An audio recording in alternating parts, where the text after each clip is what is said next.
keep you waiting. That is perfectly all right. My data indicates clear skies in the coming days. Current conditions for maritime travel, optimal. I'll be ready whenever you are. But are we really gonna set off without telling anyone again?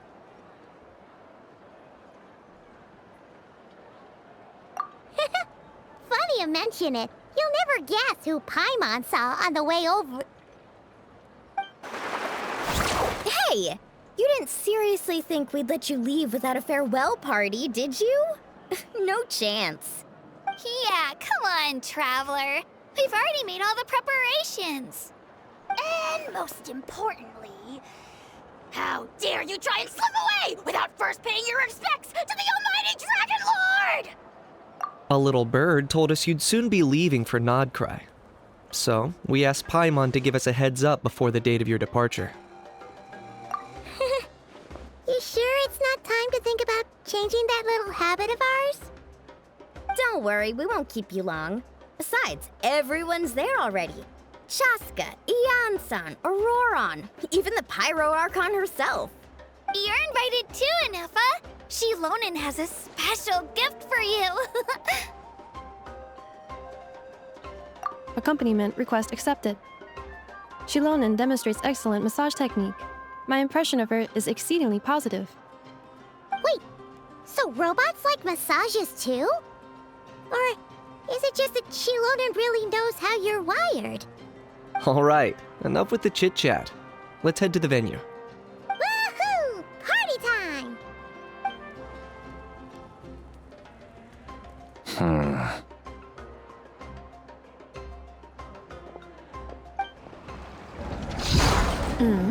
Spit it out, then.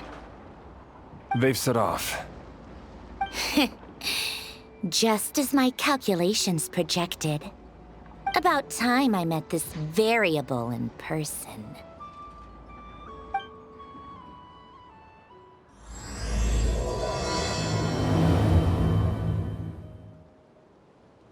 You know, every time we head to a new nation, there's always a point where it suddenly dawns on Paimon. This is it. The next chapter of our adventure has begun. This time, it was the moment she realized she just polished off the very last of her Saurus crackers. Should have stocked up better at the farewell party. In other words, Paimon has marked the geographic coordinates from 2 minutes and 40 seconds ago as the boundary between Natlan and Notcry. This deviates somewhat from the official coordinates stored in my database. Paimon meant more in terms of how it felt on a psychological level. Anyway, what about you, Traveler? When did it really sink in for you? Huh, that actually kind of makes sense. What about you, Anefa? Come to think of it, maybe we should be asking the other way round. So, when you came over to Natlan, what was the moment you felt like you'd left Nodcry? In that case, probably when my sensors could no longer detect the moon's power. The moon? You mean that one we can all see in the sky? Negative. I was referring to... Here we are. Paimon, Traveler, we have arrived in Notcry. Oh, wow!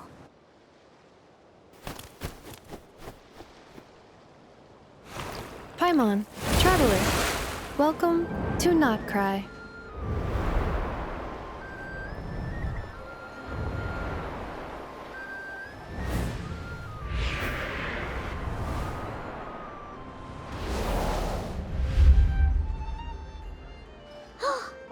That must be Nasha Town up ahead! That's the place you were telling us about on the way over, right?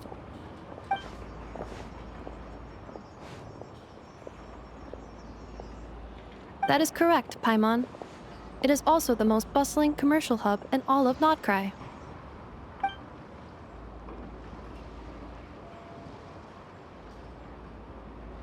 Oh, sounds like the perfect place to start trying out all the local specialties. Huh? Is something up, Traveler? Paimon. This is where our spaceship landed when Ether and I first arrived in Tevat. Huh? Are you sure? But how come you've never mentioned that before? Seems pretty important to Paimon. Well, because those memories are really hazy. All I remember is Ether waking me up and us leaving the ship. But just now, setting foot on this land, I felt something. The kind of power I sensed in those moments. Are you referring to Kuvaki? Kuva, what now? The locals refer to it as Kuvaki. It is a unique elemental force found only in Notcry, or rather, a pure, primordial form of elemental energy. That is correct. Another similar concept I have found in my database is the primordial sea. Legend has it that long, long ago, the moon that shines in the sky above us once rose from the land of Notcry. Modern geological surveys and meteorite studies conducted in the region have since supported this claim. So, when you mentioned being able to detect the moon's power earlier, you were referring to Kuvaki?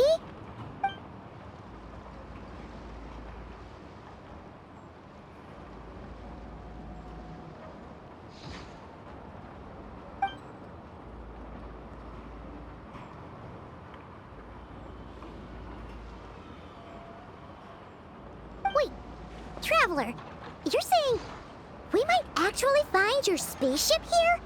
Do you still remember where it landed? Notcry is surrounded by the ocean. In other words, it could have been anywhere along its coastline. Negative. Description still lacks sufficient detail to pinpoint target location.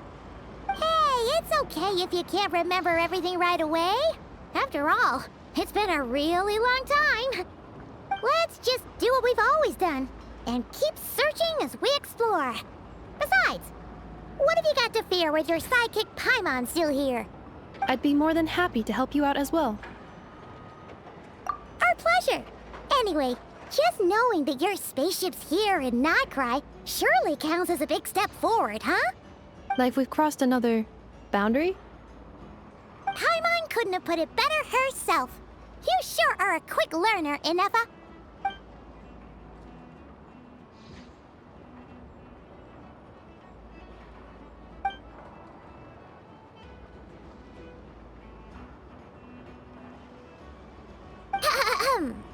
Well, as the best guide in the whole of Teyvat, Paimon hereby does solemnly declare, Notcry, here we come!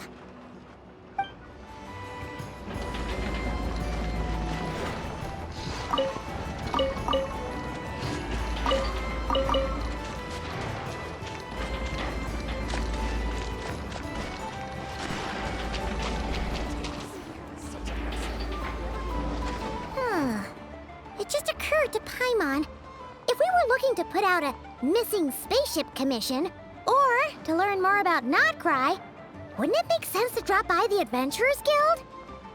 The guild is located in Nasha Town. Simply follow this road and you'll reach it.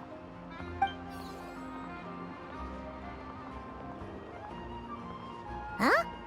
What in Teyvat is that? Looks kinda like a sealy, floating around in the air like that. That is a kuhanki, a species unique to the land of Notcry. A Kuhenki? Does she have something to do with the moon, too? Indeed it does.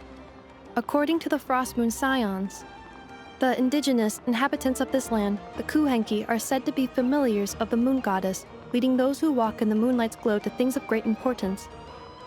The moon goddess? Don't all people here worship the Tsaritsa? Although Notcry lies on Snezhnaya's border regions, the people here have held their own unique beliefs since time immemorial. As I mentioned, everything in this land shares a deep connection with the moon and the sky above. The beliefs of the Frostmoon Scions seem to date back to the civilization of the angels. According to the documents in my database, even the 7 Archons did not exist at that time. Wow! So the origin of their beliefs goes back even further than the Archon War? Correct. At some point, you may come across some statues of their goddess. The Frostmoon Scions carved these as well. Hey! Looks like she's floating away! I suggest you follow her. The probability of an ordinary person encountering a kuhenki lies in the single digits. Many here consider them heralds of good fortune.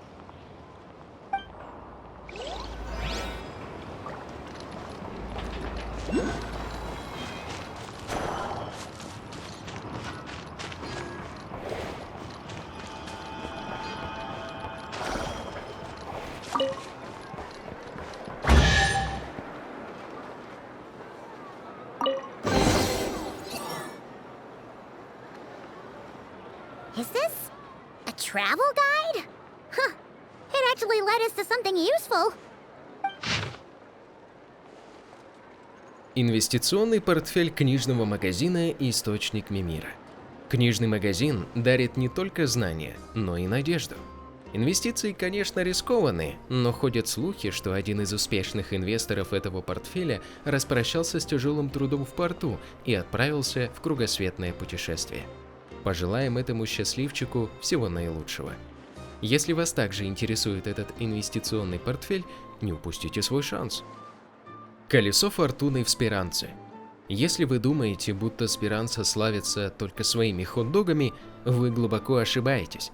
Местные никогда не проходят мимо колеса фортуны рядом с магазином, и вы проследуйте их примеру. Возможно, оно напомнит вам гранд-рулетку из флагмана, но какая разница? Словом, вращайте рулетку, и хот-дог подскажет, как сложится ваш день. Красивые и вкусные сахарные фигурки. Умелые руки хунаятты вырезают из меда с патокой всевозможные фигурки причудливой формы. Неповторимые сахарные фигурки добавляют жизни в наш городе еще больше ярких цветов. Только попробуйте, и вы поймете, что фигурки даже слаще, чем спокойная улыбка их создательницы. Но слишком долго любоваться сахарными фигурками нельзя, они могут испортиться. Усердные исследователи.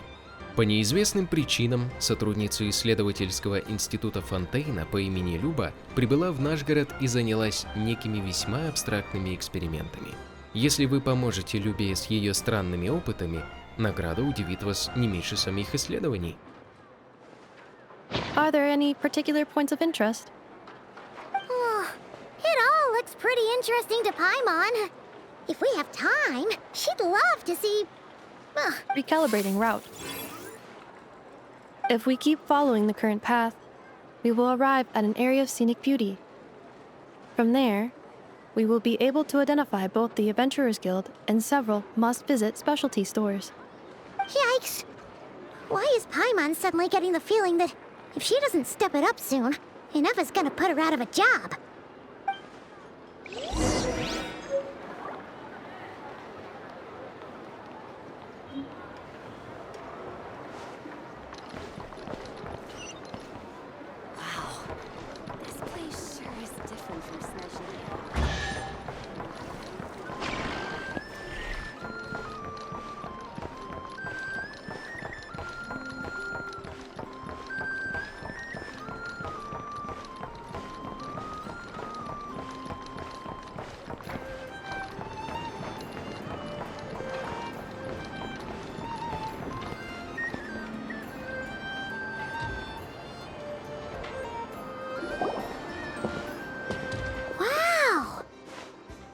Town actually looks pretty big from here. Feels a bit different than Paimon imagined, though. Which aspects in particular deviated from your expectations? Well, Paimon keeps hearing people describe Nodcry as an adventurer's paradise. So she kind of thought it'd be a bit more picture perfect somehow. According to legend, there was indeed an era of peace in Nodcry's past, the age of the Fae. Tales of those ancient heroes are still told today. One of the most well-known is that of the Lantern Fae. This individual performed many good deeds for Nodcry. The present-day Lightkeeper's nightly lantern patrols are, in part, a tribute to their memory. But then, one day... What happened? There came a devastating abyssal calamity that swept across Nodcry, and for a time it was left desolate. Heartbroken by what had become of the land they had so cherished, that Fae extinguished their light, just as the abyss had extinguished all hope. Nowadays, the paradise people speak of is more of an aspiration, or an irony. perhaps. An irony? Today, no official authority governs Nodcry. In theory, at least, it is somewhere a person can do whatever they wish and become whoever they want to be.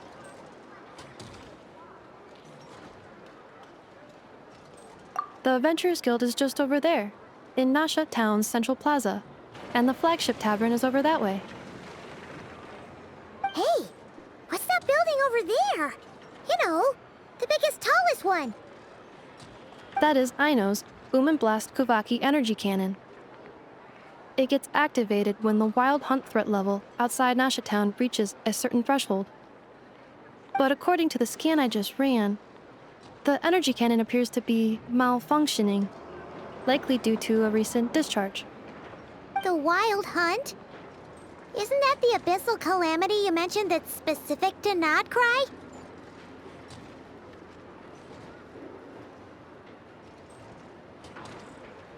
It is a phenomenon that has been occurring for several centuries now. Yet the time and location of wild hunt attacks are seemingly random. At first, it was more of an old wives' tale that adults used to scare children. If you don't start behaving, kid, some night, the wild hunt's gonna come for you. Listen, do you hear that? That weeping in the fog? Those are the cries of a young woman being dragged away. You're saying people actually hear things like that? I have not witnessed enough wild hunt attacks to give a statistically sound answer. But the oldest legends say that all people saw was the ghostly shadow of a woman in the mist. It wasn't until later that it became a full-blown calamity. Abyssal monsters and all. Oh, when you put it like that, Paimon's really gotta hand it to Aino. Not only did she repair you, but she's even built a giant cannon to keep the wild hunt at bay. Absolutely. Aino is very impressive indeed. Anyway, according to my schedule, it is time I took you over to the flagship. Oh, sure. After all, we shouldn't keep Barca waiting.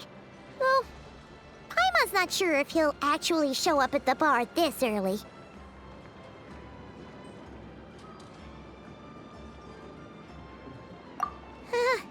You're right about that.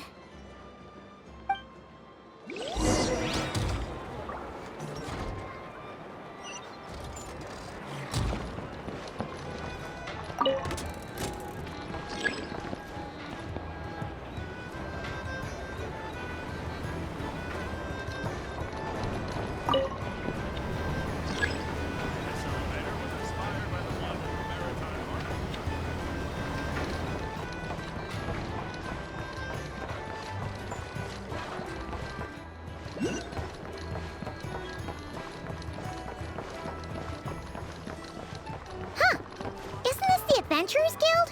Why isn't anyone here? Does that mean that Catherine and Nodcry actually gets to clock out?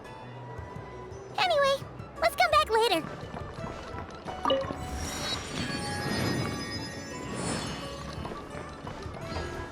This land holds nothing but promise for me.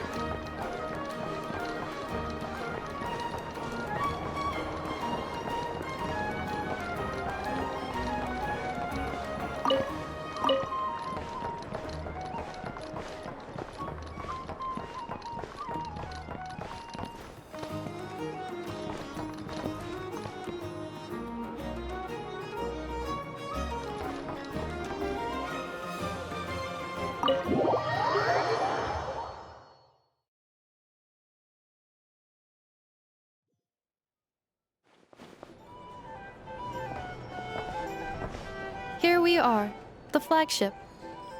Varka told us to meet him here in his letter, right? Let's see.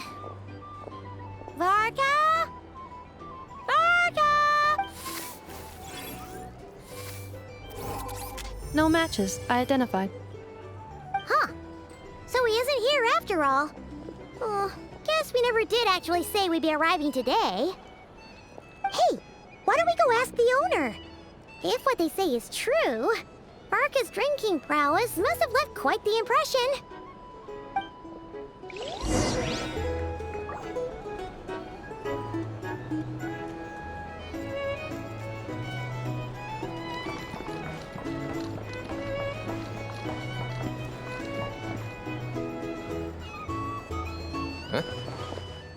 Well, well.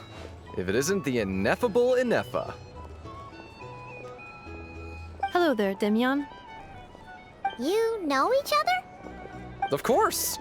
Ineffa's a regular here at the flagship. So, robots are into booze too? Not at all. The energy conversion efficiency of alcoholic drinks is very low, and most of them are full of impurities. Still, I can affirm that your berries and fried meat deserve a solid 9.12 out of 10. It has Aino's approval too.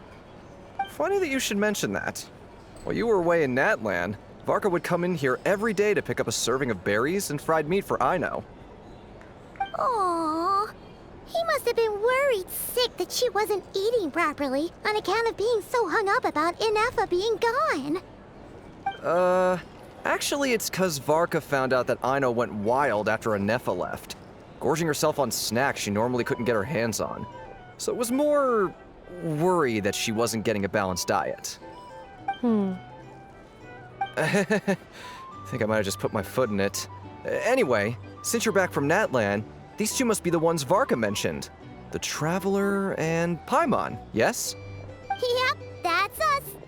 So, from the sounds of it, you must be a close friend of Varka's too. Varka? Goes without saying. After all, he's the only one around here who's ever managed to stay standing after 10 rounds of the roulette special. Paimon can't believe he's made such a name for himself. Though, guess it's hardly surprising how. Right now? Must be somewhere near Anvantinjarvi. That's quite far from here. Huh? Where's that? It's a lake in the northern part of Nodcry. Word reached him of trouble brewing around those parts, so he took his knights to check it out. Oh. So, we missed him?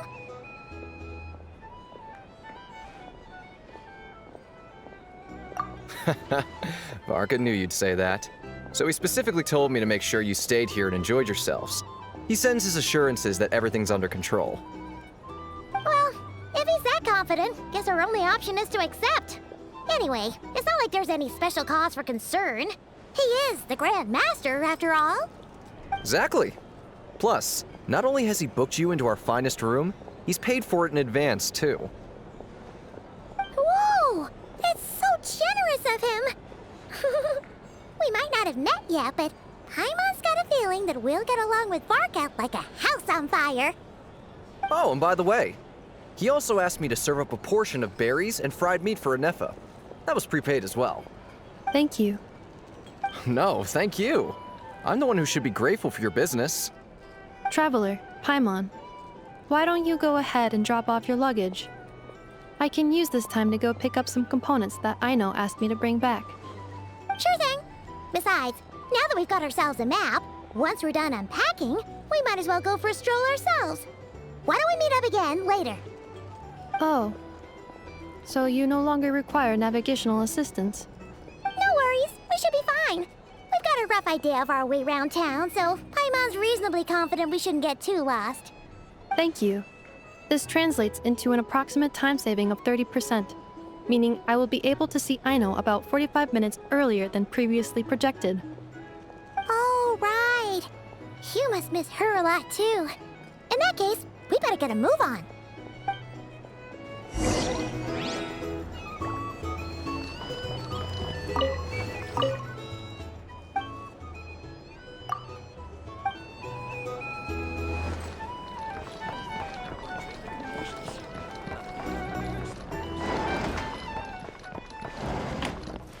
It's so noisy here. Back in my day, we'd...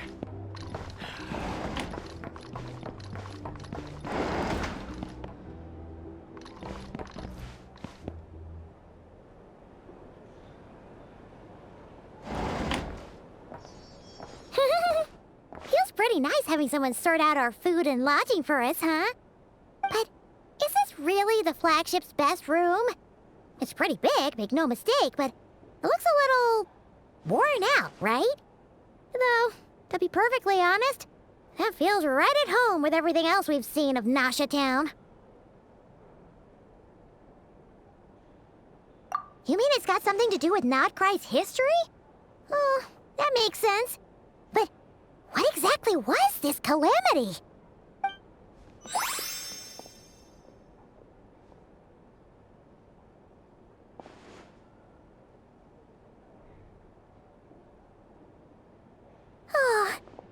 try the berries and fried meat too?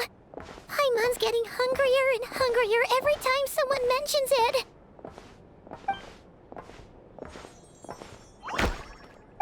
Oh! Sorry about that. Paimon wasn't watching where she was going. Please, there's no need to apologize. If anything, I'm the one who should be sorry. Clearly, I shouldn't have gotten lost in my thoughts in the middle of a hallway. Wait a sec. Are you staying in the room next to ours? Ah, quite the perceptive one, I see. First things first, allow me to introduce myself. My name is Kirill Chudamirovich Flintz, but please, just call me Flintz. Whoa! That's an impressively long name for sure. Ah, is that so? Names like mine ought to have been fairly common in Snezhnaya, at least in the past. Would I be correct then to assume that the two of you are travelers in this land? Yep, you sure would be. Paimon is Paimon, and this is the Traveler. We've been to a bunch of nations already, but we only just arrived in Notcry today. What a rare honor it is to meet such worldly travelers. Are you here for travel too? If only I had the time to spare. No, I'm just staying the night. Oh, so you're here for business? That's certainly one way to put it. I'm a ratnik of Nodcry, normally stationed near the burial grounds to the north. My sole cause for being here today was to repair this lantern of mine.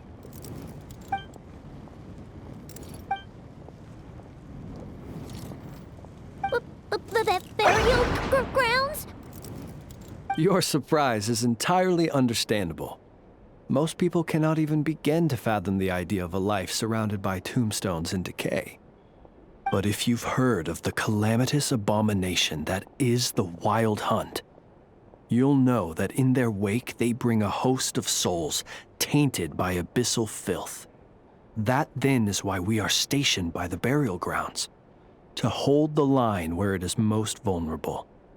Oh, so it's all about fighting against the abyss. Oh, sounds like a tough job. I thank you for your concern. But in truth, I've long since grown used to it. In fact, I like to think it rather suits me. If anything, I'd say I prefer the peace and quiet of a graveyard to the hustle and bustle of urban life. Paimon sort of gets it now. But even so, she's still pretty sure she could never get used to living in a graveyard herself. For one thing, she'd be too scared to fall asleep at night. Oh, I assure you, there's no need to worry on that account. The kind of ghosts you find in cemeteries aren't too big on talking. But even when they do, they're usually far more discreet than the living. Well, would you look at that? Who'd have thought we'd end up chatting this long? Must have a lot in common, huh? Forgive me, but I must excuse myself, for the time of my appointment draws near. And in terms I'm sure you'll understand, a lanternless ratnik is like a mapless traveler. A serious conundrum indeed. Oh, sure. In that case, you go right ahead. We won't keep you any longer. Not at all. Should the opportunity present itself, I'd gladly continue our conversation another time. You're always welcome to come visit my grave. I mean, the grave I stand watch over. Your visit would bring much-needed light to that place of final rest. Right. Well, if we get the chance. Then allow me to wish you a traditional ratnik's farewell. See you by the graveside.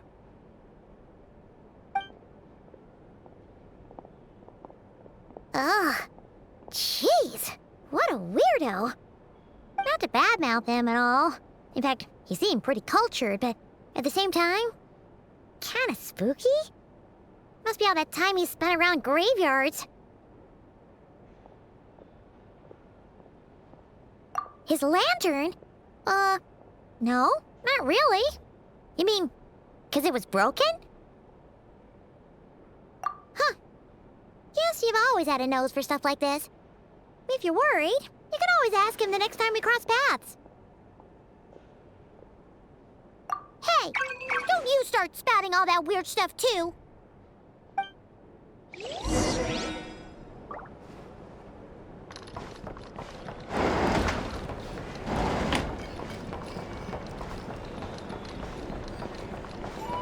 These are bounties.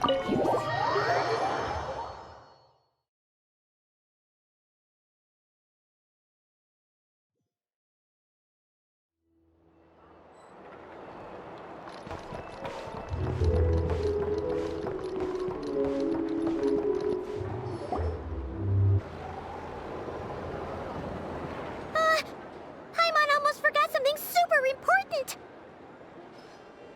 Were we gonna go try out the berries and fried meat? But now, heading all the way back to the flagship feels like such a waste. Please, accept today's boon. Come night or day, may the blessings of the moon goddess shine down upon you. Huh? What's going on over there? Wait, free food? Wow, the people here are so nice! Quick, let's grab some too. Paimon's super curious what their food tastes like. Moonlight illuminates the path before you, travelers from afar. Huh? How'd you know we were travelers? Just now were a song the birds in the sky, singing of your wanderings. You The birds and the... what now? forgive me. I should not have laid the words of others out as a welcome mat for our very first meeting. You, too, must be wondering who I am. I am Lauma, moon chanter of the Frost Moon Scions. Please, as do our followers and other passers-by, accept today's boon. Happy to oblige. Paimon's name is Paimon, and this here is the traveler. Thanks so much for sharing your yummy food with us. We'll take one each. Think nothing of it. These fruits were the finest we found, delicacies gathered in the wake of the morning dew. It is my hope that partaking of them may lift your spirits to heights anew. The finest you found? Wow! That sure is kind of you, but wouldn't you want to keep those for yourselves? The first fruit of the harvest must be placed upon the moonlight altar, not as an offering to the gods, but as a spark for lost hunters. For it is the blade of the starving that darkness most easily corrupts. As perhaps you have already heard, we Frost Moon Scions revere and worship the moon goddess. We believe that together, virtue and compassion are the shining light that will lead us all out of the long, dark night. And now, with tides of haughty Fatui swarming into Nodcry, driven by greed and greed alone, more than ever before, we must all unite under the banner of virtue. Huh, look who it is again. Those unsufferably kind-hearted Frost Moon Scions. Got enough for us too? That's right! 2 servings each! We're starving over here! The Fatui! After what you've been doing to our sacred statues, how dare you even show your faces? Wilhelmina, bestow today's boon upon our guests.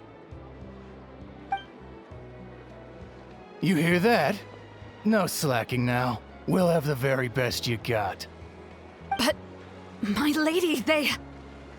Please, you two, accept this meal. But remember this. Kindness is the first lantern left to guide those who stumble in ignorance. Come again? Let me finish. But should they still refuse to follow the moonlit path, then by our frosted blades shall we show them its shadow. You! Hey, Look who it is. Whatever. Just you wait. We'll be coming for you next. Huh? Where's the meat? Who wants to eat this garbage? Those stooges really are the worst. Ever since they came to Nodcry with all their weird equipment and built that so-called experimental design bureau, our lives have been turned completely upside down. Judging from how they reacted just now, it seems the Fatui already know who you are.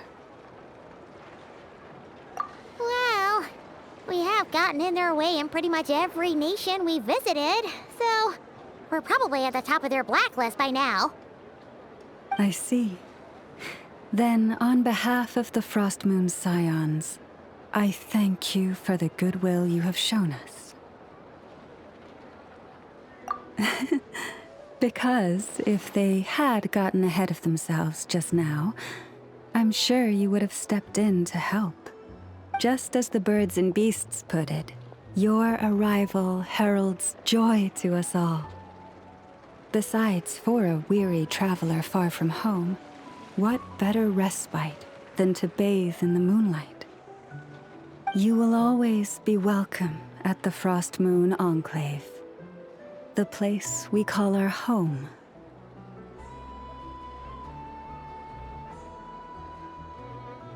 May we meet again in the moon's gentle glow. These are delicious! So refreshingly fresh! Those two Fatui wouldn't know a good thing if it came up and bit them on the shoulder. Looks like Anefa isn't done with her shopping yet, and the Adventurers Guild is still empty. Where should we head next? Good idea! Wouldn't want to let the Kuhenki down, after all. Let's see... Okay, Paimon's got our route all figured out. So, all that's left to say is... don't fall behind!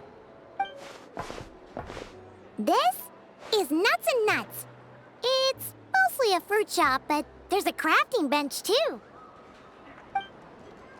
This is the Speranza, one of the travel guide's recommended restaurants. All the waiters here are kids. This is the Vesnitsi Prolicha greenhouse. Apparently, their flowers are all made of metal, so they'll never wilt away. And this is the Rossum Workshop. If you ever need a weapon made, this is the place to go. And over here, they've got a super tall observation deck. Whoa! Take a look at that! You can see really far out into the distance. That way's north, and that looks like something built by the Fatui? And then over there to the west, that must be the place Lauma mentioned, where the Frost Moon Scions live. So, what'd you think? Even if Anefa kinda stole her limelight earlier, this just goes to prove that Paimon's own tour guiding skills aren't too shabby either, right? She sure is. It'd take hundreds of years of practice to beat the best tour guide in all of Tibet. Huh? Look! There must be someone at the Adventurers Guild now. There's already a line forming outside. Looks like we'll finally be able to ask about your spaceship. Oh, or was there anywhere else you wanted to stop by first? Where? Which one are you... Oh, now you mention it, Paimon's noticed it too. Ugh, better not be who she thinks it is. Anyway, where we go first is completely up to you. Either the Adventurers Guild, or that suspicious-looking shop. A word of warning, though. If we step into that shop, be sure to keep a very close eye on your Mora.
This Lucky us! The line seems to be gone now.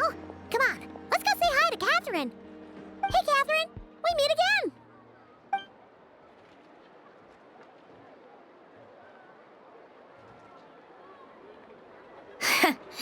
How ridiculous.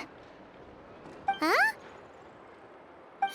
They often say that mortals, shackled by their own flesh and blood, may fail to perceive the truth of this world, even when it is right beneath their very noses. Yet I had not expected to have the pleasure to witness such heights of absurdity firsthand. But Paimon must have gotten the wrong person? At second glance, you do seem a bit younger than Catherine, and you certainly sound a lot less friendly. A creator might forgive ignorance, but being mistaken for one of my own creations is beyond all pardon.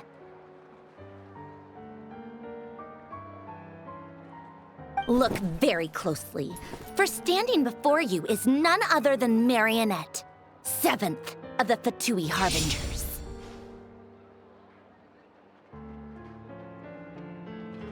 A Harbinger?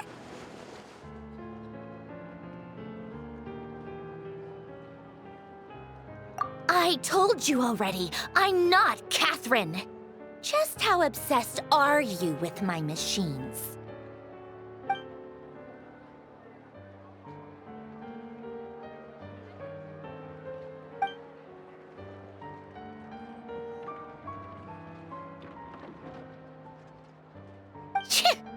Today's encounter is merely a courtesy call. A friendly warning, if you will. You interfered with my work once before, with that little robot. I let it slide. After all, it was nothing more than a distraction, a side project at best. But we are in Nod Cry now. And as such, I strongly advise you not to stand in the Fatui's way. Otherwise, the next time we meet, I might just have to drop all this meaningless etiquette. Oh, please. You've got some nerve coming out with barely veiled threats like that. You're the one stirring things up here. Oh, perhaps you have misunderstood. Just because Nod Cry lacks a ruler at present, that does not mean it should not be ruled. We Fatui are simply establishing a new order. Yeah, right. More like shady experiments, judging by your massive, creepy research facility. I've said what I came to say. What you do next, only you can decide. So why don't you start by using your already limited processing capacity to calculate your even more limited options? And, being the refined young lady that I am, I shall indulge you just this once. Ad Astra Abyssosque. Welcome to Nod Cry, Dominion of the Fatui.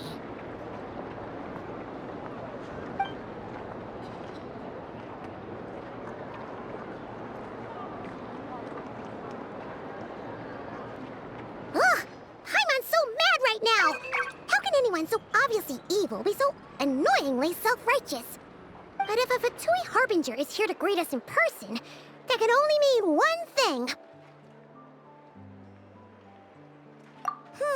We'll have to be extra careful from here on out. Paimon hates feeling like she's being watched. Hey, the real Catherine's back! Ad Astra Abyssosque.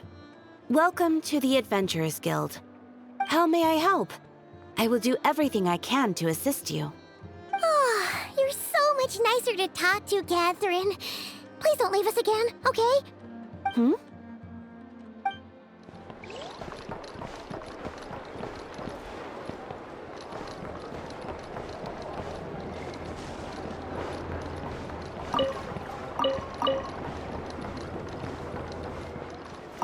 Come night or day, may the blessings of the moon goddess shine down upon you.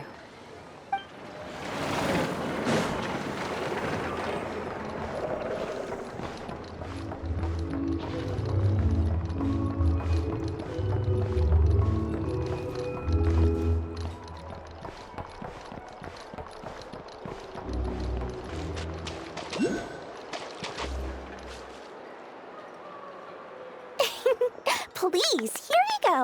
And if you ever need anything else, don't forget to make the great Lord Sangama Bay your first port of call. Oh dear. So it is the real deal. Of course it's the real deal. Everything you'll find here is 110% real, meaning every one of my deals is as real as a deal can... Wait a minute. Well, if it isn't my two most valued clients! And with no small thanks to your munificent patronage. Come. How could you just sneak into Not Cry like this without telling your dear Lord Sangama Bay?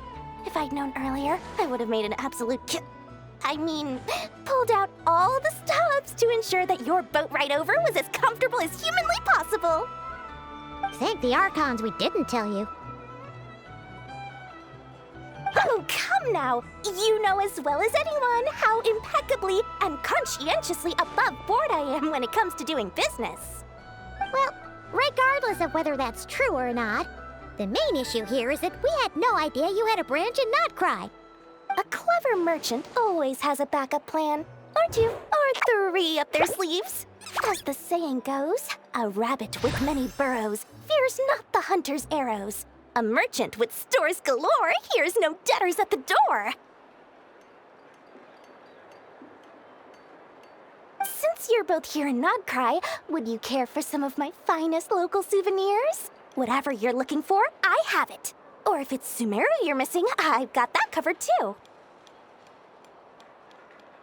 We literally just arrived. Do we look like we're on the hunt for tourist trinkets to take back for our friends?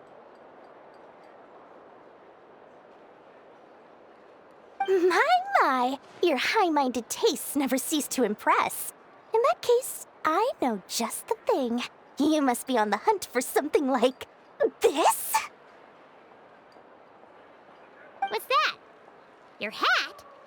Information, of course. Information about Not Cry, locked securely in the otherwise impenetrable vaults of the Lord Sangama Bay's brilliant mind. I knew it! I just knew you'd appreciate the value of my wares. On the back of all our pleasant dealings in the past, I'll even take a hit by throwing in some insider info for free. Wow. You sure are feeling uncharacteristically generous today. What do you mean by uncharacteristically? I am the most generous person forget it. Anyway, the long and the short of it is this. The moment I set up shop in Not Cry, it struck me how many different factions there were, all competing against each other for power and influence. Well, as they say, there's no time for business like a crisis. Things got even more turbulent after the Fatui pulled down 2 ancient moon's remnants. People began to catch a whiff of the coming chaos. And the more troubled the waters, the greater the potential profit. Not at all sorry to interrupt, but we're not here for Mora. Oh, really? But surely it was the tales of an adventurer's paradise that brought you here. The chance to take your very own slice of all the latest and greatest business opportunities? In that case, what would you like to know about? The Frost Moon Scions? You mean the people who believe in the Moon Goddess?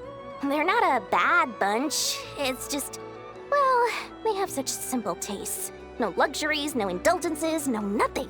Trying to earn a little more from that lot is like trying to squeeze blood from a stone. Still, things between them and the Fatui have gotten pretty tense. It's only a matter of time before the powder keg goes boom. And when that happens, that's when business will start to boom too. Oh, they're an organization set up to keep the locals safe. Apparently, they have a long and glorious history, and they're made up entirely of volunteers. But seriously, a volunteer organization in Not Cry? This place is hardly a magnet for noble hearts. No pay, all work. That's not a business model, and it's certainly not for me.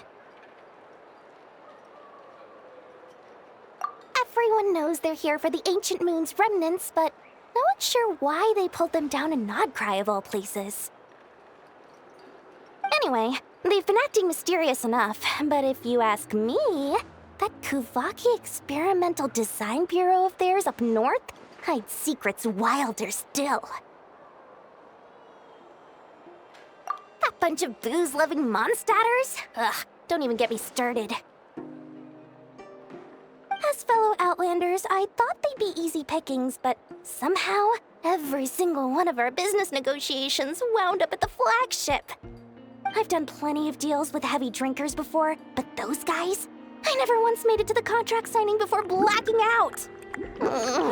I'm getting flashbacks of the hangovers just thinking about it.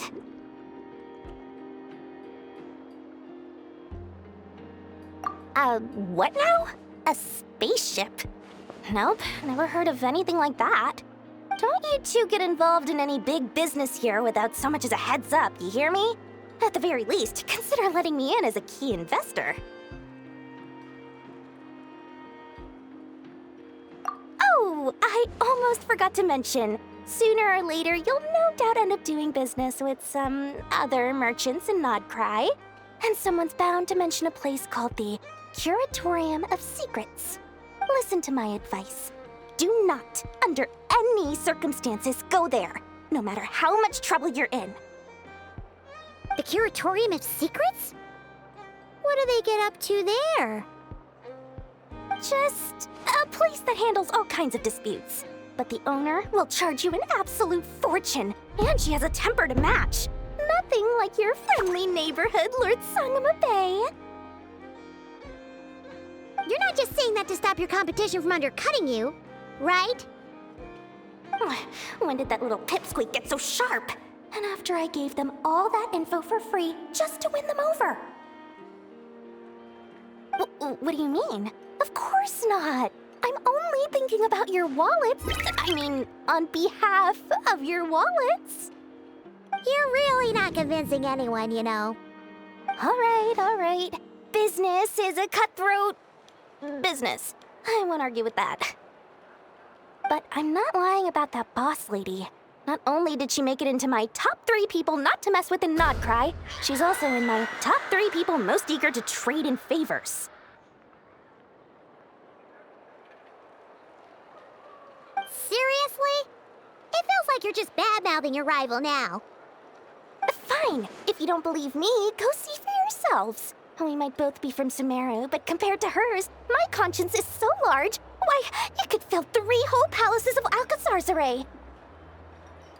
But when you realize what I'm saying is true, don't say that good old Lord Sangama Bay didn't warn you.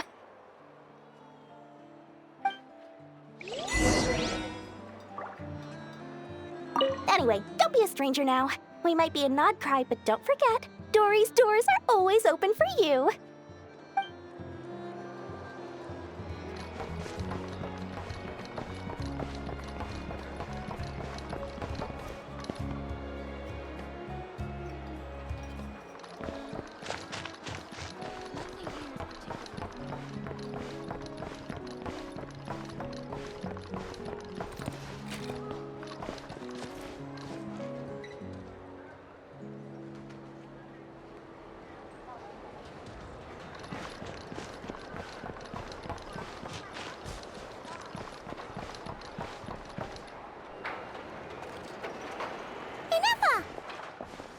Hello.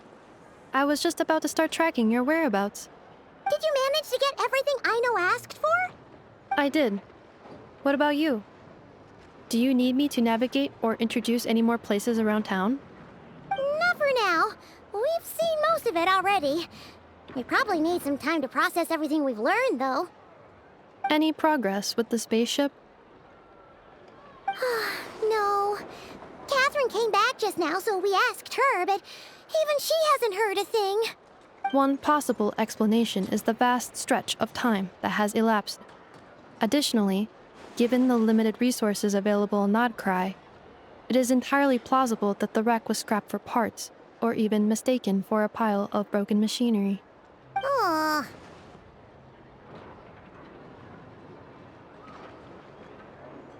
Understood. In that case, why don't we go ask Aino together? After all, she was the one who salvaged me. Ancient dragon technology and all. if there really are any unusual parts floating around Nodcry, there's a high chance they've passed through her hands at some point or another. Good point. And since you keep mentioning her, we're curious to meet this whiz-kid mechanic too. Understood. Then I'll handle navigation as before. ETA at the Clink Clink Krumkake craft shop. 34 minutes ahead of schedule.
The tides of Kuvaki affect everything in Nodcry.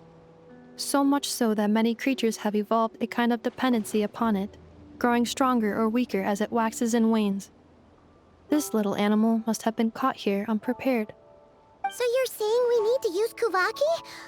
Paimon will leave it to you guys then. Don't be scared! We'll get you out of there soon!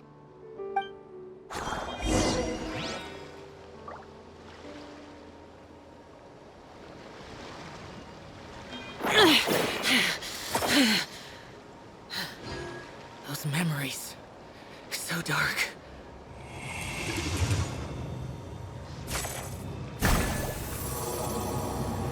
Oh! It worked! Off you go now, little one. Don't go getting yourself caught again.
damned will sooner die again than lay a hand on me.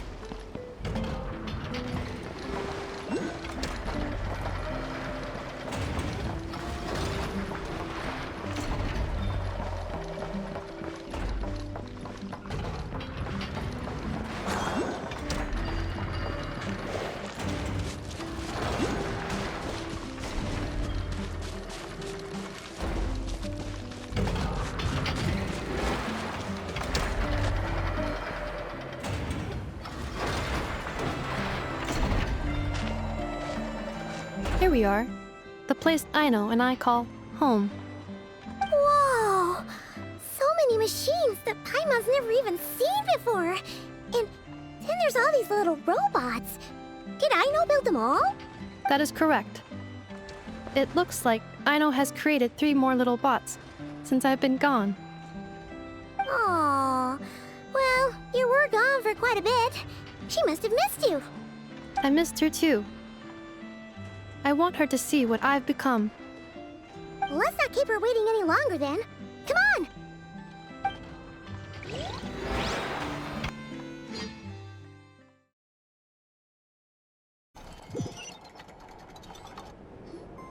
Aino, I'm back.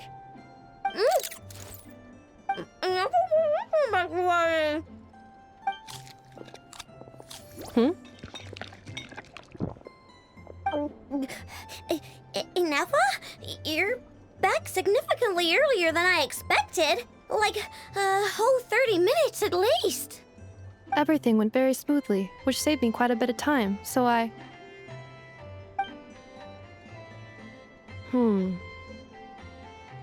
know. Could you turn around for a moment? I know. I've been on my best behavior the whole time you've been gone. She's got chocolate all over her mouth. I know. While I was away, did you strictly abide by my tailor-made snack intake schedule? Oh, of course I did. 1 whole cake, 1 crumb cupcake, and 1 pack of chocolates a day, right? It was either a cake or a crumb cake or a pack of chocolates per day. Oh, shoot. When did you finish the snack stash I left for you? Literally just earlier today. Let me just go run a scan on that. I meant today, a week ago. And then you restocked an entire week's worth on your own initiative? 2 weeks worth. Why does Paimon feel like the roles in this household are pretty much the opposite of what she imagined? Calculation complete. Aino's recommended snack calorie intake for the next 4 weeks. 0. No fair! You're a meanie, Ineffa. This is what happens when you break an agreement. Oh, come on! Don't do this to me! I only ate a teeny bit extra every day.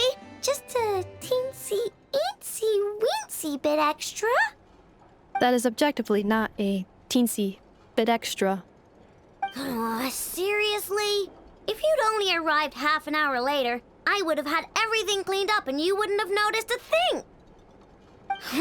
But now that I think about it, you even said you'd come back a bit earlier than you did, so I wouldn't have to worry. But then, you were away so long, and I was so worried about you. And that's the only reason I even... Oh. I know. I am very sorry to have kept you waiting. I'm back now. Welcome home. Oh. So, will I be able to keep eating snacks as usual now? Negative. Okay. Well, given that I am later than I initially projected, I'll let it slide. But just this once. Thanks, Ineffa! You're the best!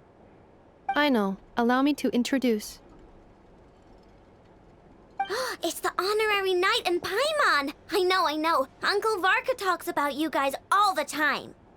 Nice to meet you, I know. Inef has told us all about you, too.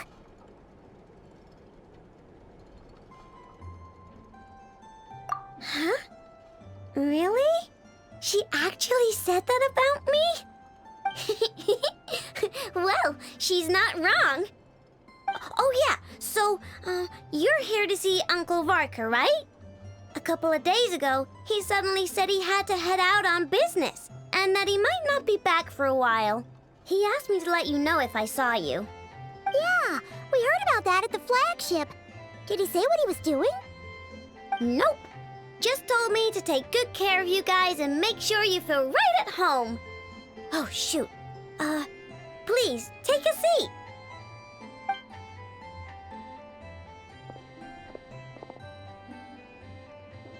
Do either of you need my help with anything? Anything at all?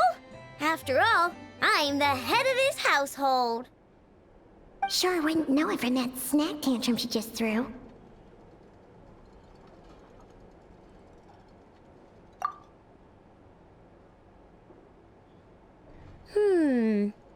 A spaceship, huh? From outside to that? Exactly. So, ring any bells? No. Oh. You sure? Nope means nope. Never seen the slightest trace of it. More specifically, by nope, I mean, I've never seen a single piece of tech in all of Notcry that might have come from out of this world. Not in any new machines or in any old ones either. Huh. What I know means is that your spaceship almost certainly has not been disassembled nor repurposed as parts for other machines. Oh, so that's what she was getting at. Yep. I've taken apart pretty much all the fun stuff in this city at one point or another, but I don't recall ever seeing any components that were anywhere near that special. So, either your spaceship crashed somewhere it's never been found, or someone did find it and then hid it really, really well. But who would even do something like that? Beats me. Maybe someone who thought they could stash it away for a rainy day. Just like how I sometimes hide snacks in the...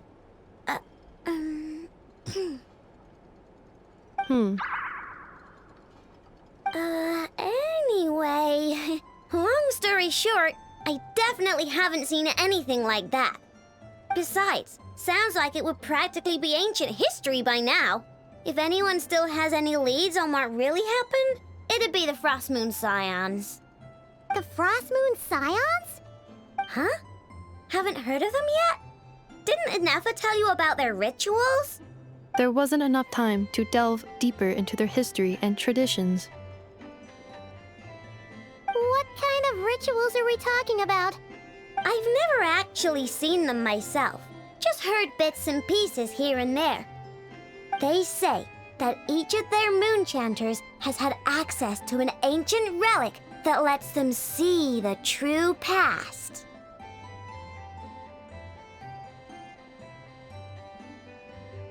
Not sure exactly how it's meant to work. I can't get my head around anything that can't be explained by either machines or science. And to tell you the truth, I don't like it much either. Looks like we'll have to try our luck with the Frost Moon Scions. Aw, leaving so soon? Sure you don't want to hang out a little longer? It's getting late, I know, and these two still need to head over to Hisi Island. It would not be convenient for them to linger much longer. Aww. All right then. Don't worry. We'll be sure to drop in on you as often as we can.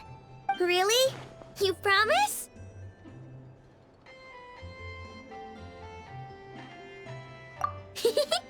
Sounds like my type of visitors. You're welcome anytime. I'll be staying to look after Aino today, so I won't be going with you. Hey, don't sweat it. We'll find our way just fine. I'm glad to hear that. Also, I must admit, I have very much missed the charging bed that Aino made for me.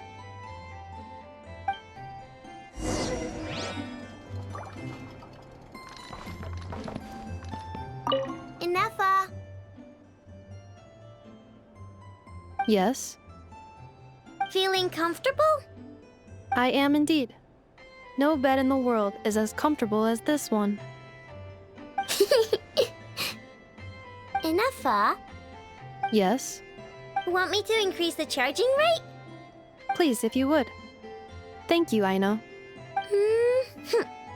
Enough, Yes. I'm hungry. In that case, please enable quick charge mode.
Anafa and Aino reunited like that sure was heartwarming.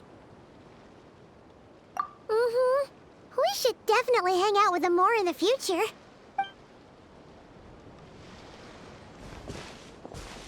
Speaking of homes, we must already be close to where the Frost Moon Scions live. The vibe here feels different, just like the scenery.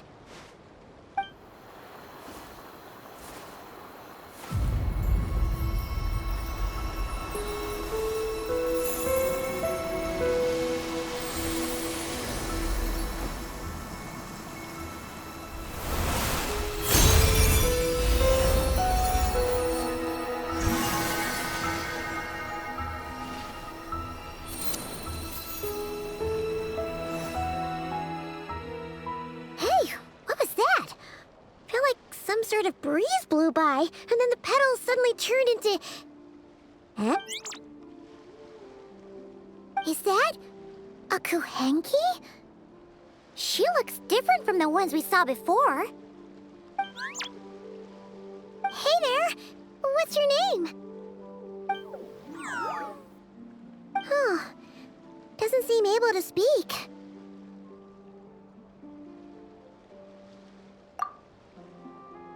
No idea what she wants. Unless you want to stop, maybe we should just keep moving?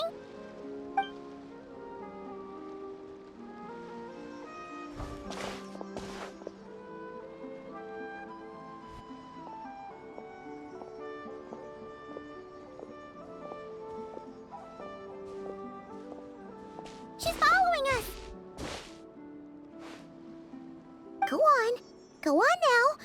We've got stuff to do. Best you find someone else to hang out with.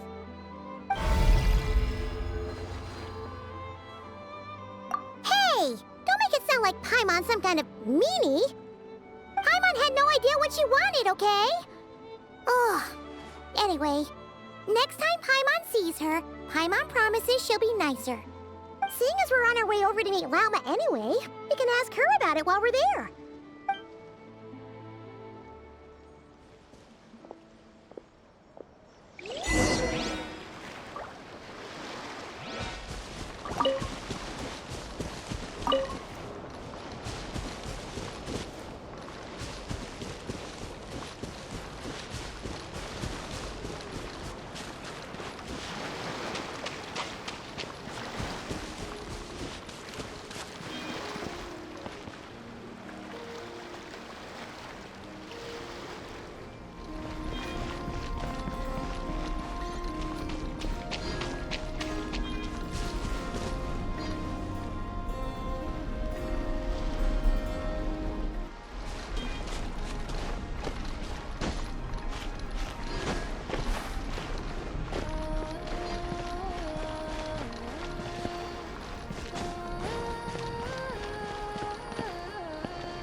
Huh? Hey, look! Isn't that Lauma? The moon chanter? Let me take a look at your wound. You must be more careful. Doesn't matter how much of a rush you're in, your safety always comes first. Oh, you're back too. How was your day?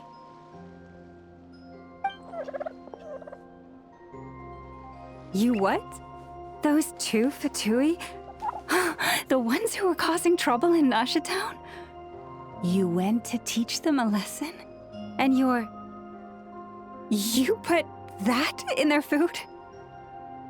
You naughty little thing! How could you do that?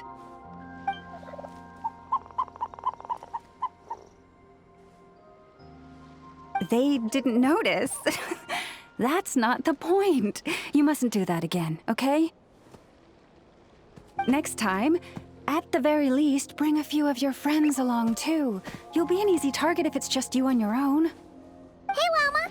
Still remember us? Oh, it's the Traveler and Paimon, isn't it? Welcome to Hisi Island. Not at all. Those who come with kindness in their hearts are always welcome with the Frost Moon Scions. Were you just talking to those animals? I was indeed. The Frost Moon Scions bloodline is unique, for throughout our history, there have been many among us who could communicate with all living things. What was that?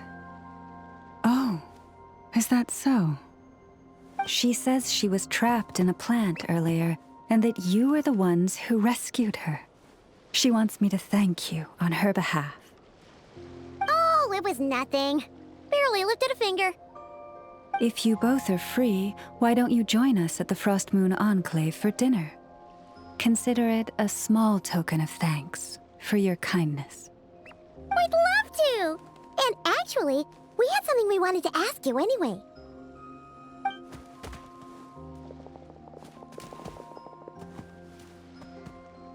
Oh. You're interested in the story of Kutar? Kutar? Yes.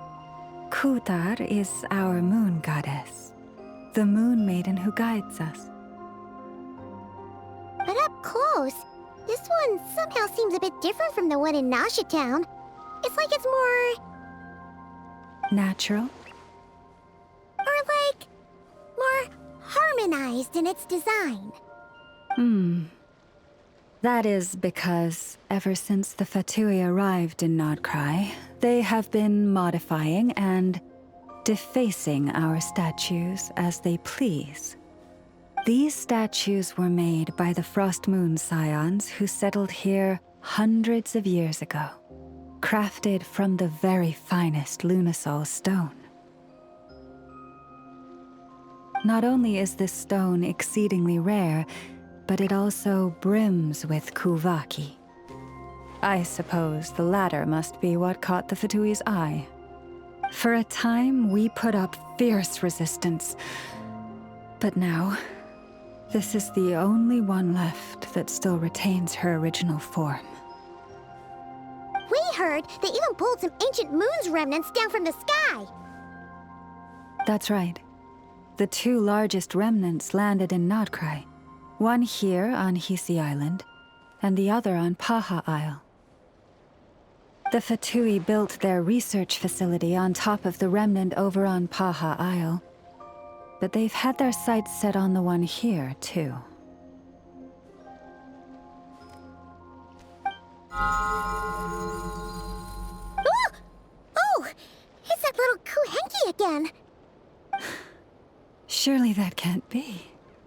Hey! We've been wondering what was up with it, too. It just appeared out of some petals and hasn't stopped following us since. No, that is no ordinary Kuhenki. These we name Luonnotar, beings born from the moon goddess's blessing. Can you understand what it's saying? We honestly haven't got the slightest idea why it's been following us. I'm afraid not. I cannot fathom its thinking any better than you can. Sometimes a long time must elapse before the moon goddess's blessings turn into Luonnotar. Perhaps you two were simply there to witness that transformation. Oh, maybe. Legend has it that the Luonnotar bring good fortune. Given that it seems to have taken a liking to you both, why don't you let it come along with you? Really?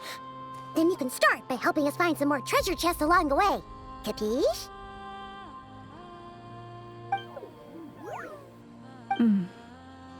Twilight approaches. If you would hear more of the moon's story, then let us make our way to the Frost Moon Enclave. Beneath the gentle moonlight, I shall share this tale in full.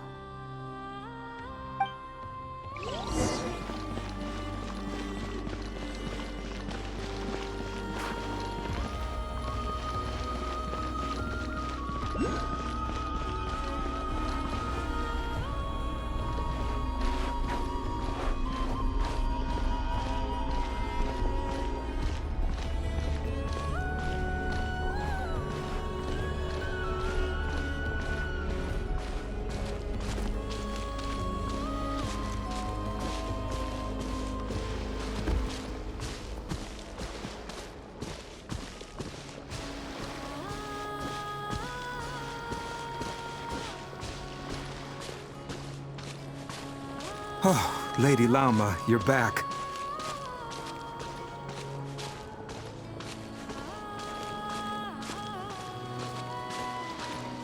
Come day or night, may the blessings of the moon goddess shine down upon you.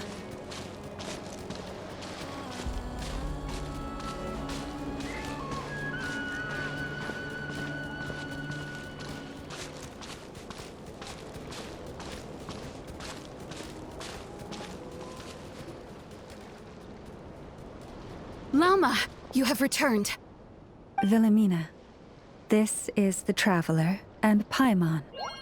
Kindly arrange for 2 additional dinner settings for our honored guests. Of course, my lady.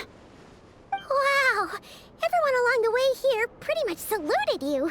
Are you, like, super important around here? I am but a moon chanter. One entrusted to convey the moon goddess's will. Nothing more. She's just being modest. The moon chanter holds the highest rank among us Frost Moon Scions. Lauma is our leader. Wilhelmina? I know.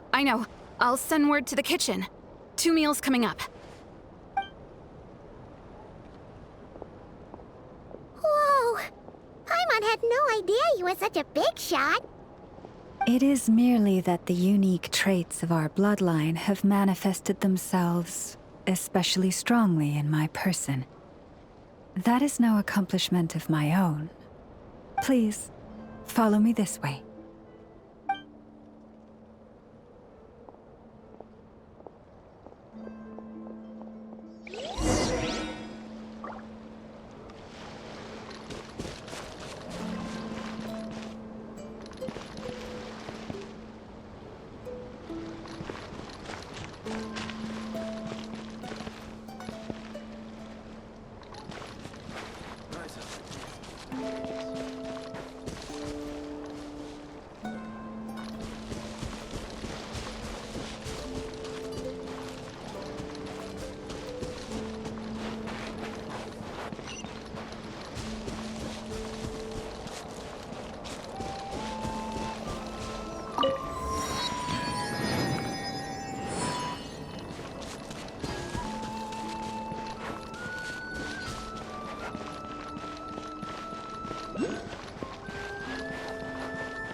Even to this day, I am still trying to piece together the many fragments of our past. It is a story not only of the Frost Moon Scions, but also of the moons themselves. A story of the moons? Yes. We Frost Moon Scions are the last descendants of the ancient golden realm of Hyperborea. Its former glory may have faded, but what remains is a memory uniquely ours. In the distant past, Tevat had not just one moon, but 3. It is said that they were created by the primordial master of this world, cast into the firmament to keep peace in the land below. Firstborn was the eternal moon, largest of the 3. Legend has it that it was her immense kuvaki that gave rise to the ocean tides. Next was the Frost Moon. Smaller than her big sister, yet brightest in radiance. Her glow became the cold, undying lantern of the night. Finally came the iridescent moon, smallest of the sisters. Most of the time, her light was barely visible to the naked eye. Yet when she shone, her fleeting halos were all the more mysterious for it. Wow! Sounds like it all happened so long ago. So, what happened to them afterwards? Afterwards, well, as you have seen, the 3 moon goddesses perished. This happened in a war triggered by the Descenders, and of the 3 lunar husks, only the Frost Moon survived unbroken, while the others were shattered to pieces. Oh, so that's why there were ancient moon's remnants in the sky. Yes. It is also said that when the moons shattered, most of their fragments rained down upon this land like stardust. That is why Nodcry is blessed with such an abundance of kuvaki. As for the remnant that the Fatui recently pulled down, that belonged to the eternal moon. Wait a sec. But you just said that 2 of the moons were shattered, so where are the remnants of the iridescent moon? The iridescent moon's remnants were never found. What happened to her after the war remains a mystery. Some say she vanished in an instant, while others believe that her remnants are simply too delicate to leave a trace.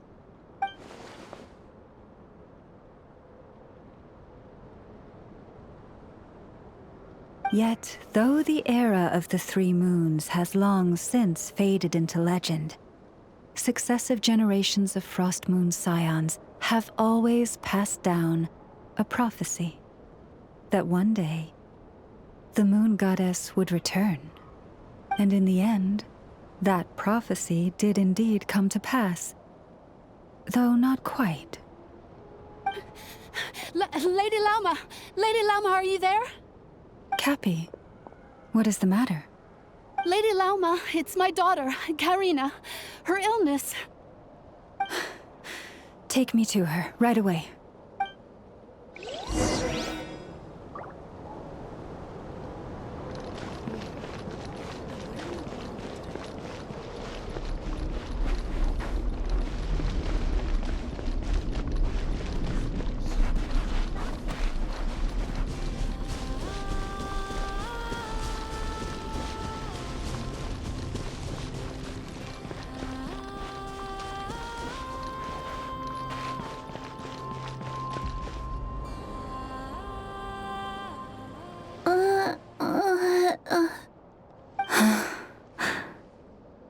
Her sensitivity to Kuvaki is flaring up again.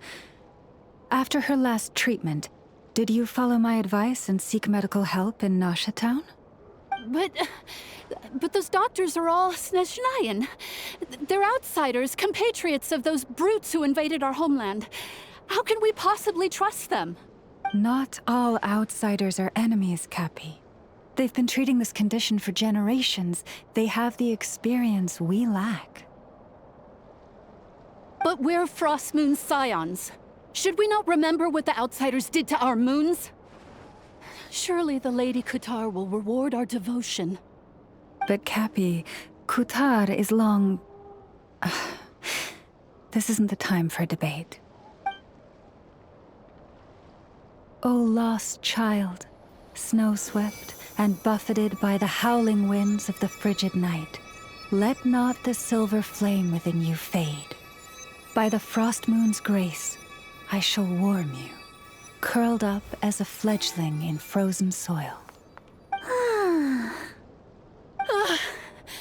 Praise be to the moon goddess, my Karina. Remember, she must take powdered laka berries daily. It will ease her symptoms.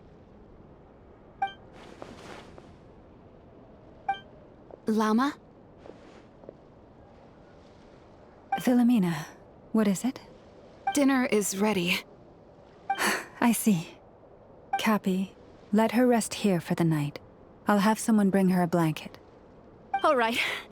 Thank you so much, Lady Lauma.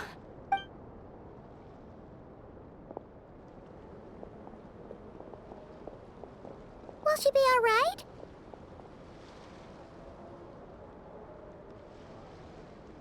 Yeah. If there's anything at all we can do, please don't hesitate to ask.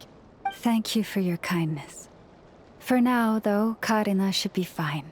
She'll be feeling a lot better tomorrow.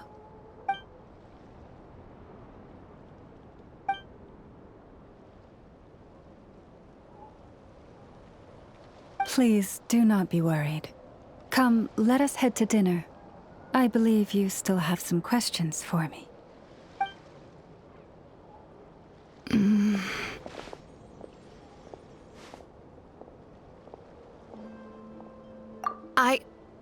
Oh, sorry. Yes, I'll be coming too. I was just thinking about something. Oh? Lauma makes such an unshakable moon chanter. Calm, capable, someone we can count on. Deep down, though, I know she's been quietly carrying the burden for the rest of us. Traveler, Paimon, believe me when I say that as a fellow Frost Moon Scion, I do worry about Lauma. It's just that sometimes it's hard to say it to her face. Could I ask you to look out for her? I can tell she really trusts you. I fear that would stress her out even more. Sometimes I really admire her strength, but at the same time, I can't help feeling powerless myself.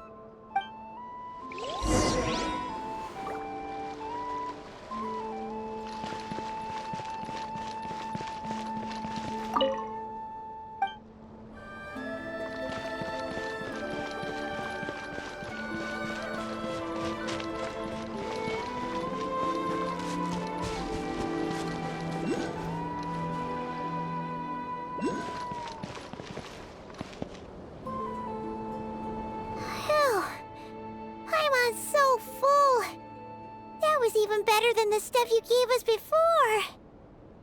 I'm glad to hear it. Thank you for accepting such simple hospitality. Hey, we should be the ones thanking you.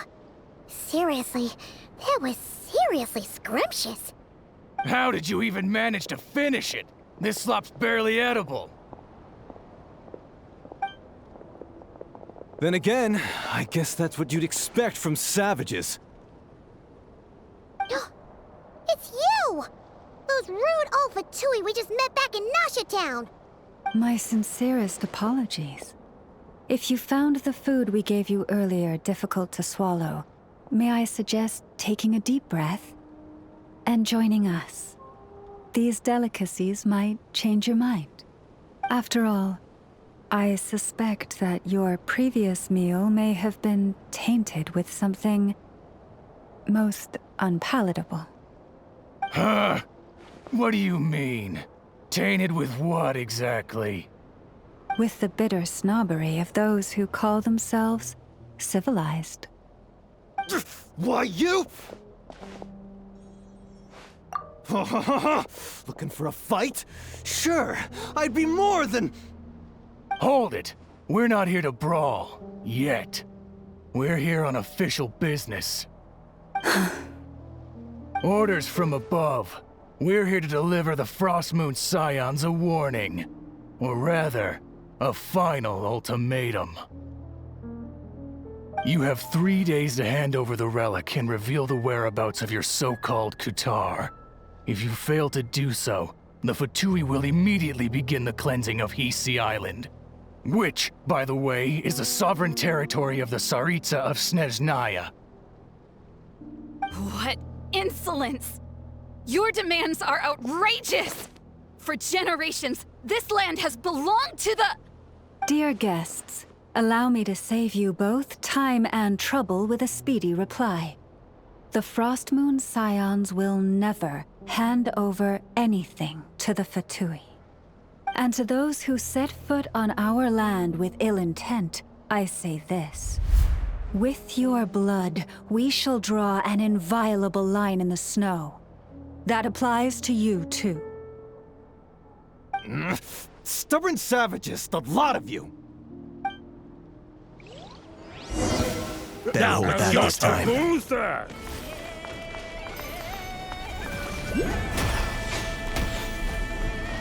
This ought to do it. Dare to mess with me?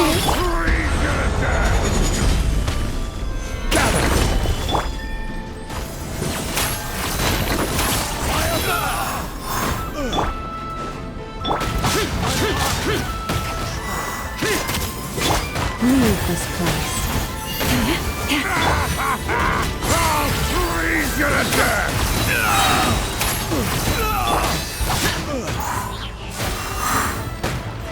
Let's light it up!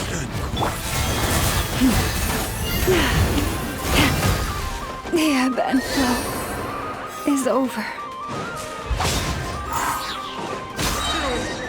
Pretty sharp. You'll pay for this. Mark my words. Hey, if you're so tough, get back here and put him up! Huh. Guess all they're good for is running away. I'm so sorry. You've had to put up with far too much unpleasantness today. Come on, it's not your fault. We don't like bullies like them either. But still, they mentioned a relic and Kutar. What exactly could they be after? Oh yeah, so this might not be the best time to bring this up, but we kinda have a favor to ask of you, Lama.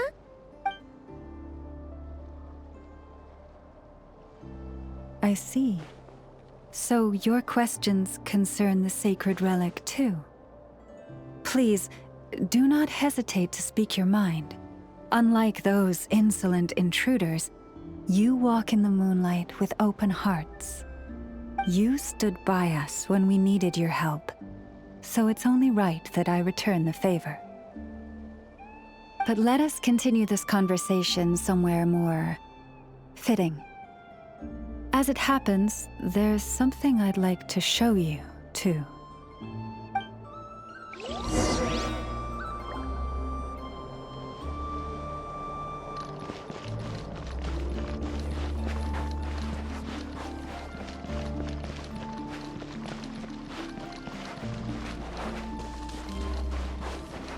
Whoa!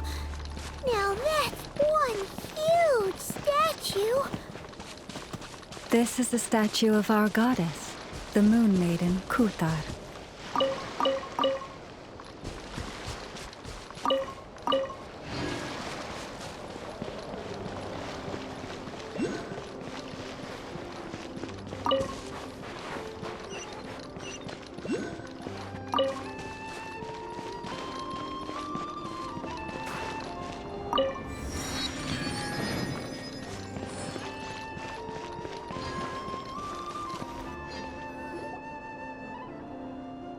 Wow!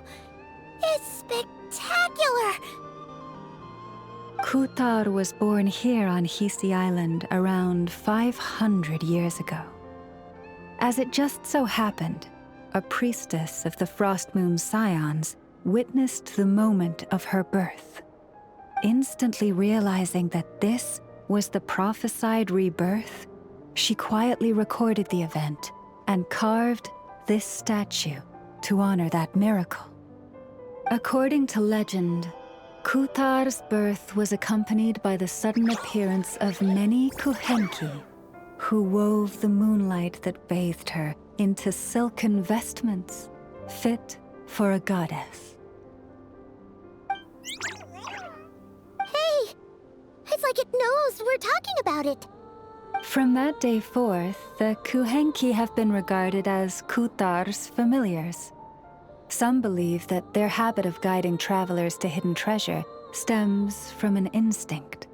The same one that not only drives them to protect the moon goddess, but also to make her smile. After all, according to the records, Kutar always looked lonely as she gazed up at the distant moon. Kutar left Hisi Island before I was even born. According to the previous moon chanter, the goddess was angered by our people's greed, and that is why she left us. Where did she go? No one knows what happened after she left. But just a few months ago, after those 2 ancient moons' remnants fell from the sky, she was spotted on Hisi Island once more. And the Fatui have been harassing and threatening us ever since. Judging from what they've said, our moon goddess is actually their missing harbinger, Columbina, the damselette. The damselette?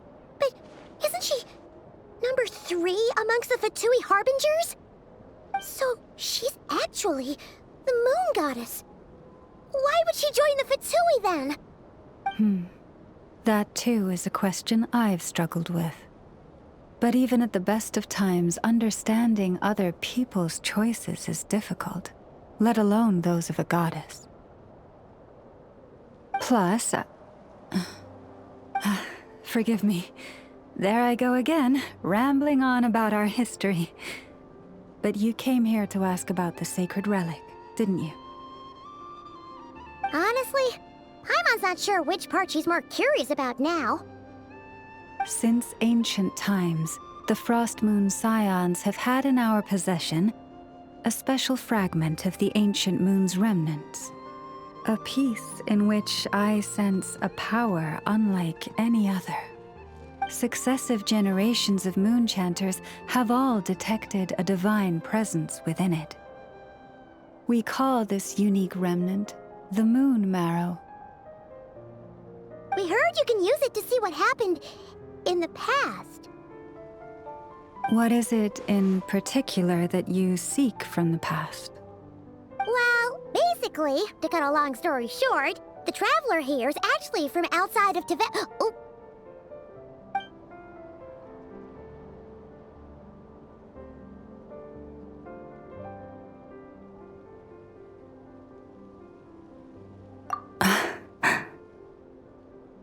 Thank you.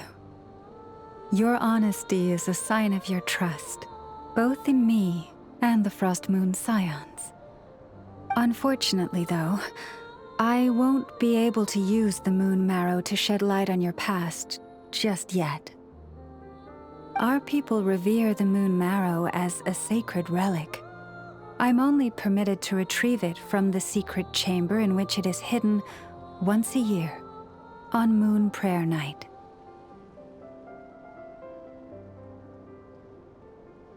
Oh, really? So, when's the next Moon Prayer Night? Judging from the tides this evening, a little less than 2 months. Huh? Does that mean the date changes every year? The ceremony is held on the night when the moon is closest to Tevat. This is also when Nodcry's Kuvaki reaches its peak. Only then can the seal on the secret chamber be lifted. Oh, guess we've got no choice but to wait. I am truly sorry that I cannot help you sooner. But, as the Moon Chanter, I swear that I will do everything I can to help you find the answers you seek. Think nothing of it. After all you've done for us, you deserve nothing less. Who'd have thought today was only our first day in Nodcry? Feels like so much has happened already. If I may be so bold, what does family mean to you?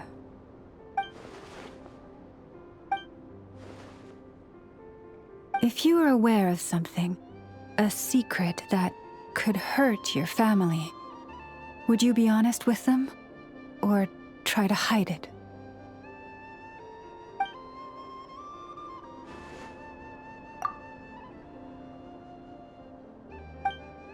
Oh, I'm so sorry. That was a strange question. I didn't mean to put you on the spot. I guess I've just never met anyone with a story quite like yours before. I just suddenly had the urge to ask. It's getting late, and you two must be rather tired too.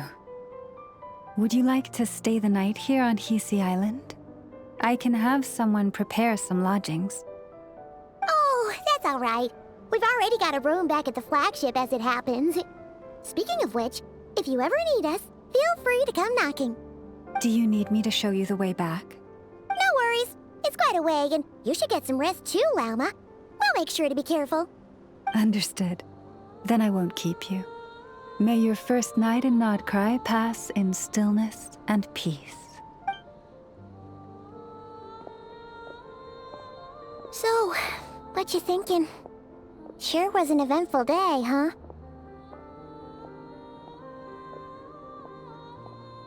The good news is, we're not at a dead end in the search for your spaceship yet. We can always learn more about this place while we wait. The usual drill, huh?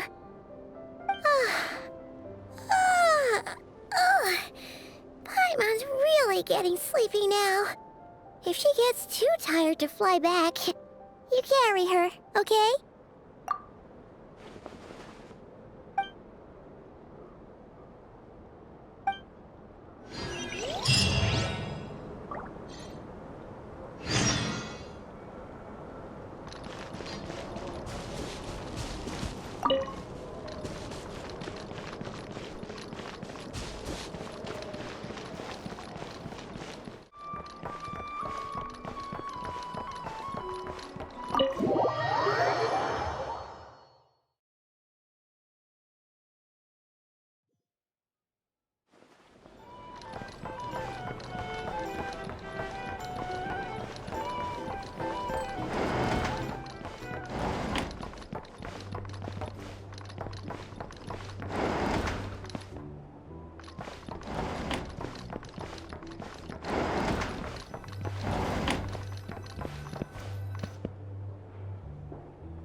Hey, what are you doing here? Oh, these flowers. I remember when you first appeared, there were flowers like this all around you.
Who goes there?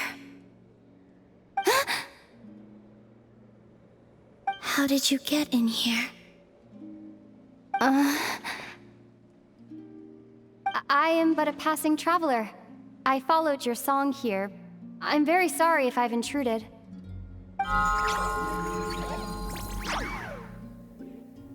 The Kuhenki. She brought you here.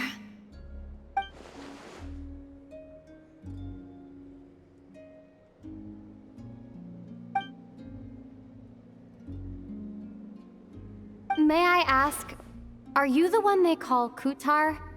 And The harbinger that the Fatui referred to as the damselette?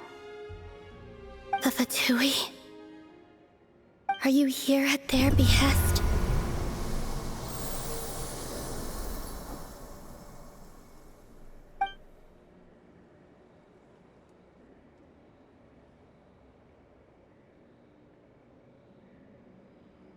Please don't get me wrong.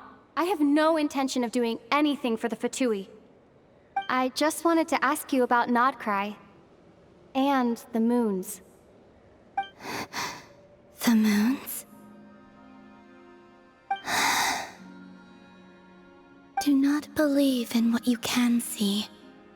What truly matters is what you cannot.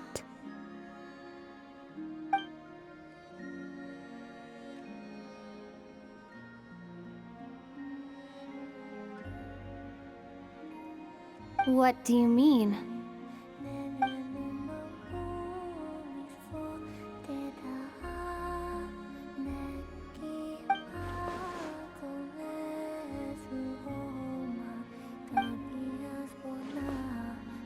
Listen, I'm the Traveler. I'm on a journey through the nations of Teyvat. Hello.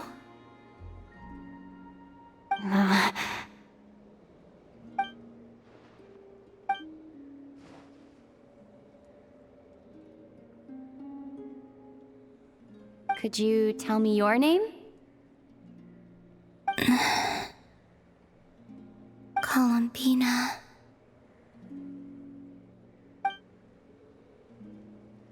Kutar, the damselette, the moon goddess. Pick whichever takes your fancy. I do not know my own name.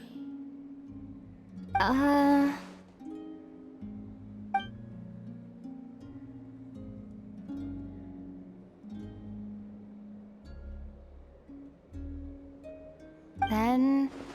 Columbina. Hmm?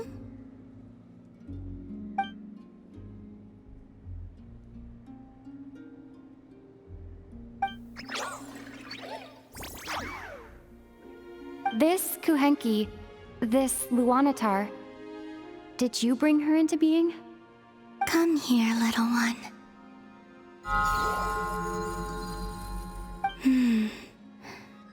The trace of a blessing, but not one of mine.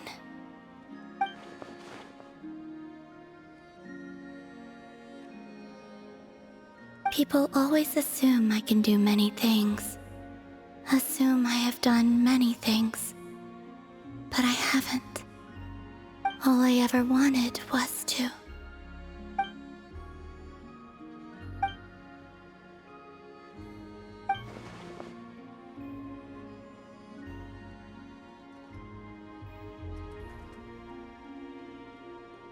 It's about time I got going. I'm very sorry for disturbing you today.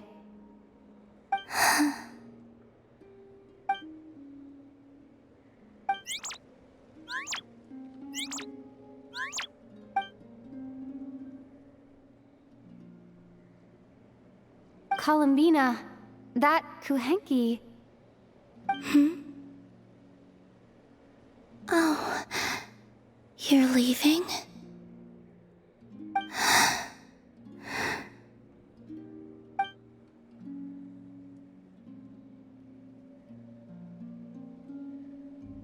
Go then.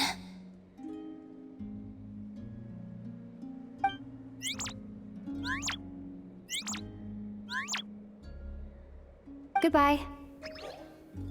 Take care. The moon can be treacherous.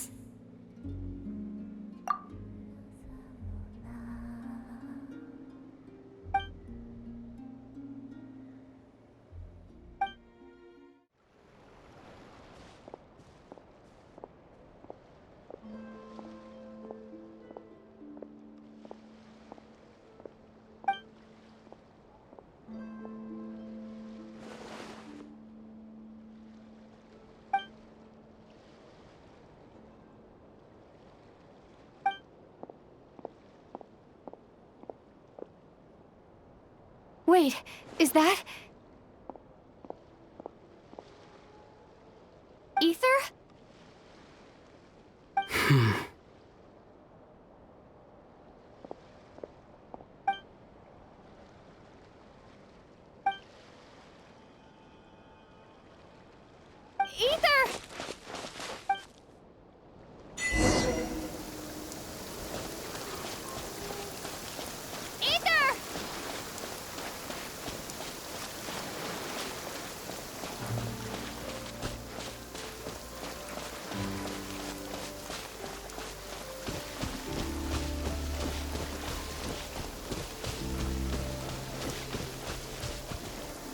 Ether. Lumine, it's you.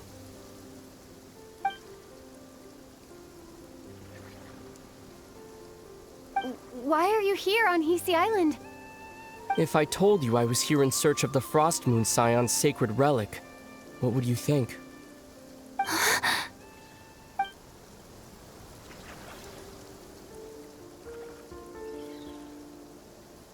Are you also here to uncover the truth about our past? That's right.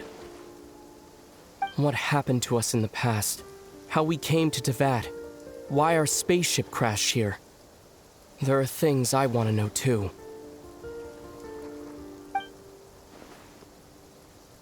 But I'm not about to sit around waiting for another 2 months to find out. Wait! Wait? But I still have unfinished business.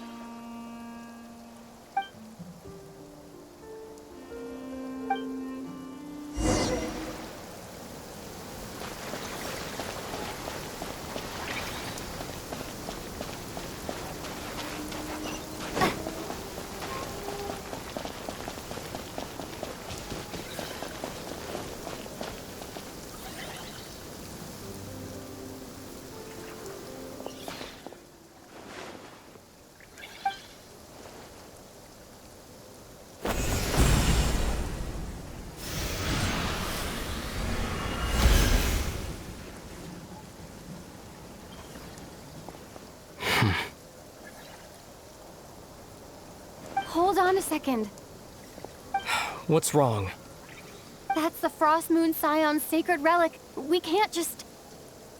Use it to get to the bottom of all this?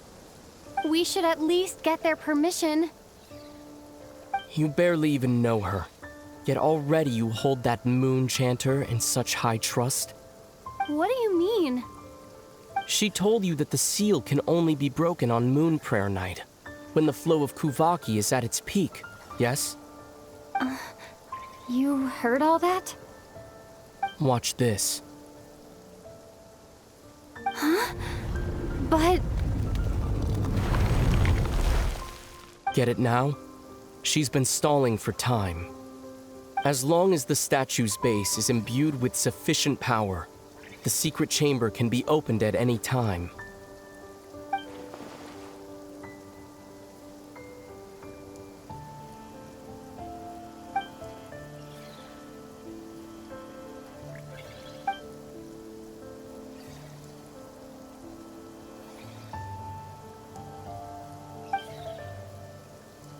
Is it such a sin when I don't put all my cards on the table for you, but not when someone else is doing it?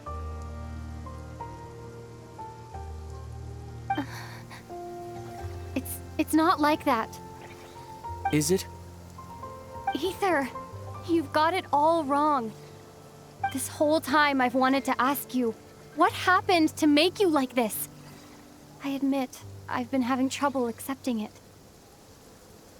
But after all this time apart, I've finally come to terms with who you are. Willful side and all. I trust you. I still do. Through all the worlds we've traveled, you've always been there by my side.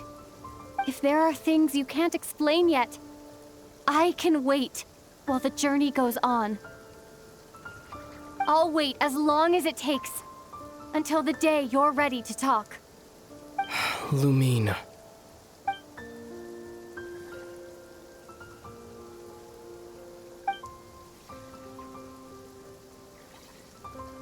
I'm not looking to borrow the moon marrow simply because of our past.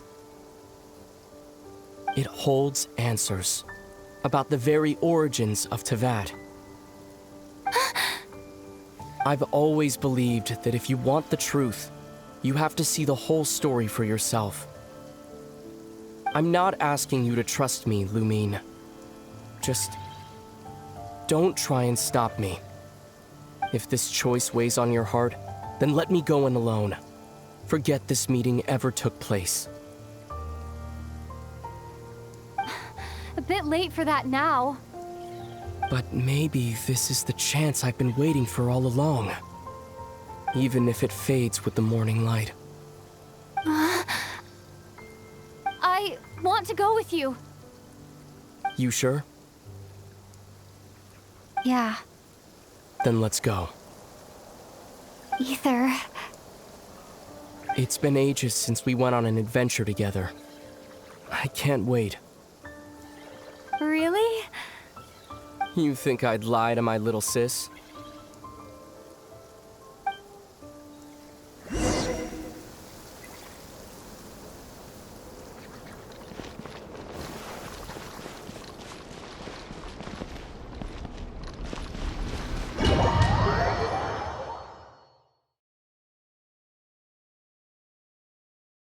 From what I understand, the path ahead is likely to be full of trials and challenges.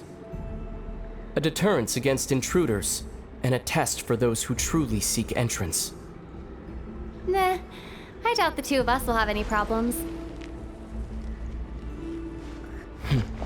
I agree. Still, if we get separated, things could get tricky. Best we move together and watch each other's backs. Even the sound of your footsteps takes me right back. As a warrior, as a traveler, as my little sister.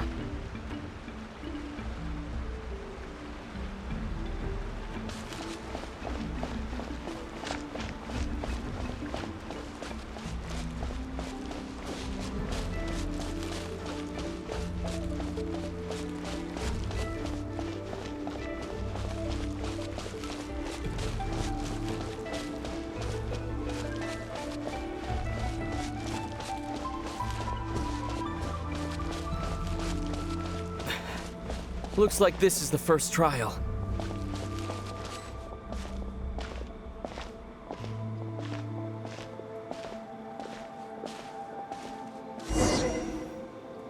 Lumine, do you understand how Kuvaki works? How it exacts force through push and pull? Let's see. How about this? I'll temporarily neutralize the Kuvaki on the cliff face and move the platform into the center. Once it's in place, you'll need to utilize the repelling force of Kuvaki to reach the other side. Okay, I'll leave it to you then.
This should help Ether get across.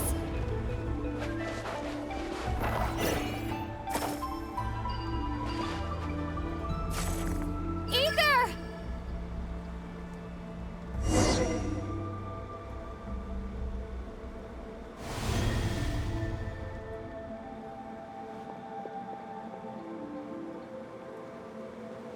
We make a pretty great team, huh?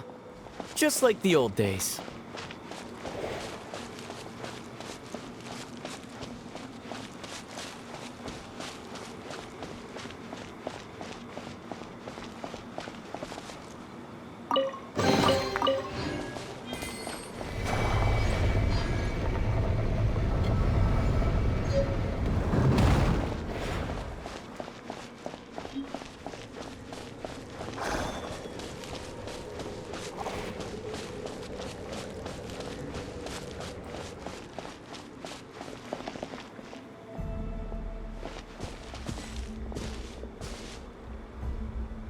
A wide open space. Must be in for a fight.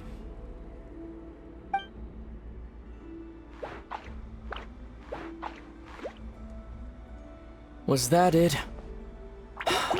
What a letdown.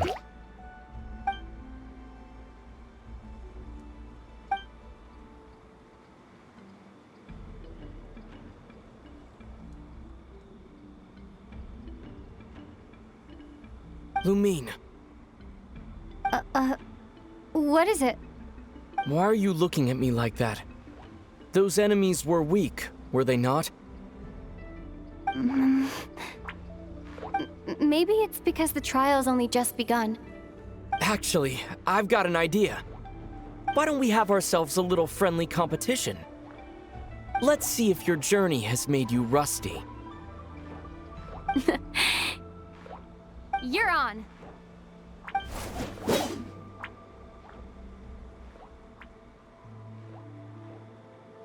I won't lose to you, Ether. If memory serves, I used to come out on top more often than not.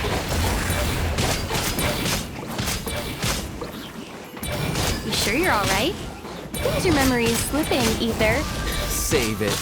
We'll know who's stronger soon enough. Let's see what you've got.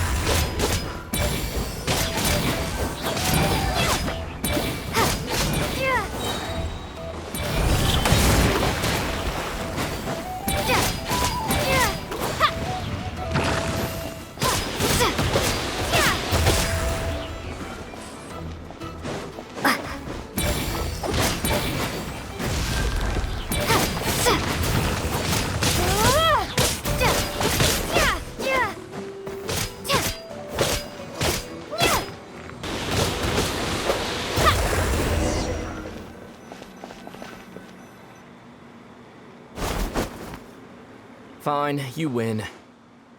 Didn't feel like you really wanted it anyway. Going all out in a place like this? Sounds like overkill to me.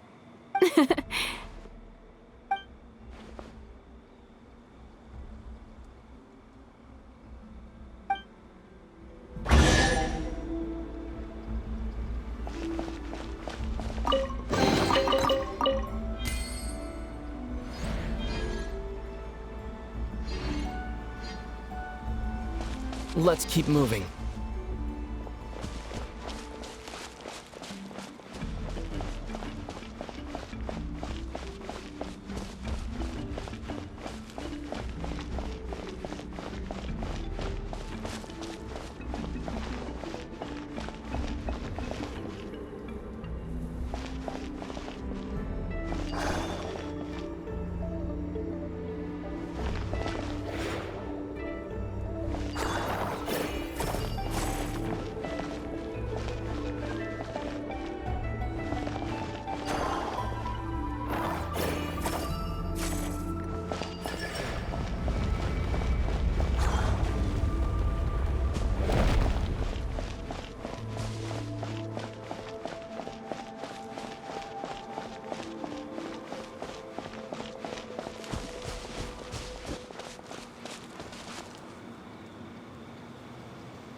What is this place?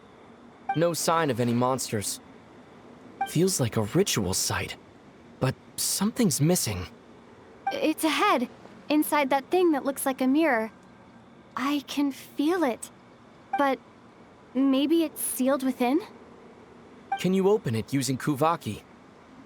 Apparently not. Do you think it might have something to do with the Frost Moon Scion's bloodline? Ether? If this is about strength of blood, what could possibly stop us? Let me give it a try. Why don't you check around for other clues? Sure.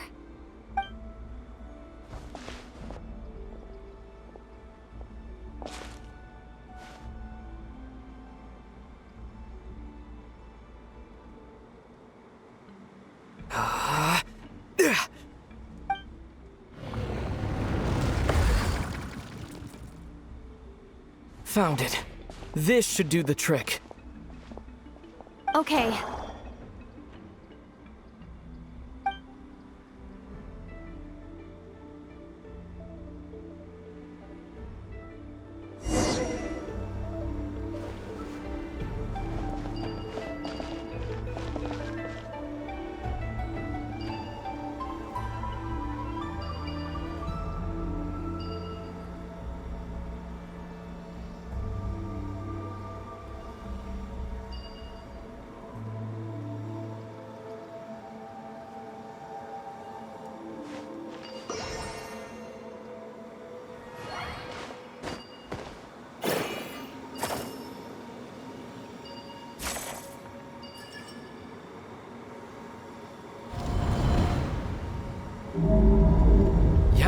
got a reaction. That's one down.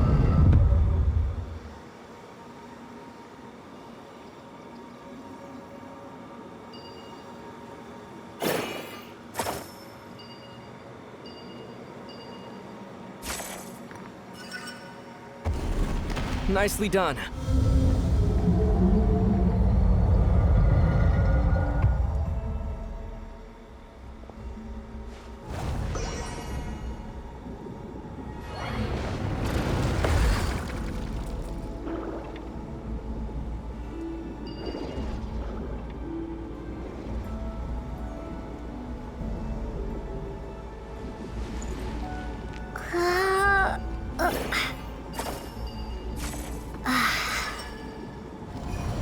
You've got this. One more to go.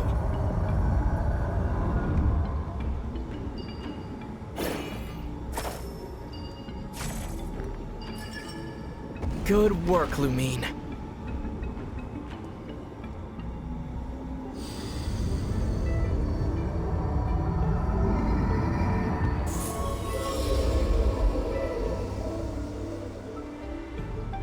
The door's open. Come, we must be close.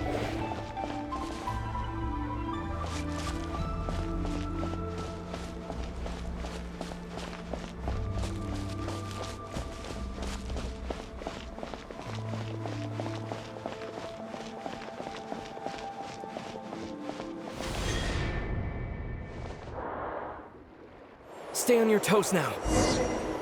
Have you considered that I might be the more experienced between us? Is that so?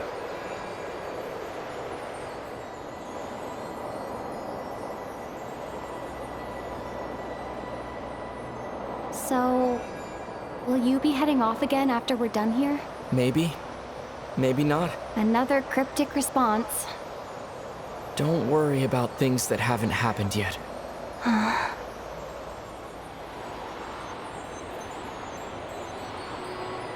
At the end of all this, what do you think we'll find?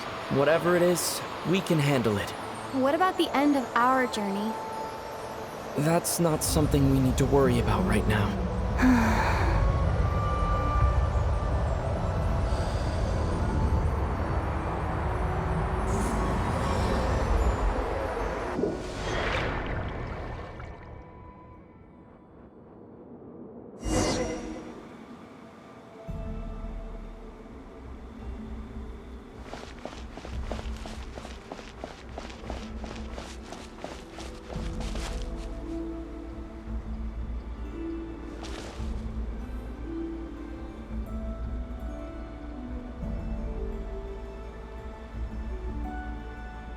Looks like the final trial is just up ahead.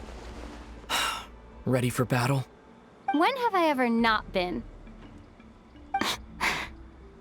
What's wrong? Going on an adventure with you side by side, it's been so exciting. But at the same time, it just feels surreal, I guess. Maybe because it's been so long. You know, this is only the second time we fought together since the day we both woke up in Tavad. Maybe that's it. Lumine, let the light of our blades come together once more, just like they did in the past. Ether. This is a night of miracles, an adventure that belongs to us. Let's not weigh it down with worries and regrets. This is our adventure.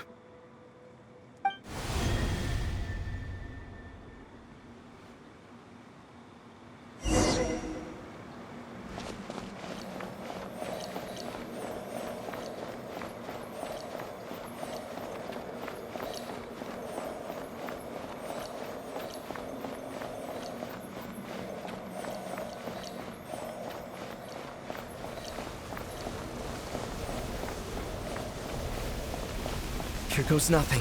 Prepare for battle. Stay focused! Dodge its attacks!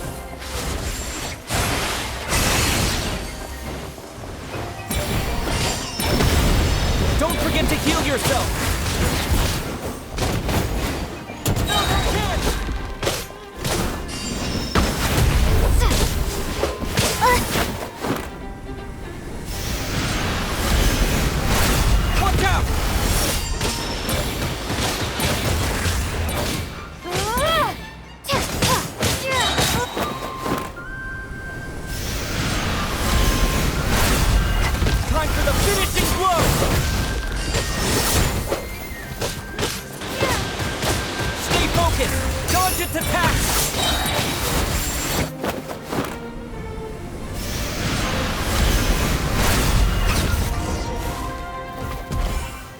It's over.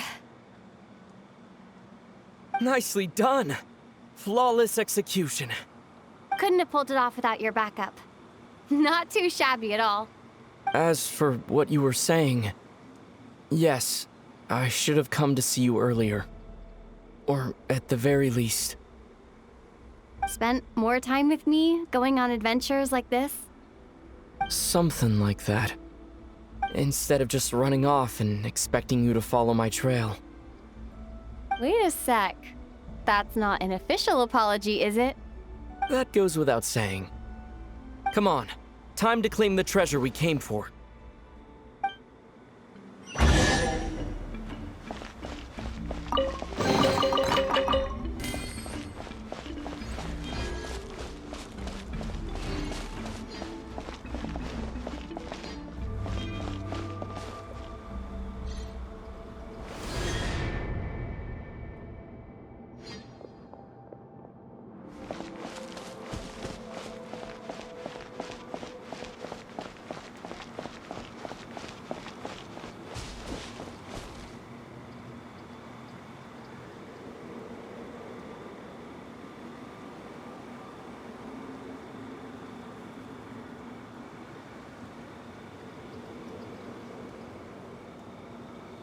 So this is the moon marrow, the treasure we've been after. All right, go get it for me, Lumine. It belongs to me.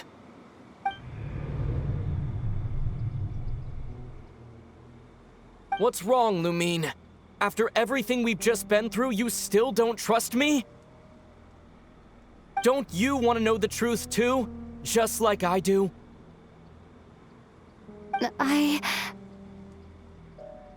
Rest assured, I'll share the truth with you afterwards. Now go, bring it to me.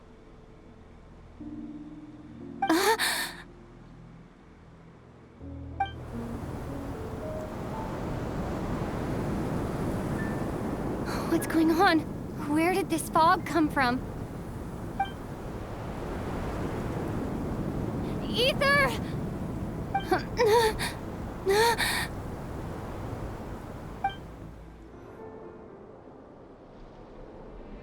Ether!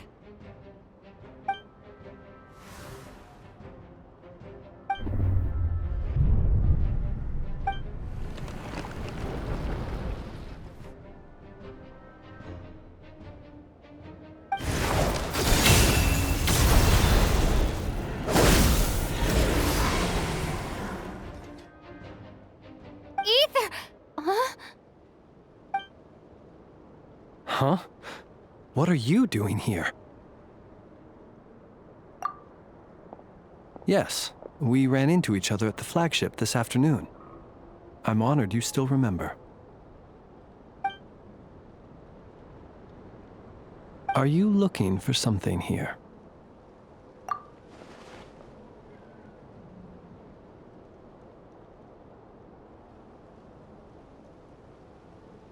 And you just happened to end up surrounded by the Wild Hunt. Sorry, I did not intend to come off as pointing fingers. Indeed, perhaps our courses of action do not differ so greatly. Not exactly. We Lightkeepers are accustomed to patrolling at night. A long-held tradition, you understand. I was just passing by when I noticed that the Wild Hunt had struck. So I simply did what I am duty-bound to do. As a matter of fact, I just saw someone leaving in quite the hurry. Was that your companion?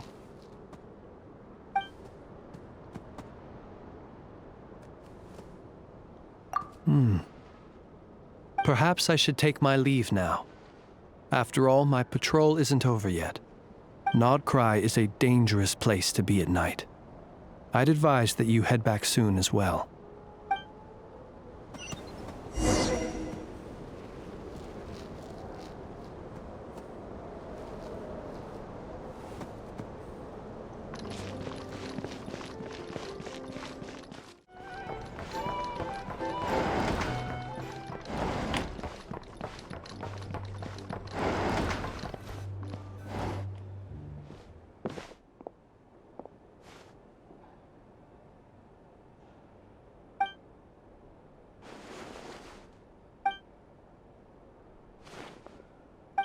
woke up and saw you were gone, so she made you a cup of berry juice to help you sleep.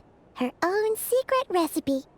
When you get back, drink it up and go get yourself some rest.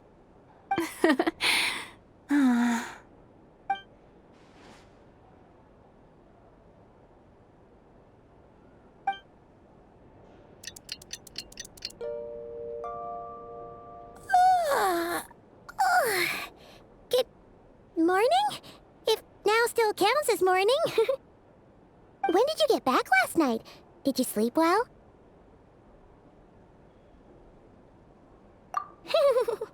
Good to hear. So, where'd you wander off to on your midnight stroll? Anything interesting to see and not cry at night? Oh, really? Come on, don't leave Paimon hanging.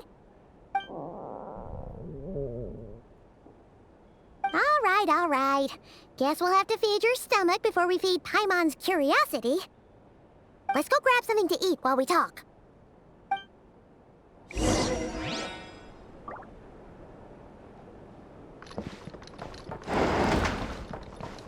It's so noisy here. Back in my... Drink recommendations? Well, for starters, I recommend you drink less.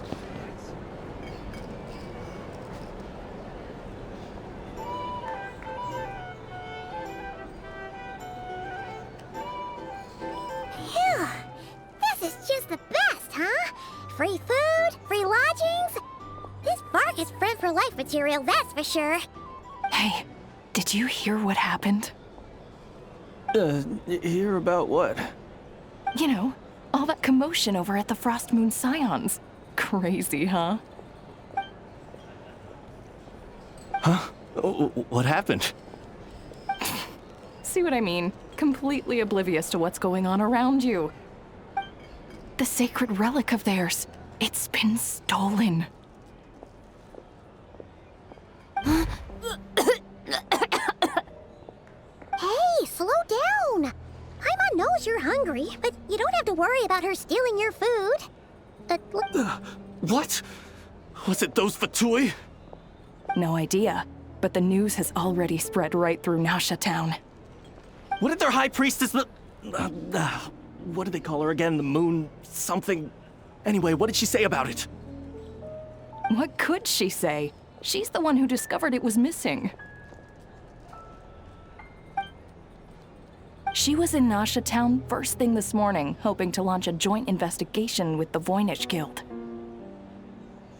Whoa! Did you hear that? Lama and the others, their sacred relic's been stolen!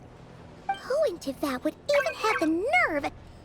Paimon bets it was that bunch of good-for-nothing, rule-breaking, troublemaking Fatui!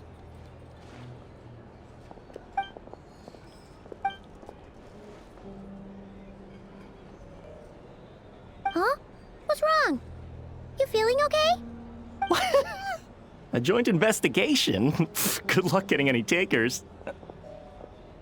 Unless there's some reward or business opportunity to sweeten the deal. Same thoughts here. So just a few minutes back, she switched gears and headed over to the one place that might actually be able to solve this. The Curatorium of Secrets. You scared, Paimon! What is it? Huh? Okay, just... Hey! Paimon's not a baby, you know! Quit pulling her arm!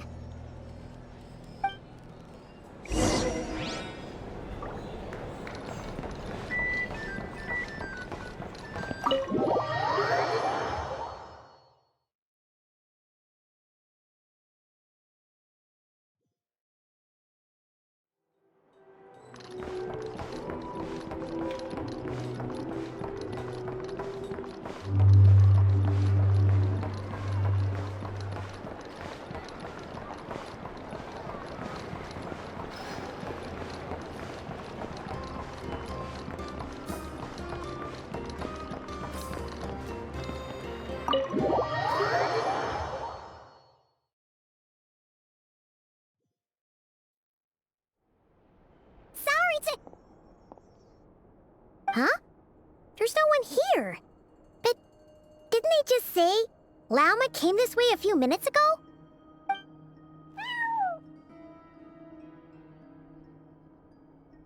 No one except for a cat watching over the front desk. Excuse meow? Are we supposed to check in here?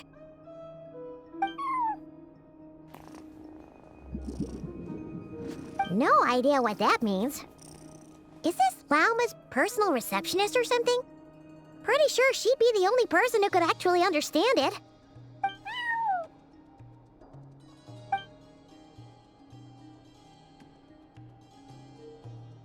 Huh? It's heading into that room! But why not? Like I told you already, that's just... Another client.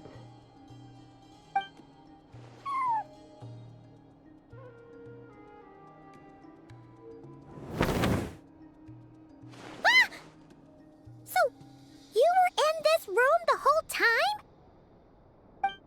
Something I can do for you? Traveler. Paimon. Oh, you're acquainted then? Yes. They visited Hisi Island yesterday. We had dinner together.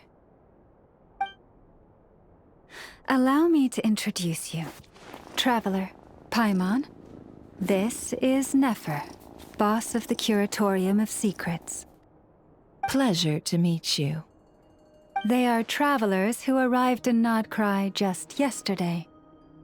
Greeted by the birds and beasts of this land, they are kind-hearted souls who walk in the moonlight's glow.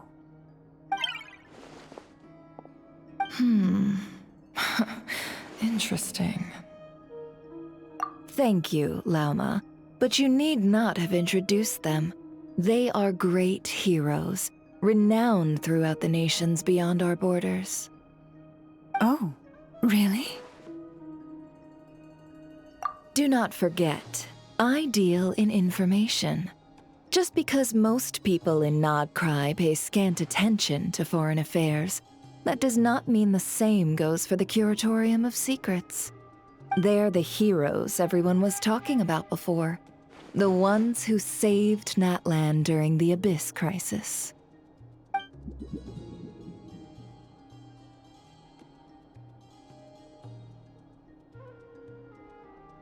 I see. We Frostmoon Scions seldom leave our domain, so I had not heard of your heroic deeds. Please, forgive my ignorance. It's no big deal. We were hoping to keep a low profile anyway. If we had to list all of our titles and good deeds, we'd be talking till sundown, and then some. Huh? What's wrong? Still not feeling great? So, what brings you both to the Curatorium today? Oh, so basically, we were just eating when we overheard people talking about how the Frostmoon Scion's relic had been stolen, and then she dragged Paimon over here.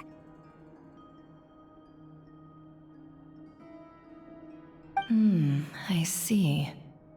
Ah, I see. So you came over here because you were worried about Lauma. A combination truly befitting of great heroes. Strong at arms and pure of heart. In that case, Lauma, I've got a suggestion.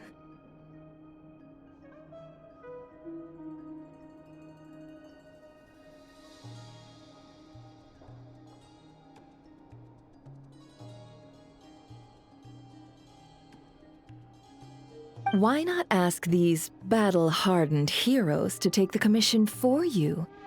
Honestly, it's a little beyond the means of such a modest establishment as ours. Your modest establishment? Unable to handle a commission? You just don't want to take it, do you? You're right. I do not. What kind of commission is this? Surely it's not... to recover your stolen relic? Yes. That recovering the relic is both my duty as a moon chanter and a step toward fulfilling the promise I made the Traveler. To help uncover the truth of the past. but Nefer has already declined our commission multiple times. And yet, just as it always has, the moon will continue to illuminate the sky above the curatorium. Come night or day, may the moon goddess keep you. Enough of that.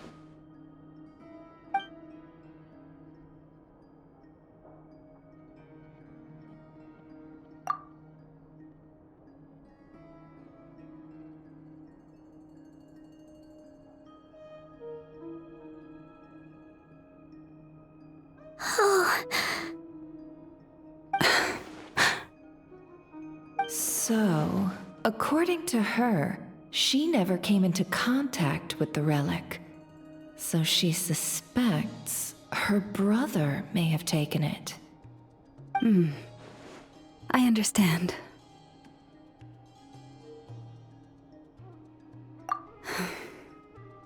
The Frost Moon Scion's secret chamber has remained hidden from the world for generations.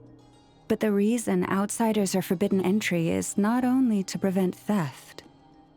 Within the chamber lie ancient trials, challenges designed to test the worthiness of those who enter. To intrude without rightful cause is a most perilous act indeed. So please, don't be too hard on yourself. The fact that you made it through those trials proves your right to stand before the relic.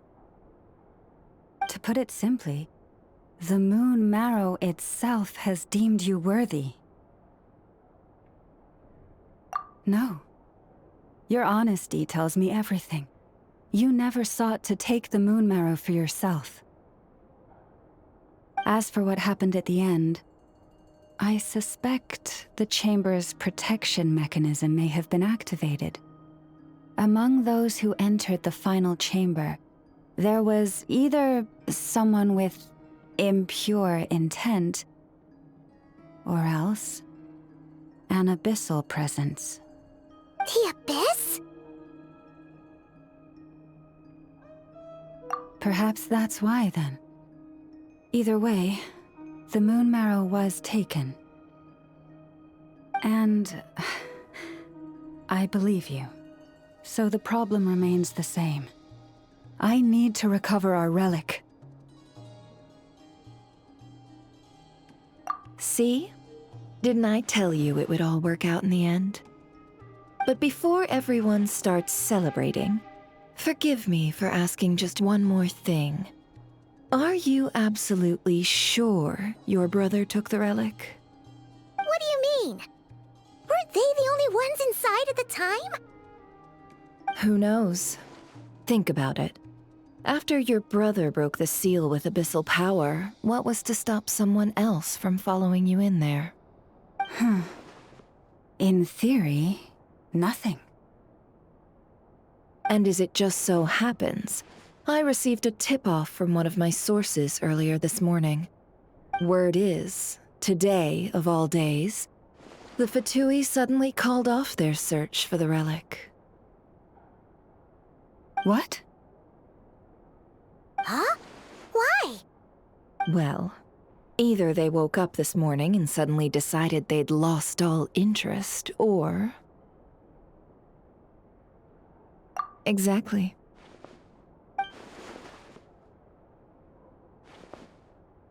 Are you wondering if your brother might be in cahoots with the Fatui? Which is why I asked, are you absolutely sure your brother took the relic? Or to put it another way, do you really know your brother?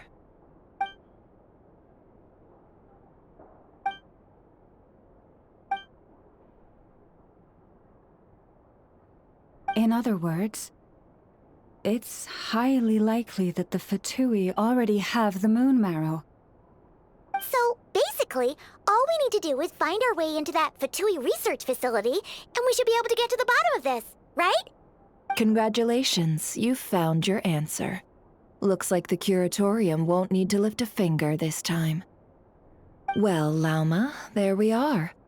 On behalf of our long-standing cooperation and the great hero by your side, I'll waive your consultation fee. But you're really not planning on helping us? I think I've helped more than enough already. If we're to stand any chance of infiltrating that facility, we'll need the help of a specialist. Just so you don't get the wrong idea, let me make myself crystal clear. The Curatorium of Secrets has always striven to abide by a policy of strict neutrality. We do not take sides with any faction in Nodcry. I cannot help the leader of the Frostmoon Scions sneak into a Fatui facility. That would make me their enemy. When one of their harbingers asked me to help them infiltrate your territory, I gave them the same answer. No. All right, I understand. But I do have one final request. I promise it's my last. It had better be. No matter who it is, I want you to help us persuade the next person who walks through that door to join us. What is she up to? You're that desperate for help? What if it's a member of the Fatui? It doesn't matter. You're welcome to tell them everything, even about our plans to infiltrate the Experimental Design Bureau. All I'm asking is for you to say one thing, just one thing to help persuade them. If you do that, I promise I won't ask you for anything else.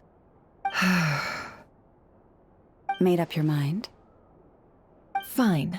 Fine, I'll play along with your little game.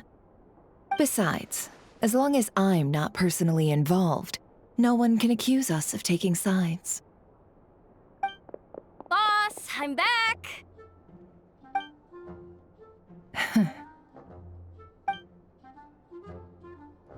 You won't believe the luck I've been having today. Remember you sent me to find that runaway cat, yeah? And you said I'd only be back after dark?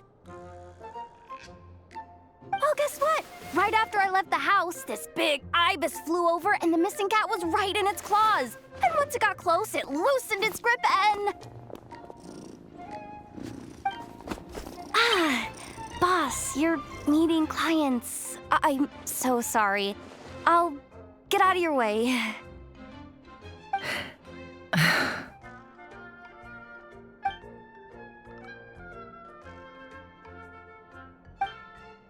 Yehoda, dear, come here. Huh? Me? Is something the matter? Oh, hi there. My dear Yehoda, I have a request. Yikes! Why does the boss sound so scary? Did I do something wrong?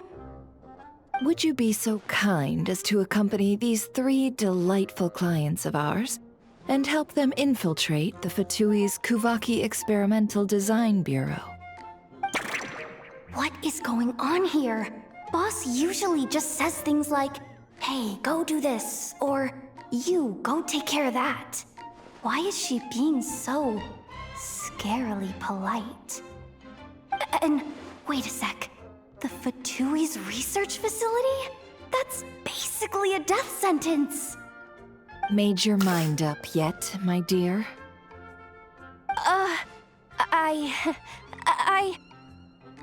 What is up with Boss today? Am I supposed to say yes to this? Or maybe it's because the mission's too risky, so she's actually looking out for me? Why is everyone looking at me like that? Is this some kind of test? I can't let the boss down. Can I? Have you made up your mind?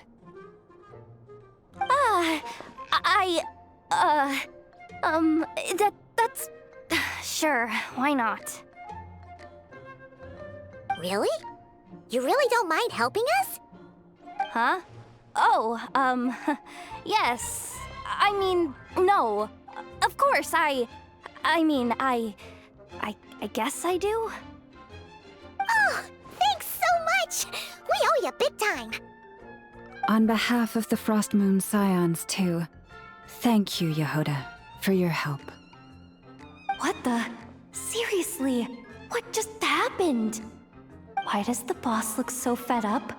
Oh no, was I supposed to turn them down? All that mentoring, time spent teaching her how to deal with different factions. In one ear and out the other. Never. You got what you wanted. You promised that was it. I know this goes against your principles. I won't forget the favor. Trying to get me to change my mind now? Of course not. I just wanted to say thank you. So, thank you. Oh. Yehoda, we'll leave the planning to you. Let's discuss the details elsewhere. Huh? Oh, okay. What have I gotten myself into? Oh, by the way, Yehoda, before you go... What is it, boss? You're fired. Huh? Effective immediately. As in, this exact moment. The curatorium will take you back, of course, but only once you've completed this commission for our 3 clients. What? Is there some issue? Well, here's the upside. Without me taking a cut from your commission, you'll earn more. Seriously? Can someone explain what's going on here?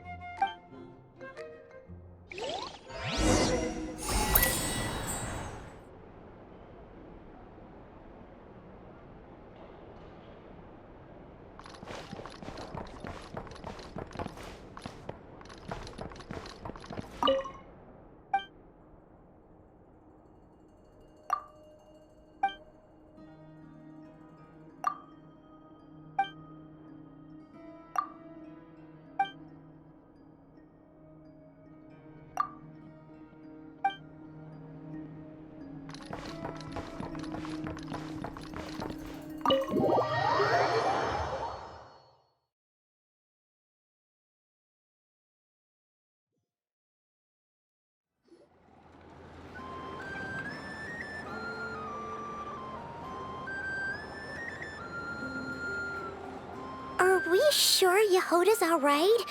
She looked totally crushed just now. She'll be fine, she's just in shock. But one thing's for sure, the curatorium's professional standards are beyond question. The fact that she only requested 1 day to prepare says it all. As an apology, I'll ask my animal friends to help her out more often in the future. Also, thank you for being honest with me. It means a lot. Was it really, though? As far as I see it, trusting your family is never wrong. In this case, let's call it a misjudgment. But the truth is, we all make mistakes every now and then. What matters is how we deal with the consequences. So, in return for your sincerity, there's something I'd like to share with the 2 of you as well. Oh? What is it? Perhaps it is something best said under the moon's gentle light. Would the 2 of you meet me on Hisei Island tonight? Oh, it does sound important. You're right, there's too many people here. Somewhere quieter makes a lot more sense. Thank you both for understanding. Then let us meet beneath the moonlight.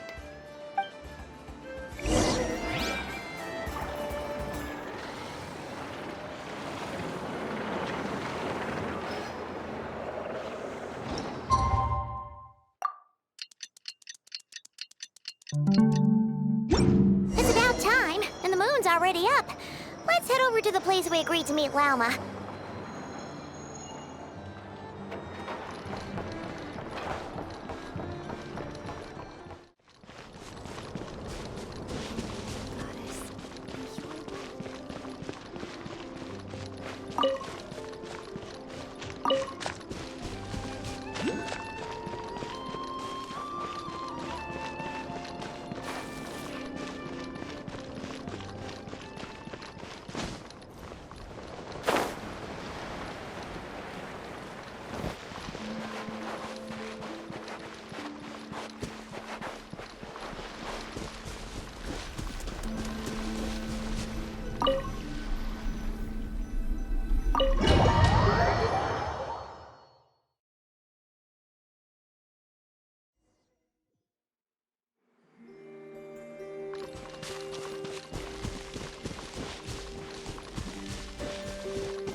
I am indeed.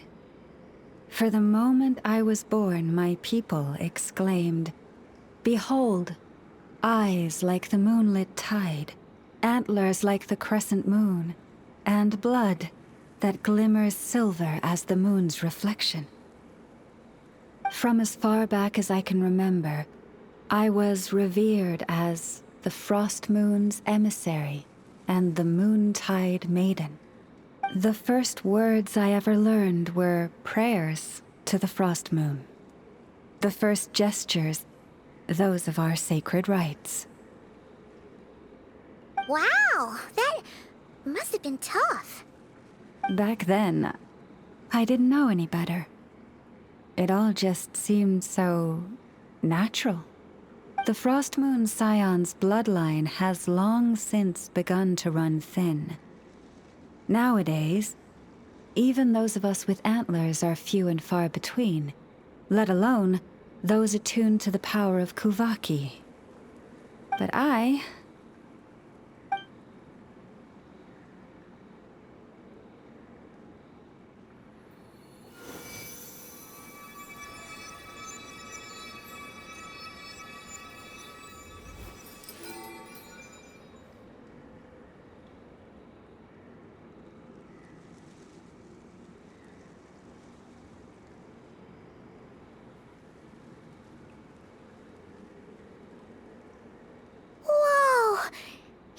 Antlers are so pretty. They say it's an extraordinarily rare condition. Once in a century, if that. I am unusually sensitive to the moonlight, as well as to the Kuvaki's ebb and flow. As a child, I could barely sleep because of it. Oh no! It was that serious? To others, fluctuations in Kuvaki are something you easily get used to, like a gentle tide lapping away at the shore. But to me, that same tide is a towering tsunami, a surging swell crashing against me. Of course, as the years went by, I learned how to suppress my senses and my power, enough to keep it all from overwhelming me. But because of that, I also had to walk the path of concealment. Concealment? From the moment I was first taught to pray, my kin would point up to the night sky telling me, "That, Lauma, is the Frost Moon, the last of the moons, the sole surviving truth." But I would ask them in response, why? Why can't I feel anything from it at all? Later, I came to understand that they simply could not tell where the real tide was coming from. They couldn't sense it. The true moon beyond the sky's veil.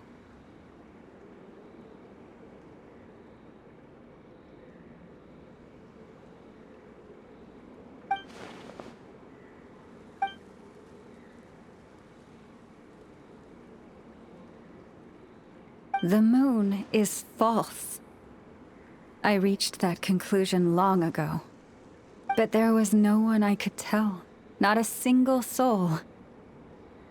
At least, not until now. Am I the one who's wrong? Is it the moon that is false, or my own senses? I asked myself such questions time and time again.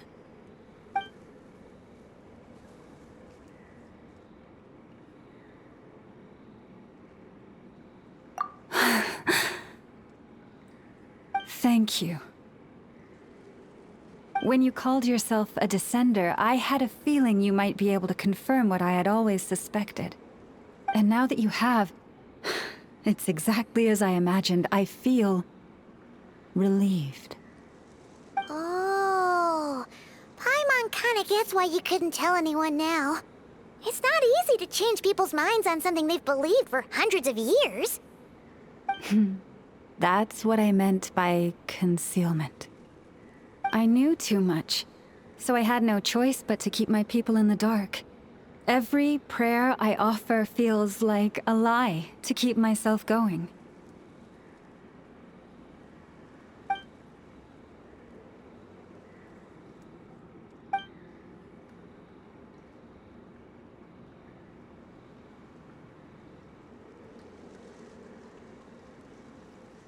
You've already met our Kutar, haven't you? Huh? When was that? And, more importantly, when were you planning on telling Paimon? Ah, no wonder. What did you think of her?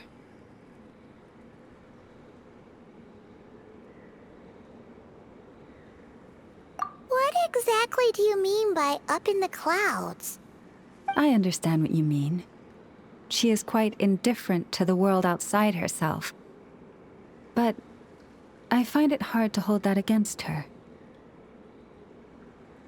Yes, it was shortly after the fall of the ancient moon's remnants. I asked her what the Frost Moon Scions meant to her, and why she left in the first place. Yeah? So, why did she? Perhaps it's better if you ask her yourselves. Things tend to get lost in translation when you speak on someone's behalf. What I can say for certain is this. Even when I had no one to confide in, I still had a family. I still had the Frost Moon Scions. But that girl, born beneath the moonlight, perhaps she's never felt she had either. The truth is, though, she might have had it all, if only the Frost Moon Scions hadn't let her down.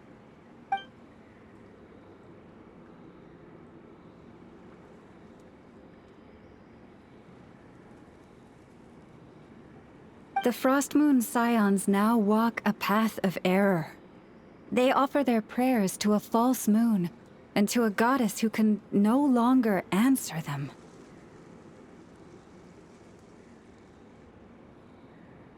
I want to change all that.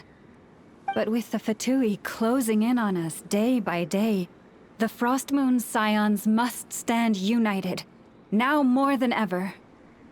I just need to wait for the right moment. Lady Lauma! Lady Lauma! Cappy? Has Karina's condition deteriorated again? Traveler, Paimon, we'll have to continue this conversation later. We'll come too!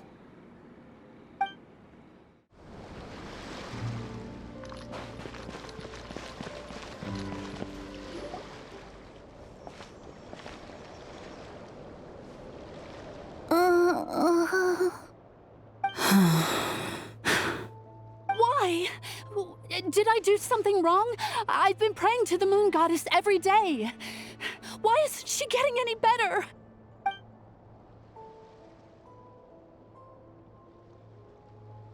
Cappy, I need you to wait outside. I'm about to start her treatment.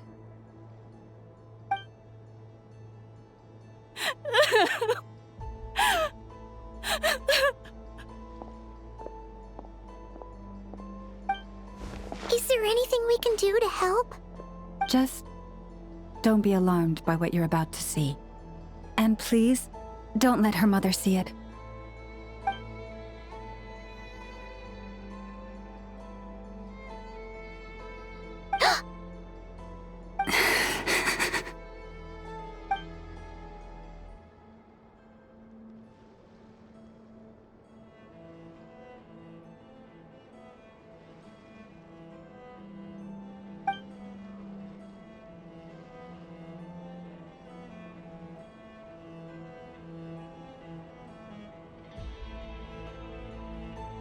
Shh. Please. Help me keep this a secret. She looks much better now. But, Lauma, was that? A medicine prescribed by a local doctor. For ordinary people, my blood has the power to counteract any adverse reactions to Kuvaki.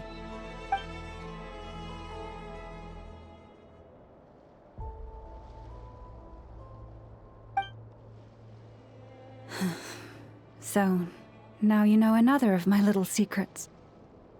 I had hoped to guide the Scions out of error before Karina's illness reached this stage, but clearly, I was too late.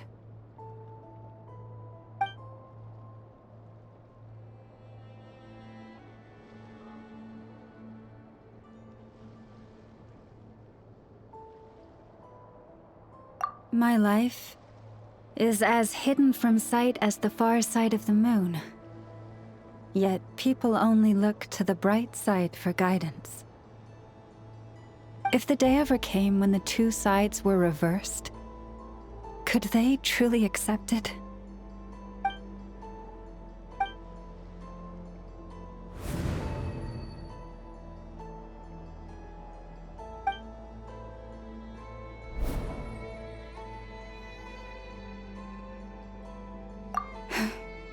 Hearing you say that puts my heart at ease. Mm-hmm. And if there's anything we can do to help the Frost Moon Scions, just let us know. Our priority right now is reclaiming our relic from the Fatui. But I now understand that the day I will tell everyone the truth is no longer far off.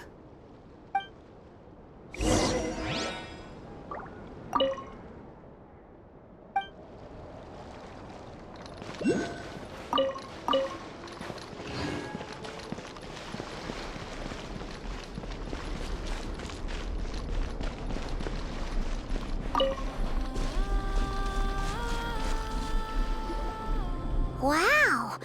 Paimon would never have guessed Llama had all that bottled up inside. Hey! Watch your step! Ah! What's wrong? Oh, you scared Paimon. You scared me there too. Almost stepped right into one of my traps. A trap? Why would you leave a trap somewhere like this? Well, it's not like this is a main path. And besides, we Frost Moon Scions would recognize it instantly.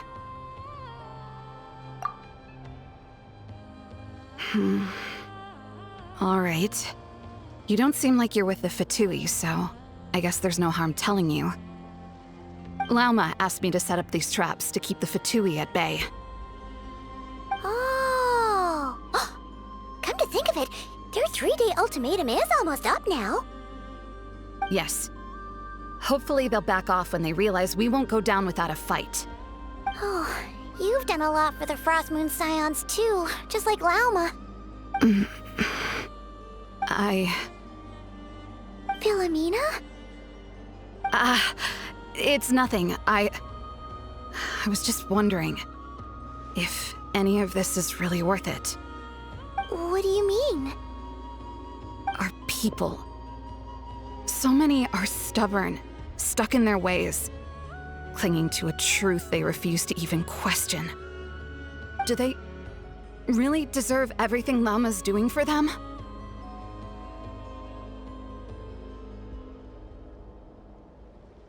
Afraid. Huh. I suppose.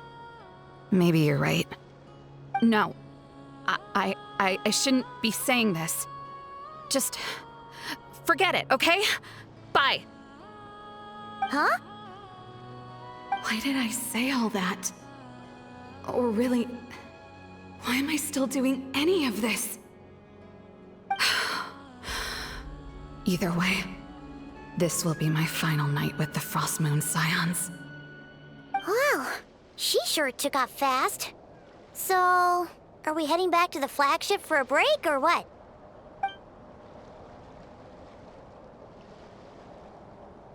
Wait, you're not thinking of visiting that damselette up in Cloud Cuckoo Land, are you? Huh. Given who she is, pushing her won't get us anywhere.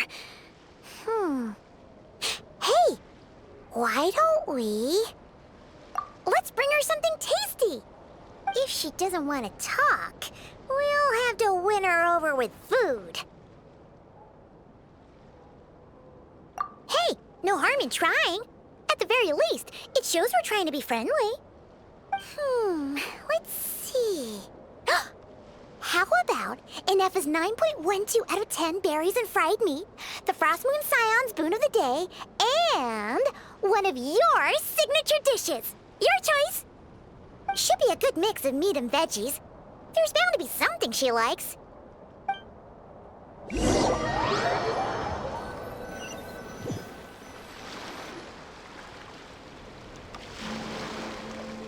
All right, food's packed and ready. This is the place, right? right? Why does it feel like we're going to visit a patient? Oh, no. Take this seriously, Paimon.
Remind me, who are you again?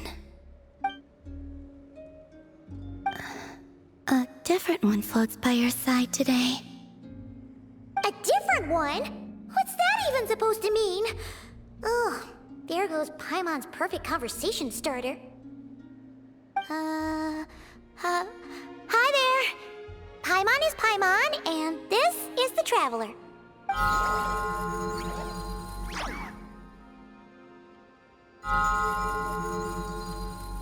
Oh, there you are. Between the two, I suppose you're cuter. Wait, what do you mean Paimon's less cute than that floaty thing? Columbina. What is it? What's your favorite kind of food? Is this a treat? Or an offering? Let's go with treat. Anyway, this is all the Traveler's cooking, so please, help yourself.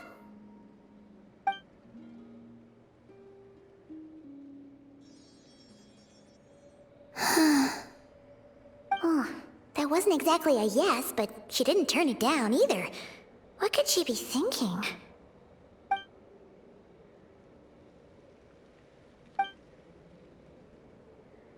So, what do you want to ask? Hey, she's actually playing along! Quick, now's our shot. You know the moon in the sky isn't real, don't you? I know there is only one moon in the sky.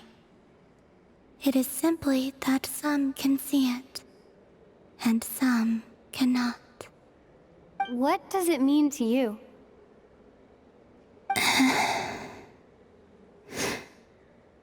The missing prologue. What?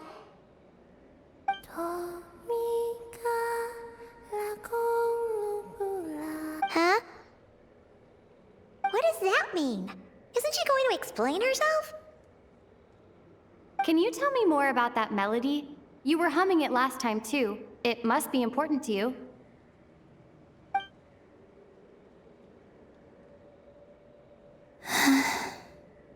It is all I remember from the moment of my birth. A melody. A few lines of lyrics. Like a lullaby from a foggy dream. Oh, so who was singing it? I do not know. I have nothing else. Just that song. Huh? And the Frost Moon Scions who found me. They had nothing either, but hope. Before I even knew what was happening, they were already calling me their goddess. And I had no reason to decline. Like two lost infants unknowingly exchanged, I adopted their faith, and in return, they adopted me. But my adoption drops you into the story halfway through. What came before was scribbled onto the wrong pages, never even bound into the book. That sense of something missing only served to nurture their greed and doubt. And thus, I came to realize that this place was never truly my home. Greed and doubt? O moon goddess, forge weapons for us, drive out our enemies, and expand our lands. O moon goddess, heal our wounds, ease our suffering, grant us strength. They asked for everything, and I obliged. Until the day came when no answer could be given. If mortals can turn to the gods when they are powerless, then who do the gods turn to when they have nothing left to give? You've got Paimon there. In those days, the Frost Moon Scions cared more for faith than for truth.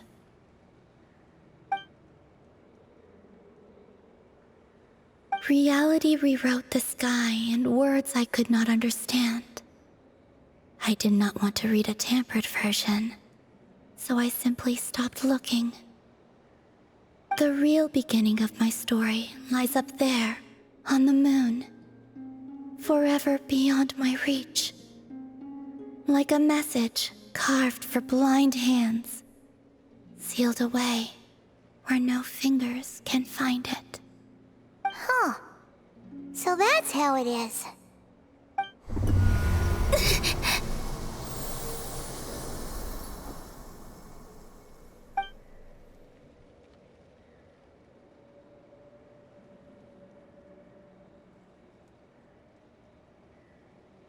What's wrong?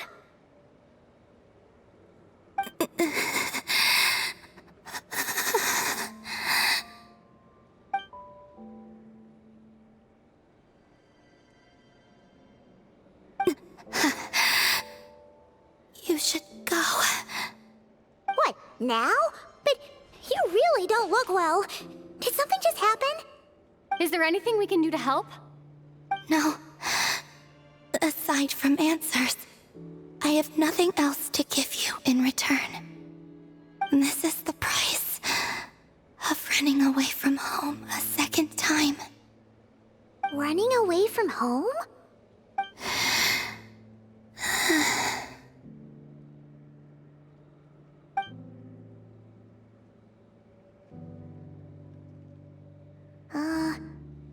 Is she heading towards the food? Did all of Paimon's questions make her hungry? Do you still have many questions? I know I should offer more in return for your kindness, but I'm feeling a little worn out. Oh, we're so sorry about that. But Tsaritsa was right. Freedom always comes with a price. She said I could treat the Fatui as a second family, a second home. But in the end, they were no different. All they wanted in truth was my power as the moon goddess. I'd rather not dwell on such unhappy memories.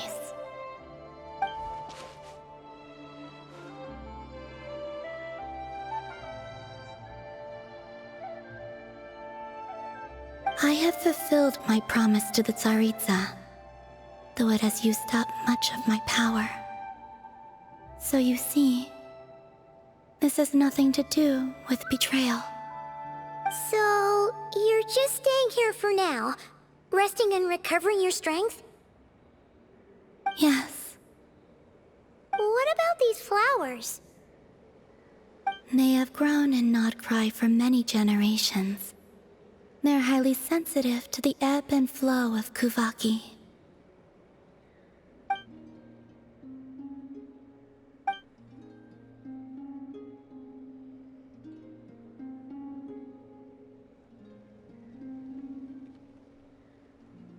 At times, I thought about using that relic the Frost Moon Scions had hidden away.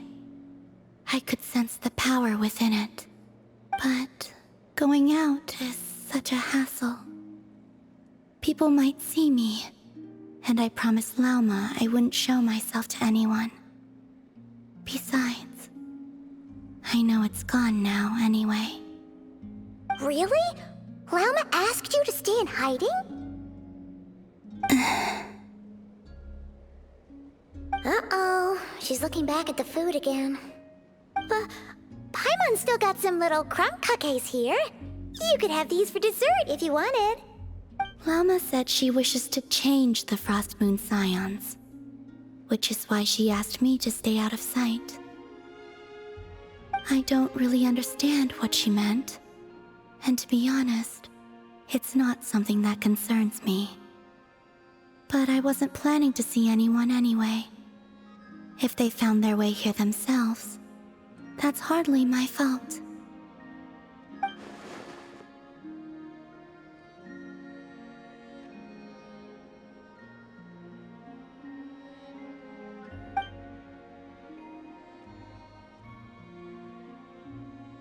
Lauma, the Maiden of the Grove. She is quite unlike any Frost Moon Scion I have ever met before. After hearing my story, she actually apologized for how the Frost Moon Scions treated me back then. She told us she feels like she's been living on the far side of the moon. Is that so? I actually got the opposite impression. She's been keeping her true power hidden away, afraid that people might be dazzled by its brilliance. And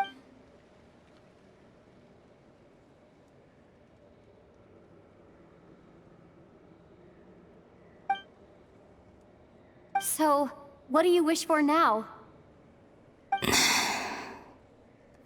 I wish to return to the moon, to the home where my story is written. Right now, that is all I wish for.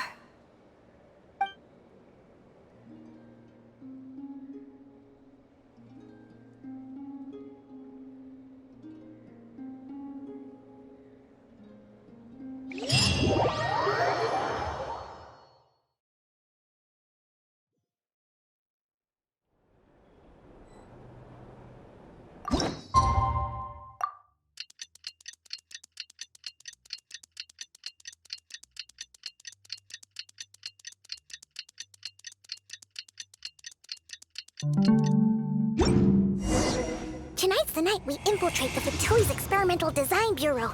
Come on, we better go meet up with the others.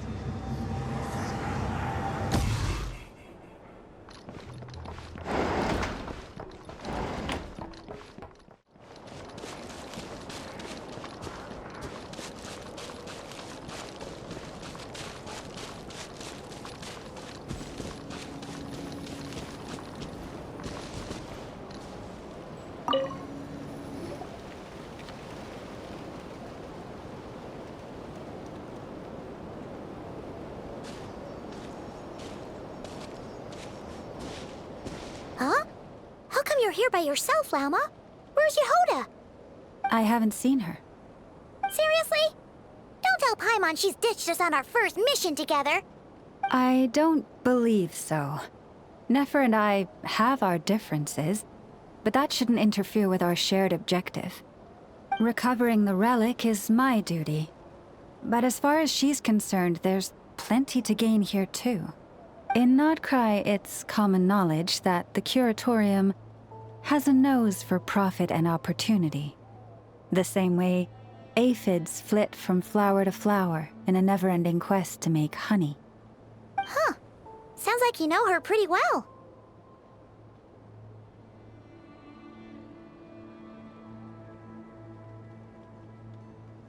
Still, Yehoda sure is taking her sweet time.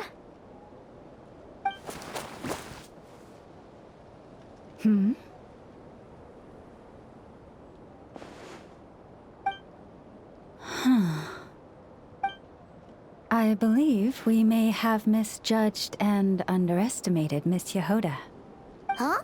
What do you As a former employee of the Curatorium, I'm confident that she possesses both professionalism and integrity in ample measure. Huh? What was that noise? The sound of a wavering conscience, perhaps? Whoa! Something just fell down. Hello, everybody! What kind of an entrance is that? Wait a second. Have you been hiding nearby this whole time? Yeah. I was just, scouting things out from up high. Darn it. How did Jane Doe even notice me up there? I can't believe I'd only realized I'd run out of smoke bombs this morning. What if something goes wrong inside? How am I supposed to make a quick getaway now? Thought I could just hang back and wait for the clients to get cold feet. But nope. Turns out they're all completely fearless. Don't they know how scary the Fatui are? Really sorry, everyone. Truth is, just as I was heading out this morning, I discovered I'd run out of a super important, completely essential, absolutely indispensable piece of equipment. So, what are we gonna do? Well, as I see it, there are two options. Plan A is, we take a detour to Nasha Town to restock. Though, who knows if any shops will still be open this late. Plan B is, we call it quits right here. Disband the team and I'll go home. My place is only like a 10-minute walk from here, so... Personally, I vote Plan B.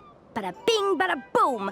Maximum efficiency, minimal effort. Don't try to solve your problems by running away. Not a fan of either? Then I guess our only option is to fall back on Plan J. That's J for Yehoda, by the way. Why didn't you just tell us that was an option in the first place? Come on, that would have totally ruined the surprise. Boss pulls this trick all the time, and it's always the clueless ones who end up praising her to the skies. Feels like you just threw shade at a whole lot of people. I have faith in your professionalism, Yehoda. You don't need those flashy tricks. Your abilities alone are more than enough to earn our respect. Huh. This Jane Doe sure has an eye for talent. Speaking of which, maybe it's time I started calling her something nicer? You really mean that, Jane? I mean, Laumado? I do. I'll tell you what, it's not every day you get to work alongside such considerate clients. I have a feeling we're gonna make a great team. Plan J is this. We find our way in through the freight access on the facility's east side.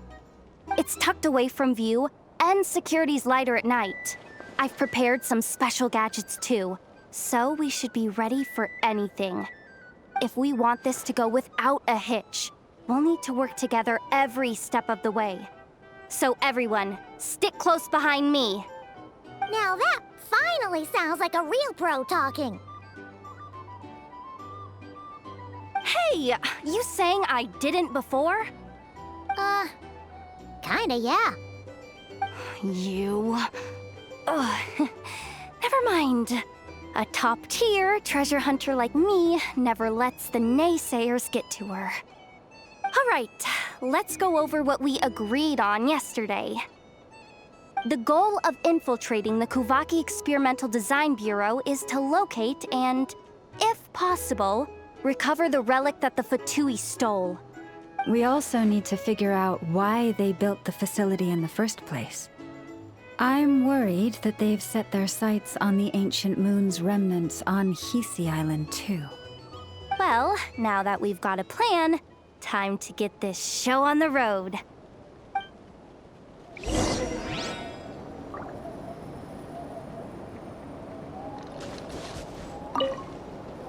Everyone ready? Yeah? Then, let's move. No rush. We'll be waiting right here. Just don't go sneaking home on your own, okay?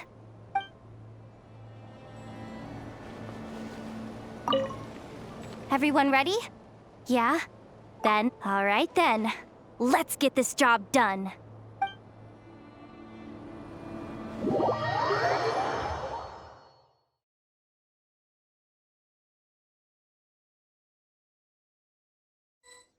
Go, go, go! But make sure you stick to the side.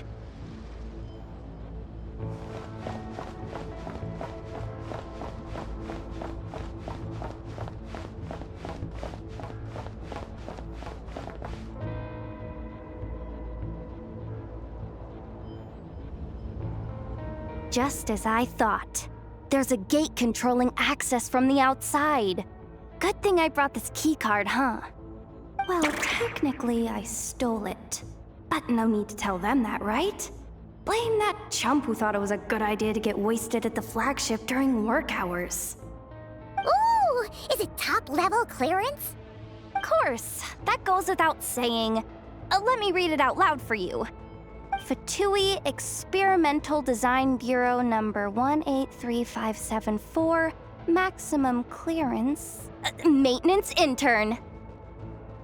That doesn't sound very top-level to Paimon. Never underestimate interns. Even the most legendary of thieves started out as rookie pickpockets, you know? Besides, if it wasn't for this person's selfless generosity, we wouldn't be able to just waltz in like this, would we? Feels like you're trying really hard to change the subject.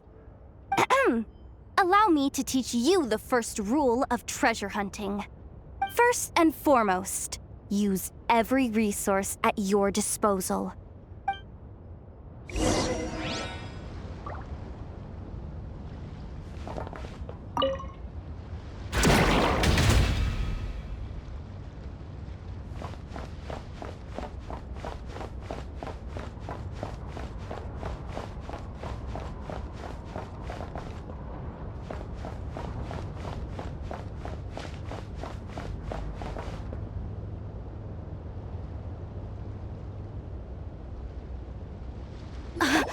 I get it now. It's like a pair of light bulbs just lit up in my head. What did you just get? The blue light, aka Plan A, is telling me to take the path along the left side.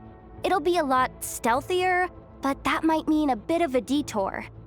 The red light, aka Plan B, is saying, just charge straight in. But that'll mean dealing with, like, a dozen sentry bots already powering up. Although, I might be able to switch them to training mode. Their attacks will be weaker, but we'll still be in for a fight. Can't you just put them in sleep mode? Hey, I told you, I'm just a maintenance intern. Give the new recruits some time and space to blossom, will ya? We're still pretty close to the entrance. Surely they'll call the whole thing off once they see what these bots can do. Anyway, I say we go with Plan B. Either way, I won't be doing any of the fighting, so the shorter route sounds good to me. If we can avoid fighting at this stage, we should. Plan J is to call it a night so we can all make it back to bed before sunrise. After all, the deeper we go, the more dangerous this is gonna get. So we might as well give up while we still can. Okay, here are the bosses. Just don't forget, whatever you do, don't let those recon bots spot you.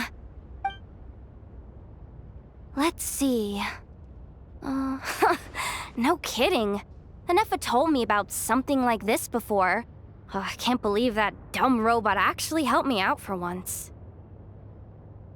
All you gotta do is this, and the recon bots will be reassigned to another position. That way, when it's time to move forward, the path will be clear. Which reminds me, it's about time I taught you the third rule of treasure hunting. Go with the flow. What about the second one? You skipped that one. Huh? Did I? Oh geez, must have gotten them muddled again. I mean, the second rule is exactly the same as the first. Guess that's what you meant by going with the flow, huh?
Someone up ahead! Has the lockdown been initiated? Move it, soldier! The cargo has already been transferred. The lockdown procedure is complete, Commander. That sector is now fully sealed. The night shift. Just our luck. Don't they usually handle deliveries during the daytime? There's not supposed to be anyone here. We've come this far already, and they're really trying their best. If I suggest backing out again, it's not gonna look good. Come on, brain. Think!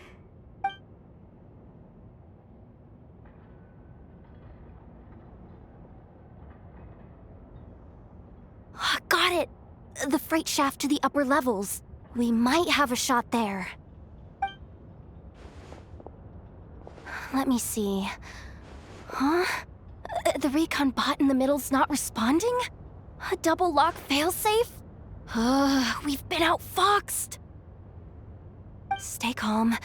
Stay calm. One step at a time.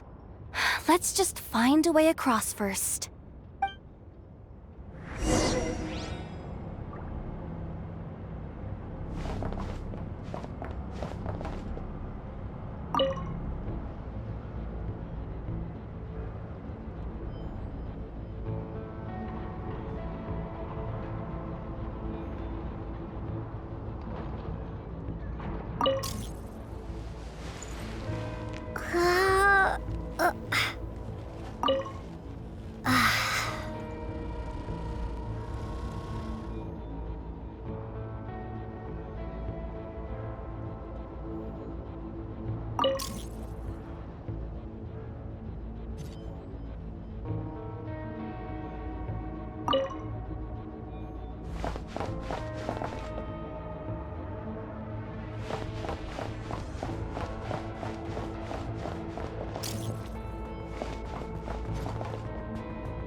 All set. Let's head down this way.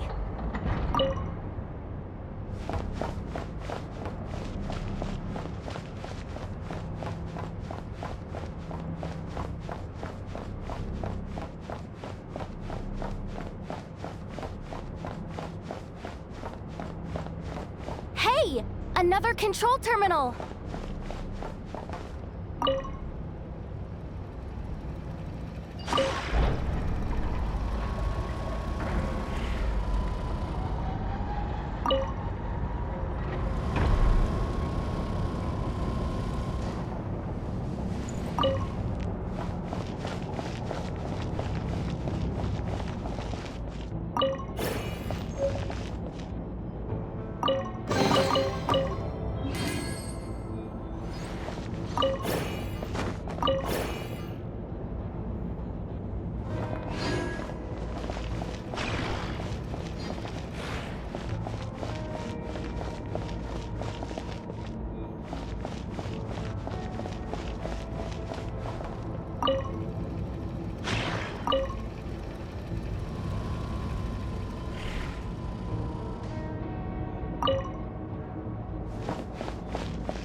Don't worry. Bots are way easier to deal with than people.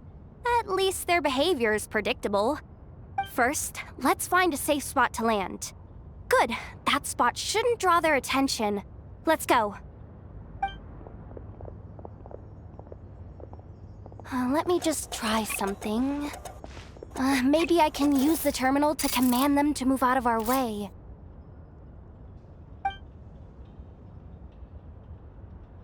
Security verification? With 10 questions? Are you kidding me? You really trust me that much? Fine. I'll do my best. But just to be clear, if I can't answer a question, I'm backing straight out of the terminal. No way I'm risking triggering any sort of alarm. Come on, Yehoda. You can't give up now. Question 1. What is our motto? Oh, I know this one.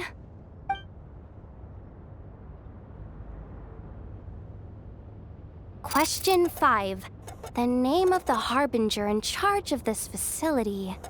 Let's go with, Sandrone. This one should be the Pale Star Edict. I've heard one of Boss's informants mention that before.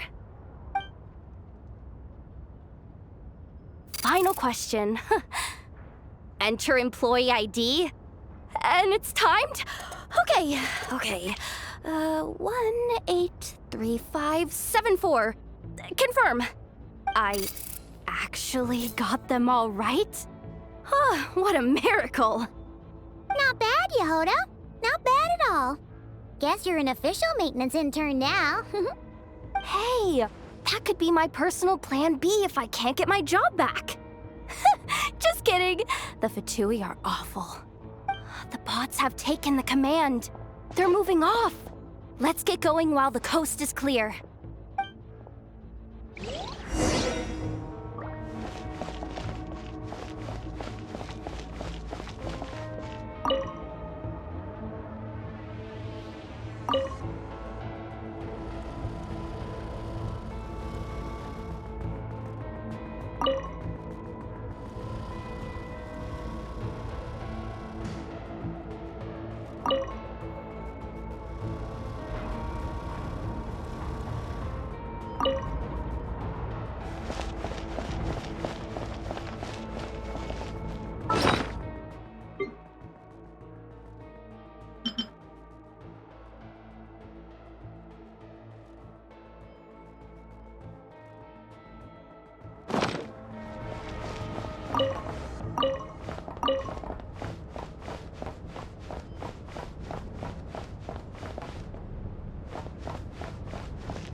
didn't think they'd even cut off the supply of Kuvaki. They're being really cautious. If we can somehow divert some emergency power into the system, we might be able to force boot this thing. What do you mean by force boot? How do I explain this? It's like dumping a whole bucket of water into an empty pool, so that the little ducky gets to swim around again. You should probably just ask Aino instead. So, we just need to find that bucket of water, right? Huh. Paimon thought your explanation was great. Kinda adorable. In a childish sort of way.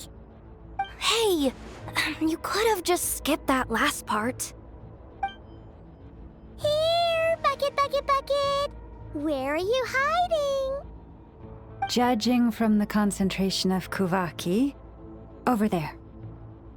Wow, you can sense that, Laumado? That's incredible.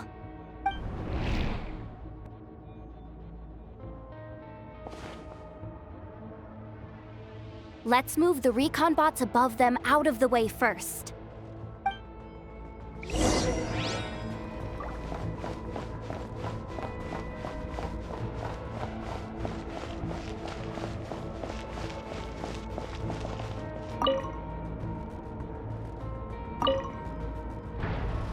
All right, that should keep the alarm from going off.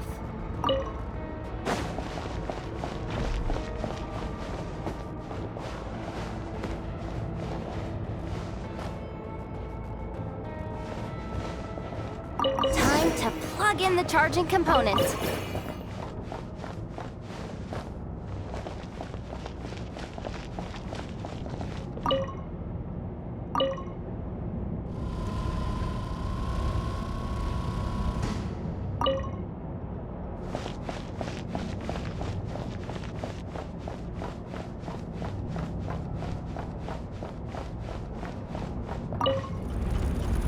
Up and running at last. Let's hope nothing else goes wrong. Please, everyone, step inside. Oh, it's so dark in here. Well, it is a cargo crate after all. No point in being picky about lighting at this point. Ah! Something sharp and pointy just poked me in the back! Sorry. That was probably just my antlers. It's pretty cramped in here, so I had to crouch down. Oh, having antlers must be inconvenient at times like these. Ah! What's going on? Don't tell me something's gone wrong already. Looks like there was only enough juice in the emergency power supply to lift us this far up. Ugh. Awkward. Am I gonna get docked for this? Based on the boss's policy of docking pay for every screw-up, No, wait a sec. I've already been fired. Doesn't look like it's moving again anytime soon. I think we can get through if we follow the ventilation duct along the outer wall.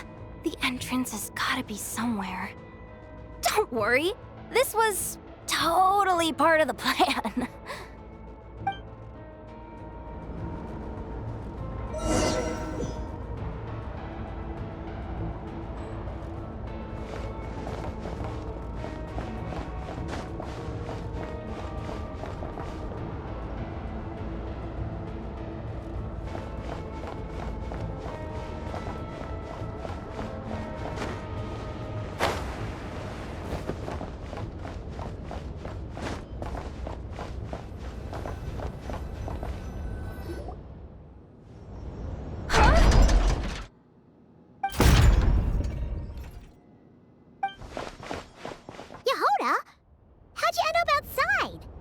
Looks like she slipped out at the very last second, just before the gate shut.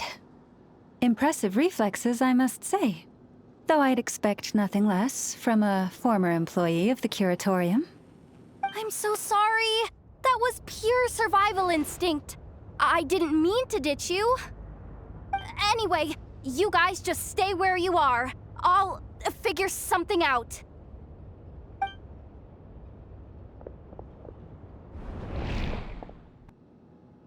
Hey, there's a terminal nearby. Hang tight! Can you hear me now? The duck security protocol has been triggered. The gate must have dropped when it detected a living presence. Wait, so we're trapped in here? I'm checking what I can do from this end. Watch out for the laser up ahead. What laser?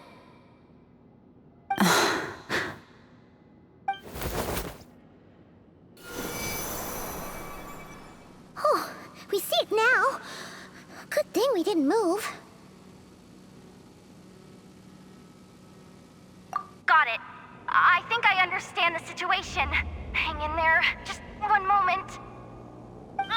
This is killing me, but I think I've got it. I can try adjusting the direction of the Kuvaki flow inside the duct. If I've got this right, you might just be able to dodge the lasers by utilizing the Kuvaki's pull in reverse. Oh, Paimon thinks she gets what you mean. But I can't see where you are from here, so I'll need your constant input. Just tell me what to do. I'll follow your lead.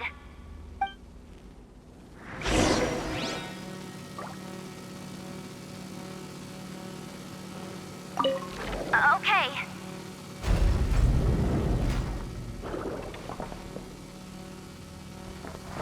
So, wanna grab dinner after our shift?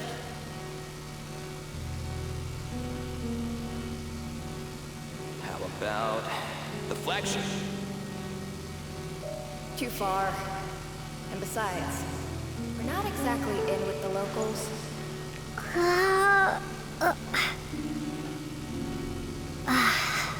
Like this, right? Then how about the staff cafeteria? Brimming with bright ideas, aren't we? Okay.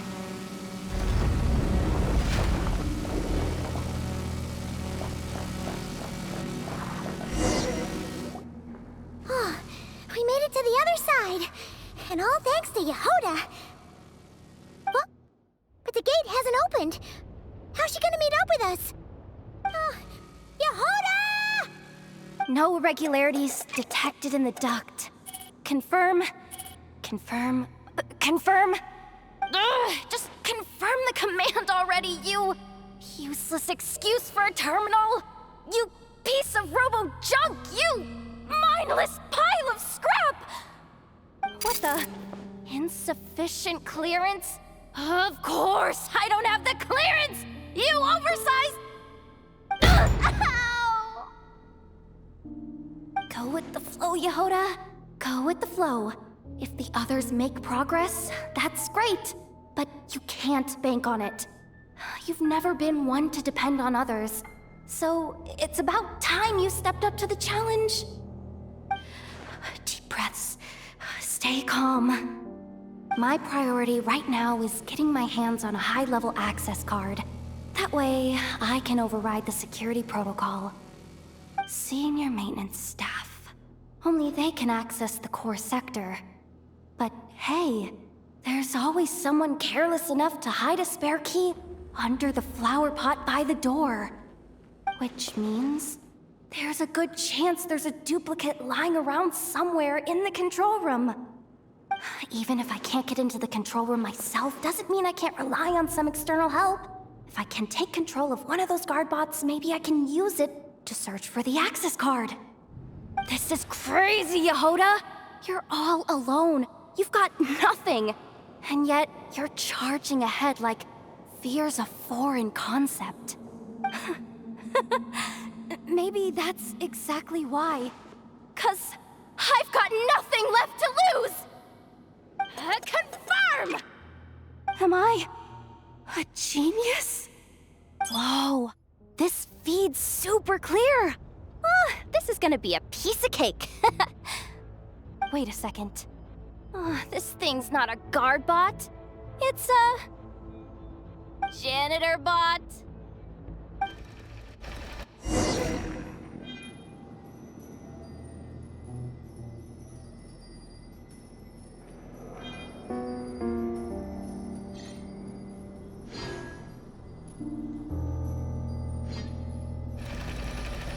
You think Marionette even knows what we do down here? She seems to spend all day either holed up in her lab or out doing the rounds.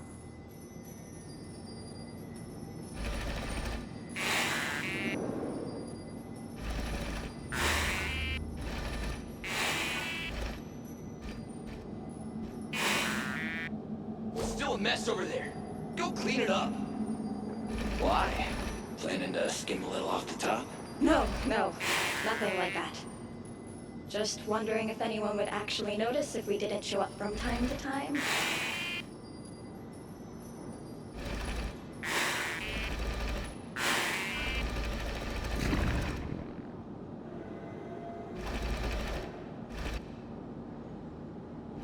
Let me see. Oh, there it is! Hey! Why'd you stop? You haven't finished sweeping that corner. But, I can see the car from here. Guess I have no choice but to swallow my pride and stay in character for now. Sweep up the crumbs by my feet. Yeah, good luck with that. What are you gonna do when they ask for a progress report?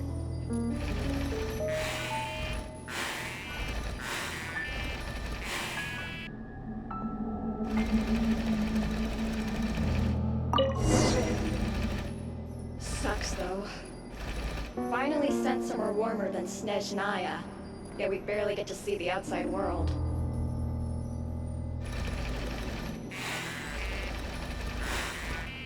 Gotten rid of the dust behind...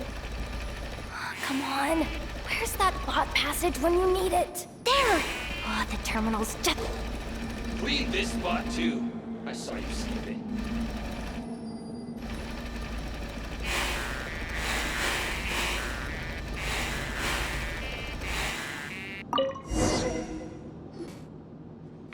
Will Yehoda be okay? Paimon? She said she'd used every resource at her disposal, so let's have some faith in her abilities. Besides, when it comes to surviving in Nodcry, she probably knows more than any of us. So, they really do believe in me. But how long are we gonna have to stay here? Paimon doesn't want to get caught by the Fatui either. Does Paimon mean the two Fatui in that room? Let me see if there's a way to distract them. Wait, did you hear that? Huh? The alarm? What's going on?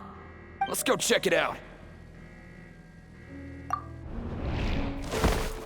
This looks like somewhere important, but there's nothing here.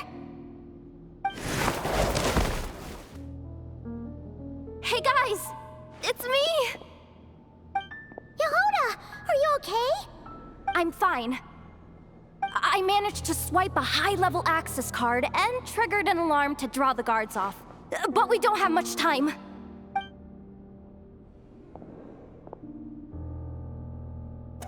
All right, looks like we can control the elevator. Come on, hop in. Let's take it further down.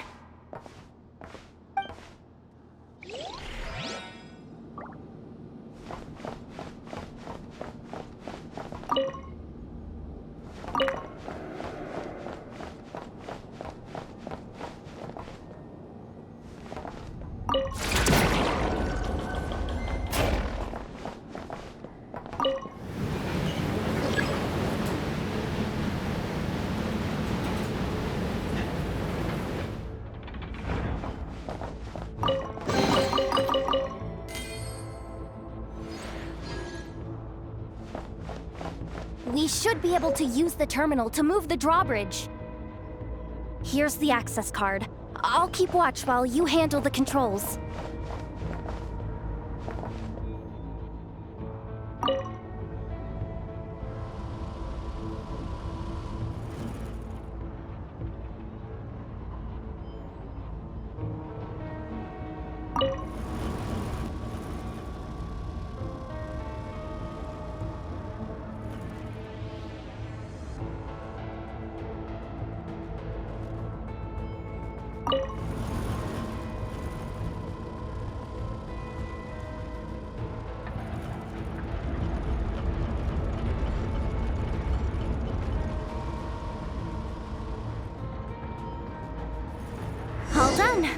let's keep moving.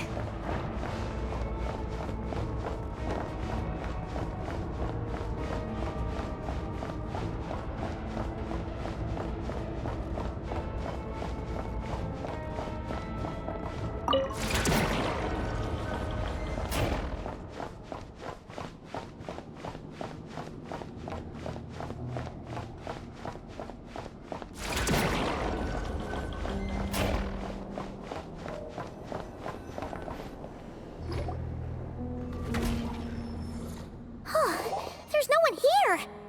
That's good news for us. Let's head inside. Looks like a rest area for the Fatui's Oprishniki. Huh? The terminal's still on? Huh. Looks like that good news is now half good news, half bad news. What do you mean? Well, it seems like that alarm I just triggered was so high level that even the guards in the rest area went to investigate. That's the good news, by the way. And what's the bad news? The bad news is that once they realize it was a false alarm, they're bound to circle back and check this floor. And then, so we've got to move fast here. If you need me to run a quick search, say the word.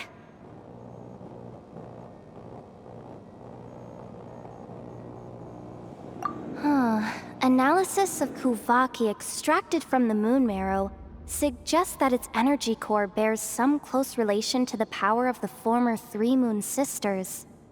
It is suspected that there is a link between the Frost Moon Scion's hidden relic and the shattered remnants of the eternal moon. Come on, none of this is important right now. Just tell us where you hid the darn thing. Access denied. You do not have permission to view this data? Even with a high-level access card? Who does have permission then? Good idea. Pulling it right away. Wow. What's with that huge hollow structure down below? That might just be it. Secluded, out of the way. Exactly the sort of place they might be keeping the relic. 264 pages! What is this? A novel? Can we just skip to the end? I'm flipping through it as we speak. Kuvaki. A weapon. Huh. Seems like the Fatui and Snezhnaya are trying to harness the power of the Light Realm to build some kind of weapon. Seriously? Insufficient clearance? Again? Looks like that's about all our current clearance gives us access to. Based on what we know so far, it seems like the rest must be hidden inside that massive hollow beneath us. I could sense something beneath the water down there. Something unsettling. If they've gotten their hands on the moon marrow, odds are it's hidden down there too. And here I thought we were almost done. But nope, we're going deeper and deeper into the danger zone. Chin up, Yehoda. Once this job's done, you're buying yourself the biggest nod-crying hot dog in town. Deal's a deal.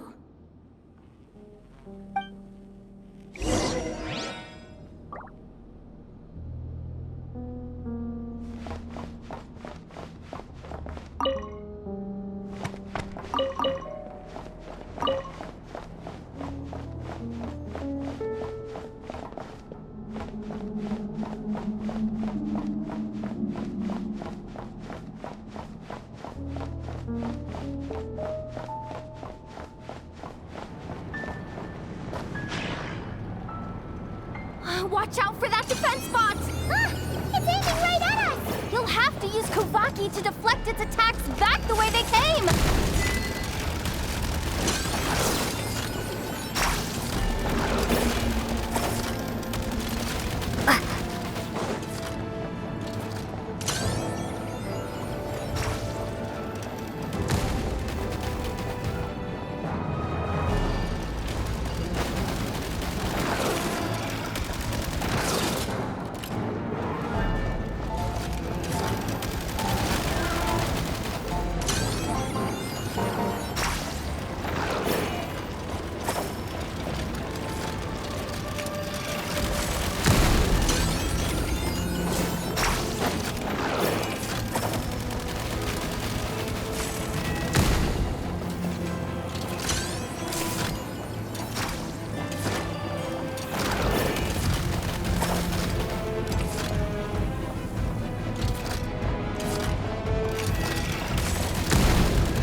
almost there.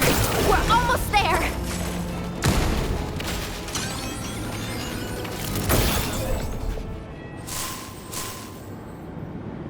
It's finally down. Quick, let's hurry down to the lower level before we're spotted.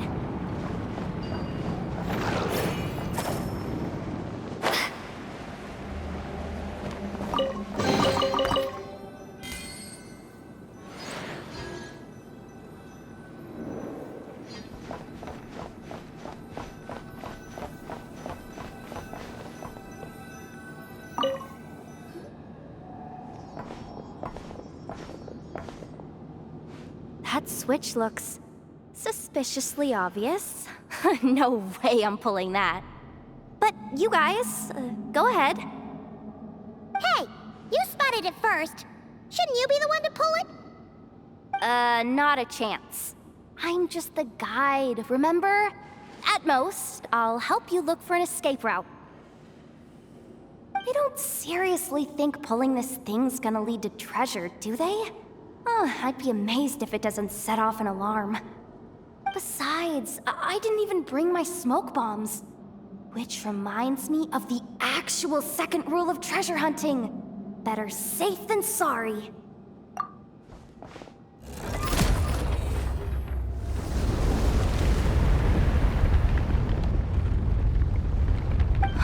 The ground, it's shaking.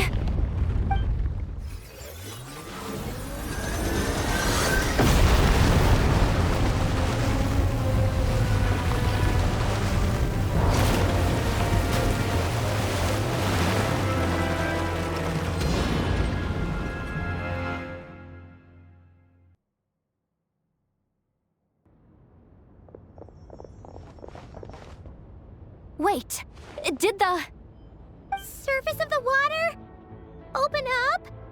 Oh, this is bad. This is really bad. I'm getting put on the Fatui's blacklist for sure. Don't worry, Yehoda. You've helped us so much. If they try anything, we'll protect you. Aww. Come on, I was just kidding. I'm tough, okay? Just haven't had the chance to show off my fighting skills yet. Me, afraid of the Fatui? Ugh, not a chance. I suspect the relic is hidden down below. Yehoda, your commission ends here. I am truly grateful for everything you've done for us. You don't need to put yourself in any further danger. I'm coming with you. This has nothing to do with the commission, or the danger, or whatever. This has already gotten way out of hand, so I'm coming too. End of story. Ah, she's blushing. Hey, zip it. Why'd you keep staring? Oh, you looking for a knuckle sandwich or what? Oh, come on, move it already.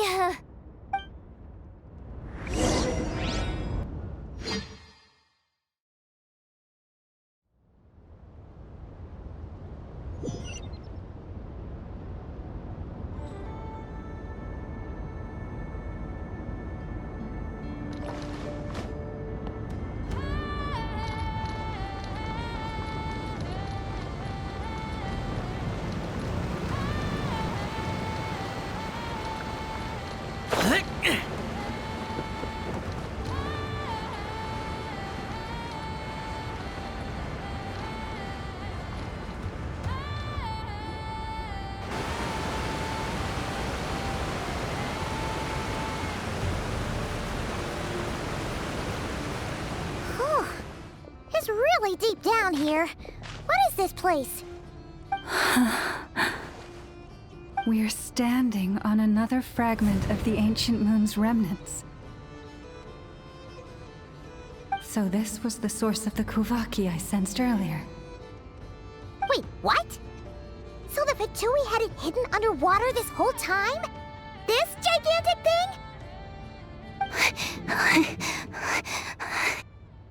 Yehoda, you've been kind of quiet since we got down here. What? Me? Have I? It's nothing. Really. Ugh, we're doomed. How are we even supposed to get back up from here? Oh, my grappling hook's not nearly long enough. And if someone spots us here after all that commotion, we'll be sitting ducks! Oh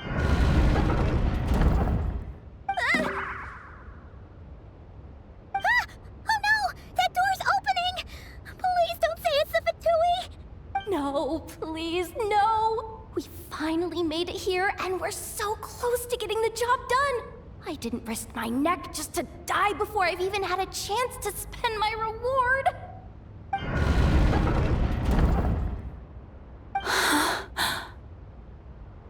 What happened? Why did the underwater barrier open? How could this be? Huh? Lauma? And you guys? Wilhelmina? What's going on here? Looks like there's no point trying to hide it anymore. What are you talking about? I thought you might come, but I didn't expect to see you here so soon. Forget it. The moon marrow isn't here. You joined the Fatui? Yes. When? The day I could no longer bear to live a lie. At first, the Fatui wouldn't accept me. But then, one of their harbingers noticed me and said she'd give me a chance.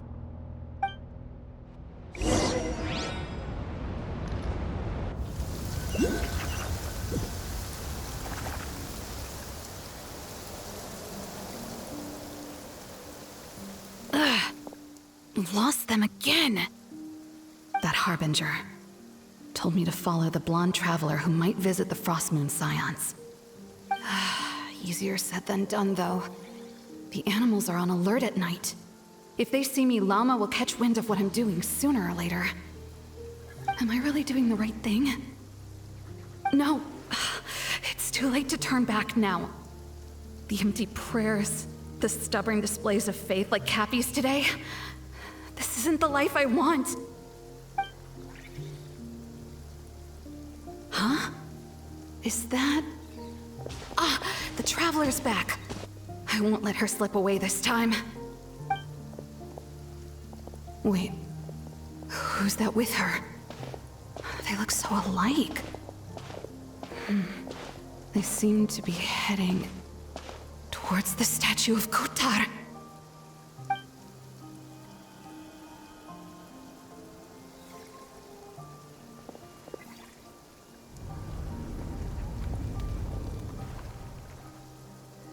They've opened the secret chamber?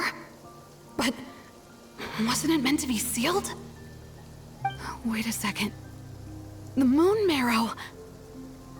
Surely they're not after the moon marrow. I'd better go report this straight to... Hold on.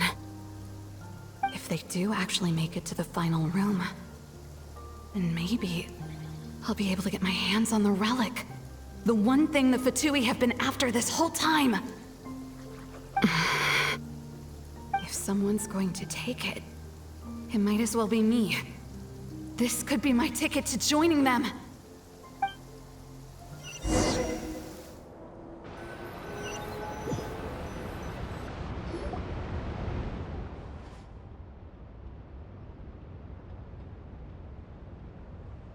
Yes. And in your final moment of hesitation, I took the chance. And then you gave it to the Fatui? But when we talked to you before, you seemed so genuinely worried about Lauma. Because I thought she was as fed up with the Frostmoon Scions as I was. We grew up together, Llama. I know you were chosen to be the next Moon Chanter when you were just a child. They never gave you a choice in that. I saw the look in your eyes when you were treating that child. That sense of helplessness. Surely you too must see that this blind, inherited faith of ours is simply holding us back. If our prayers are never answered, then why keep praying? Do they really deserve all of your devotion? Or are you trapped by the responsibilities they imposed on you? So those are your reasons for wanting to leave the Frost Moon Scions? Isn't that reason enough? When we pray to the moon, we do so to show our gratitude for the life it granted us long ago. It reminds us to strive for something higher within ourselves. But I know that's not what you want to hear. You're right, Philomena. I have indeed kept secrets from you. I knew it. You don't want to be the Moon Chanter, do you? No, that's not it. I'm talking about the fact that the moon in the sky isn't real. What? You're saying... Huh?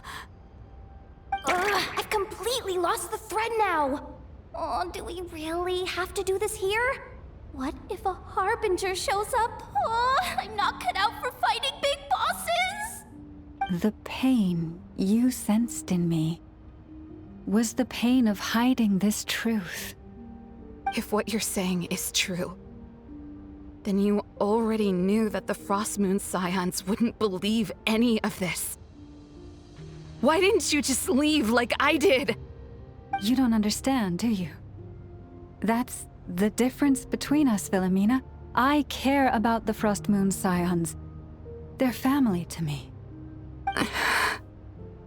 It hurts because I care. And that's why I chose to hide the truth. But now I understand that was a mistake. My family deserves to know the truth. I shouldn't have tried to hold it all together with empty prayers. Are you trying to say that I only ever cared about myself? There's nothing wrong with that in itself. No one would have tried to stop you from leaving. But you did not have to stab us in the back like this. We've been spotted! I knew it. I just knew it. Oh, what now? If a Harbinger shows up, I'm out of here. No darned relic is worth dying over. Looks like I misjudged you, Llama. I didn't think you had it in you to stand up to your fate. Turns out, you are a great moon chanter after all. But you were right about one thing. I haven't considered Hisey Island my home for a long... Bosses! Time to go! I will change the Frost Moon Scions, Philomena, as soon as the new moon rises. Then I guess I won't be around to see it. Say, Llama, what happens to those who betray the Frost Moon Scions? May their antlers be shorn with silver blades, and let them be cast into the long night of unknowing.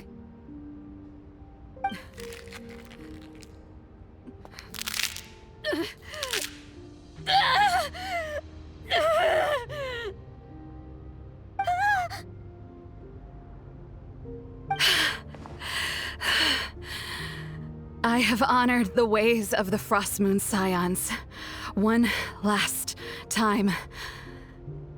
Think of it as a gesture of respect, Llama. There they are! Grandma? Marionette has the moon marrow. She went to Star Sand Shoal. Don't flatter yourself now. I'm not trying to atone. I just don't believe you'll actually be able to change them.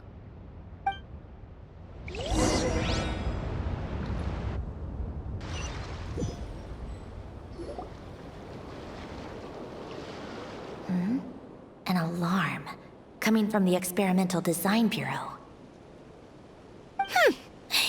Interesting. Hey, wrap things up and get yourselves ready. Looks like we might be having some guests.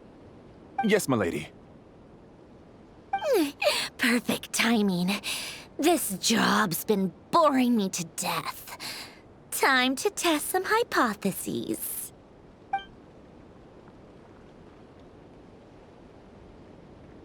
Bosses! I mean, esteemed clients. I mean, generous benefactors. Wait up! Come on! Sure you don't want to consider heading home first and coming back another day? Nasha Town's that way. You are aware that this is the way to... A little ahead of schedule, aren't you? Oh no, it really is a harbinger this time. Marionette. So you are here after all. Hand over that relic right now. It belongs to the Frost Moon Scions. Hmm? You mean that thing your antlered turncoat brought us? Huh. I have never much cared for trophies given up without a fight. But watching you tear each other apart over it? Priceless. I'm not in the mood for warnings today. Ooh, how frightening. Had I a Trimble function, I'd have rattled off at least a dozen screws by now.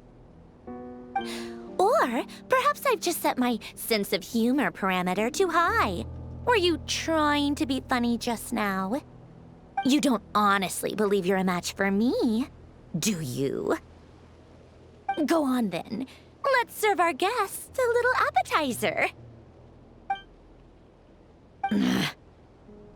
Hey, didn't you hear me? I said let's serve our guests a little...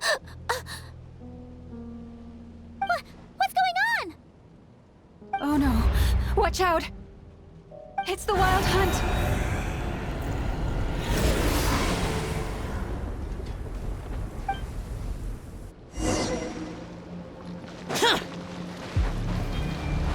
This is order. Have fun with this gift! Everybody stand back! Lament!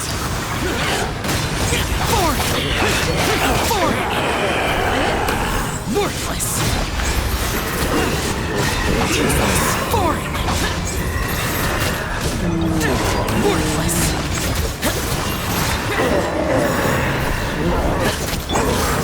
Gather!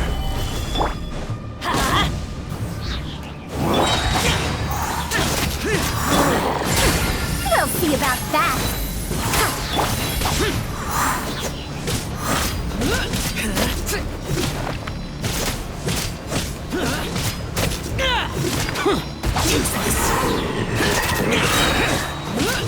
Here's the storm! Going in! Evil conquering!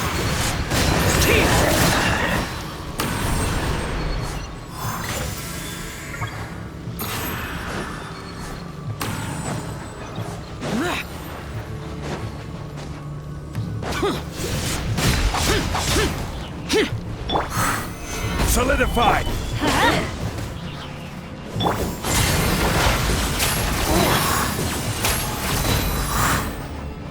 Let's light it up!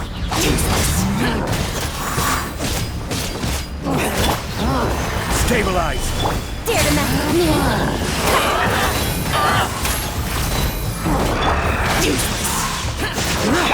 Of course, teamwork is dreamwork! Lament! Worthless!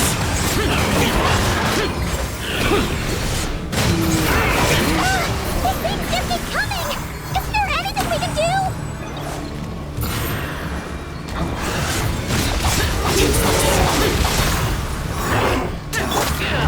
Solidify! Order guide you! We'll see about that!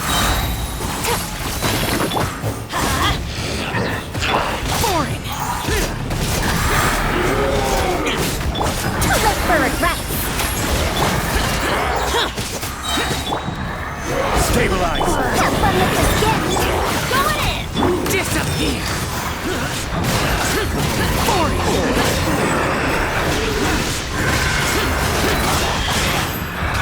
Worthless!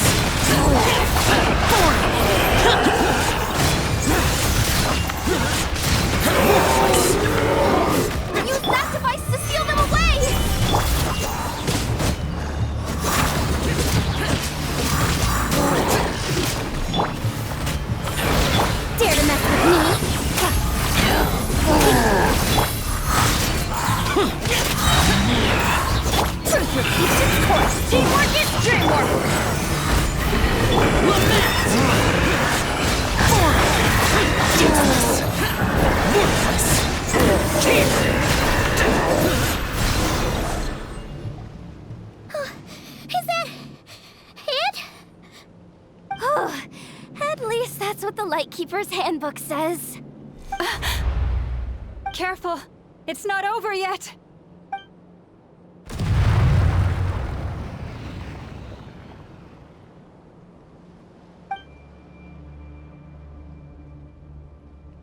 Paimon! Lauma! Yehoda!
Wait, what was that?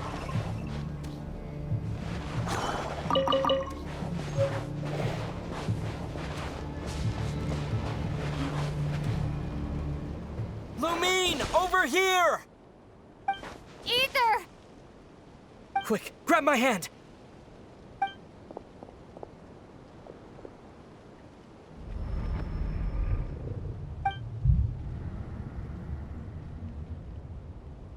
Lumine, what's wrong? Why are you here at all, Ether? What do you mean?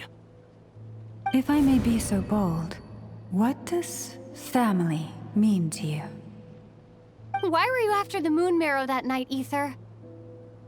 Among those who entered the final chamber, there was either someone with impure intent, or else an abyssal presence. We can talk about that later.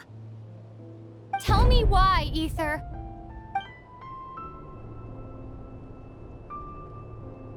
You know, this is only the second time we fought together since the day we both woke up in Tavad. No. Lumine. But when I found you, you were still in hibernation. Even the key to the chamber was still secure on your person. We didn't wake up together. What are you talking about? We don't have time for this, Lumine! Look at me, Lumine! Don't you want to explore this world with me?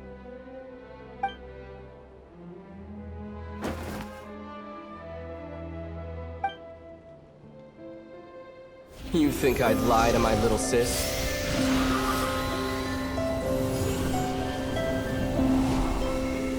What a letdown.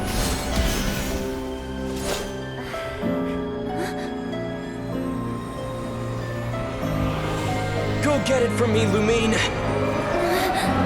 It belongs to me.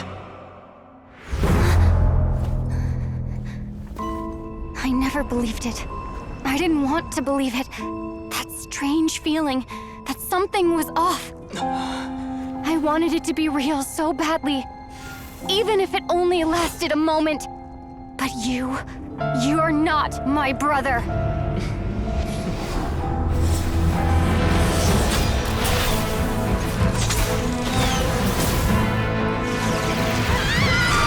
Moon goddess, please save us! Why is this happening to us?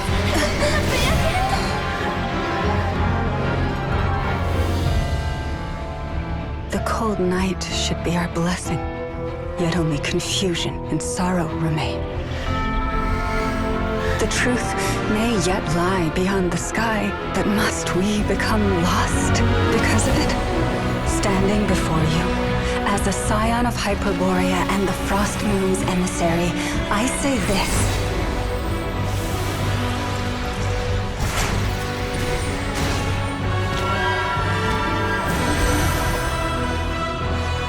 Should the false sky above dim the light of the moon, then from silver blood that flows as rivers, let us weave moonlight anew.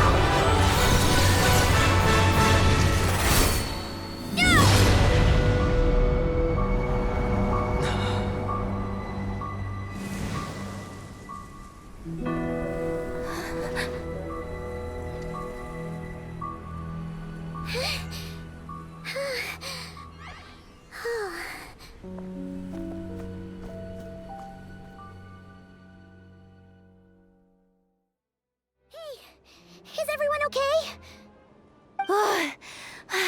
Think I saw my life flash before my eyes there. Oh, good thing Laumado was there to save the day.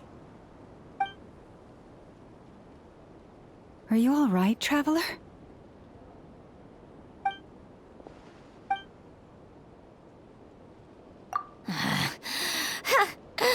Well, that took you long enough. Seriously, how many of you are there? Pathetic. Oh no. Oh, I spoke too soon. Totally forgot we still have a harbinger to deal with.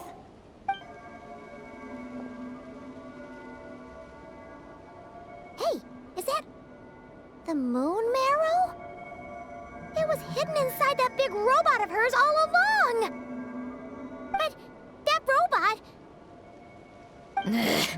That's Polonia to you, not just some robot. Take it and get lost.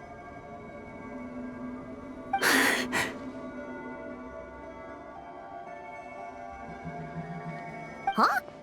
You're just giving it to us? Well, I wasn't the one who put out the order to find this thing in the first place. So if someone wants it, they can help themselves. Maybe even choke on it. See if I care. So, are you waiting for me to change my mind or what? I'd be more than happy to pick up where we just left off.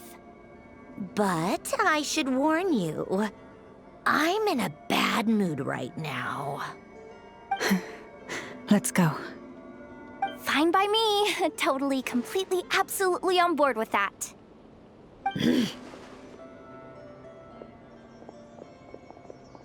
It's finally over. If that doesn't make the most thrilling commission of the year, I don't know what will.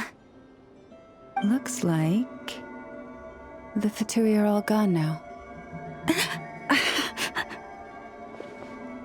Lelma?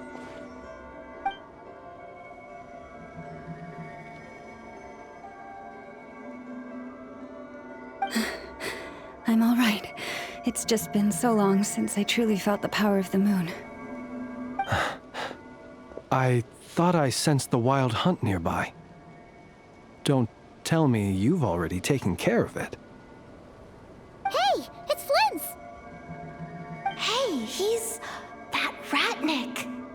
Unless I am mistaken, you are the moon chanter of the Frost Moon Scions, are you not? May I ask, what is that in your hand? Please, don't get me wrong.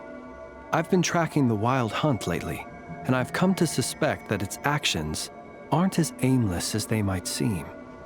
When I saw what you were holding, I could not help but start connecting the dots.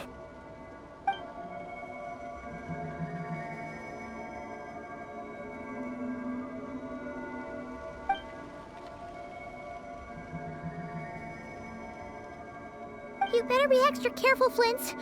It seems like the Wild Hunt is capable of impersonating people now.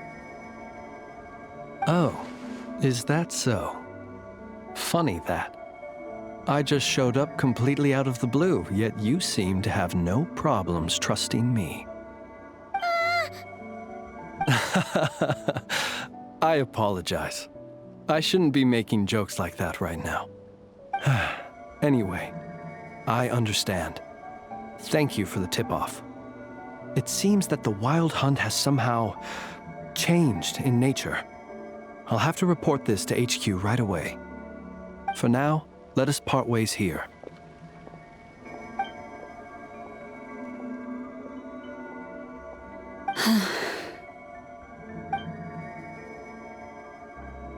That little joke of his just now sure scared the bejeebies out of Paimon. Are all the Ratniki and Nokrai like that? They're usually stationed in remote areas and tend to keep to themselves. So, it's not surprising they end up a little eccentric? No, he's different. Really? How so? The animals. They've told me they're afraid to even go near him.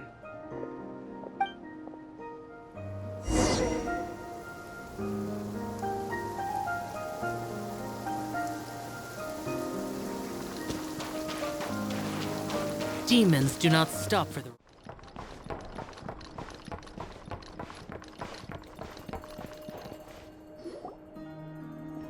Oh, you're back. I just made you all a pot of tea. Better drink it while it's hot. Boss Neff, you wouldn't believe how scary our day has been! Seriously, I am never, ever taking random jobs like that ever again! You hear me? Oh, come on now. You even faced the Wild Hunt and lived to tell the tale. What's left to be afraid of? Wait a sec, how did you? Oh, right. Like you told us before, your business is dealing in information. Huh? Boss Neff, the teacups. Why is there one missing? Did you think I wasn't coming back? My. How could you think that of me? You know the rules. If a member of staff wants tea, they pour it themselves. Your cup's sitting safe and sound right there, in the cupboard. Member of staff? Does that mean you're accepting me back? Wasn't that the deal? Boss Neff, you're the best boss ever! You never change, do you? Everything turned out fine, no? You found exactly what you were looking for. Yet there you are, sulking away as usual. Nefer, that medicine we discussed before, the one for congenital Kuvaki sensitivity, I need you to get it for me. And how do you expect me to find something like that for you in the middle of the night? You'll have to wait till morning, at the very least. I need it right now. All right. I'll see what I can do. But you know urgent means extra charge, right? Thank you. You know what? You do seem a little different. In a good way? Or a bad way? Who can say? I'll take it either way, so long as you don't start making a habit of asking me for ridiculous favors.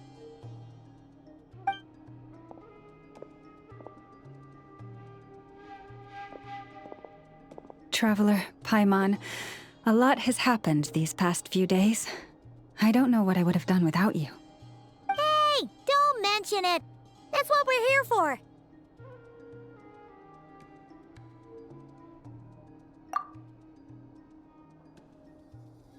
Mm-hmm. You're right. And tonight, I'm planning on telling them everything. Tonight? Isn't it a bit late already? The moon shines brightly this night. What better time for the Frost Moon Scions to usher in a new dawn for truth? Thank you for your kind words. But before I do, there's one more thing we need to deal with. Oh yeah! Now that we have the moon marrow... You'll have to forgive me. I used too much of my strength in the battle earlier. I fear I won't be able to help you uncover the truth of the past. Not right away, at least. That's fine. We're gonna be in Nocry for a while anyway, so there's no rush, right? Thank you. But there's another problem. How to keep the moon marrow safe now? Huh? Can't we just return it to your secret chamber? The seal has been broken. Even if it were restored, now that the wild hunt has gotten in once, there's no guarantee that it won't happen again. Oh, right. Yeah, that makes sense. Back when the Frost Moon Scion's bloodline still ran strong, in special circumstances, a moon chanter could act as a vessel, safeguarding the relic within their own body. But it is a grueling trial of will and endurance. The moon chanter who did this only lasted 2 days. As for me, I might be able to last 5, at most. Hold on. You'd be using your body as a vessel? Yes. You can think of it like dropping a red-hot ball of iron into a bucket of water. How long the water lasts depends entirely on the bucket's size. Pardon? Hey! That's not a bad idea! You've always held up pretty well against the abyss. Surely the moon mirror can't be any more dangerous than that. It's not at all that I don't trust you, but it's too risky. But we're out of options, aren't we? Might as well give it a shot.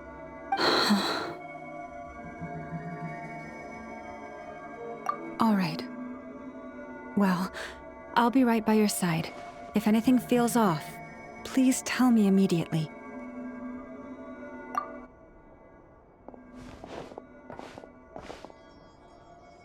Here, hold it in your hands. Feel its power. Imagine you're a lake, a cluster of stars. Let the moon become a part of you. Whoa! It went into your body! How is that? Are you feeling any discomfort?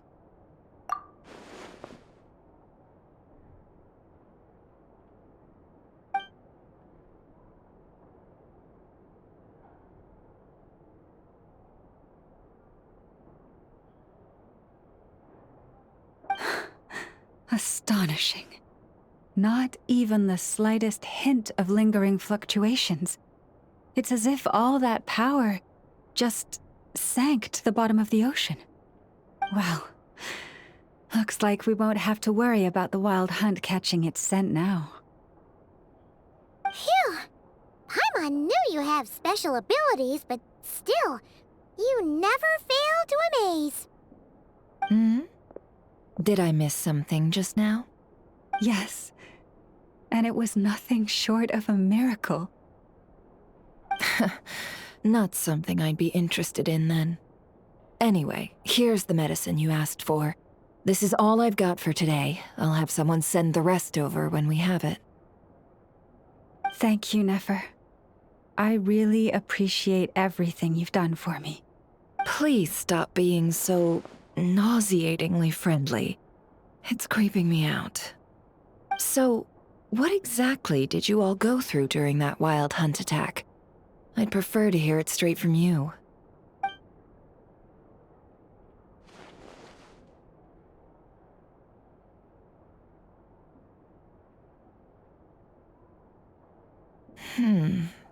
A phantom that can mimic the appearance of others. Quite different from what we've seen before.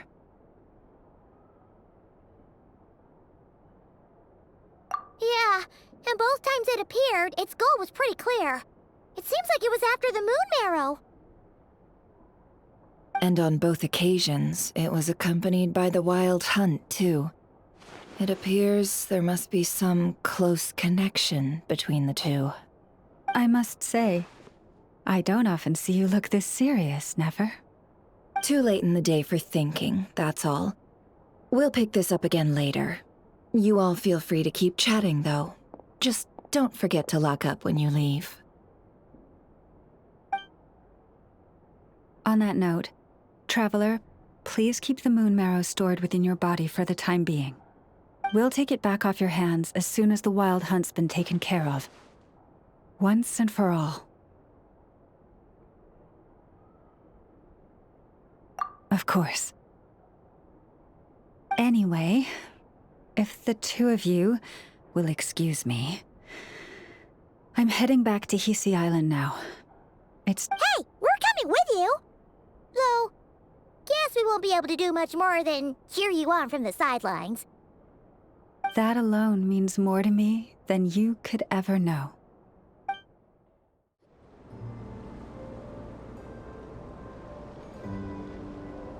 What's going on?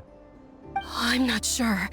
It seems like the Moon Chanter has something important to tell us. I heard the relic's already been retrieved. That's our Lady Lauma, all right.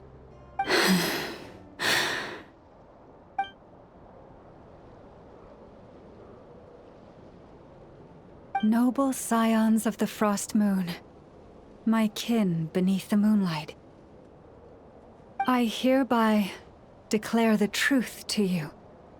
Long have our ancestors looked up to the Frost Moon, guided by her serene light. Yet now, she lies hidden beyond the limits of the sky. And so, Lauma began to reveal to the Frost Moon scions a truth long hidden within her heart. A story of a false moon and the death of gods. Kutar was indeed born of the moon. But that does not give us the right to reap without sowing, nor clothe ourselves without the toil of weaving. As she spoke, some who listened were stunned into disbelief, while others seemed to awaken as if from a dream.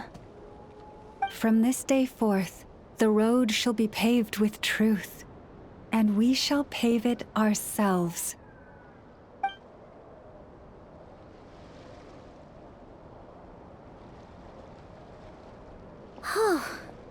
After everything Lauma said last night, Paimon wonders how everyone's adjusting. Still, judging by their reactions at the time, it didn't seem as intense as Paimon might have imagined. Says a lot about how much trust she commands, huh? Hey look! It's Lauma! Welcome, both of you. The animals were most lively this morning. They told me of your coming. Nothing too dramatic happened, did it? No one took it so hard that they went on a binge-eating rampage and ended up cleaning up the whole pantry? Or something?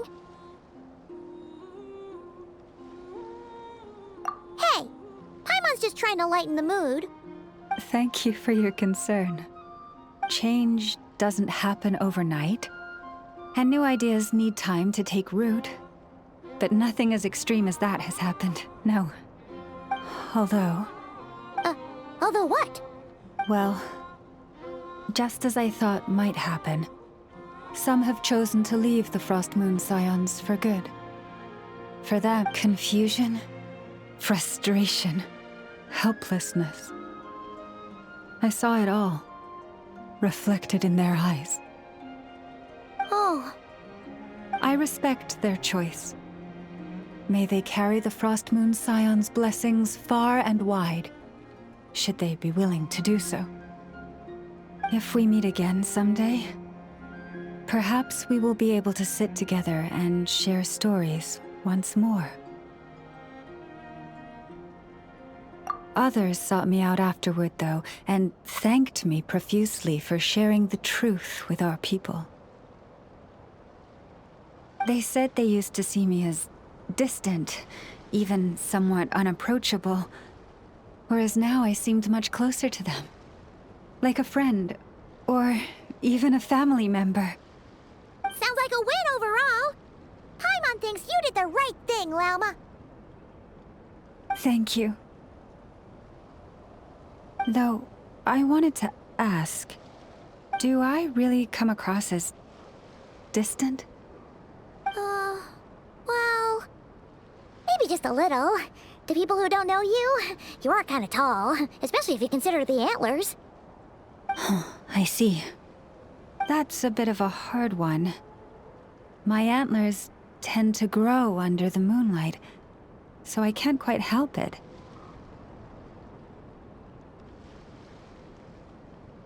It brings me comfort to hear you say that. By the way, how has your body been adjusting to the moon marrow? I'm glad to hear it. I've also suggested to Nefer that we meet within the next few days. We need to figure out how to counter this new manifestation of the Wild Hunt. But for now, let's just relax. I want to enjoy this feeling a little longer, of finally living on the bright side of the moon.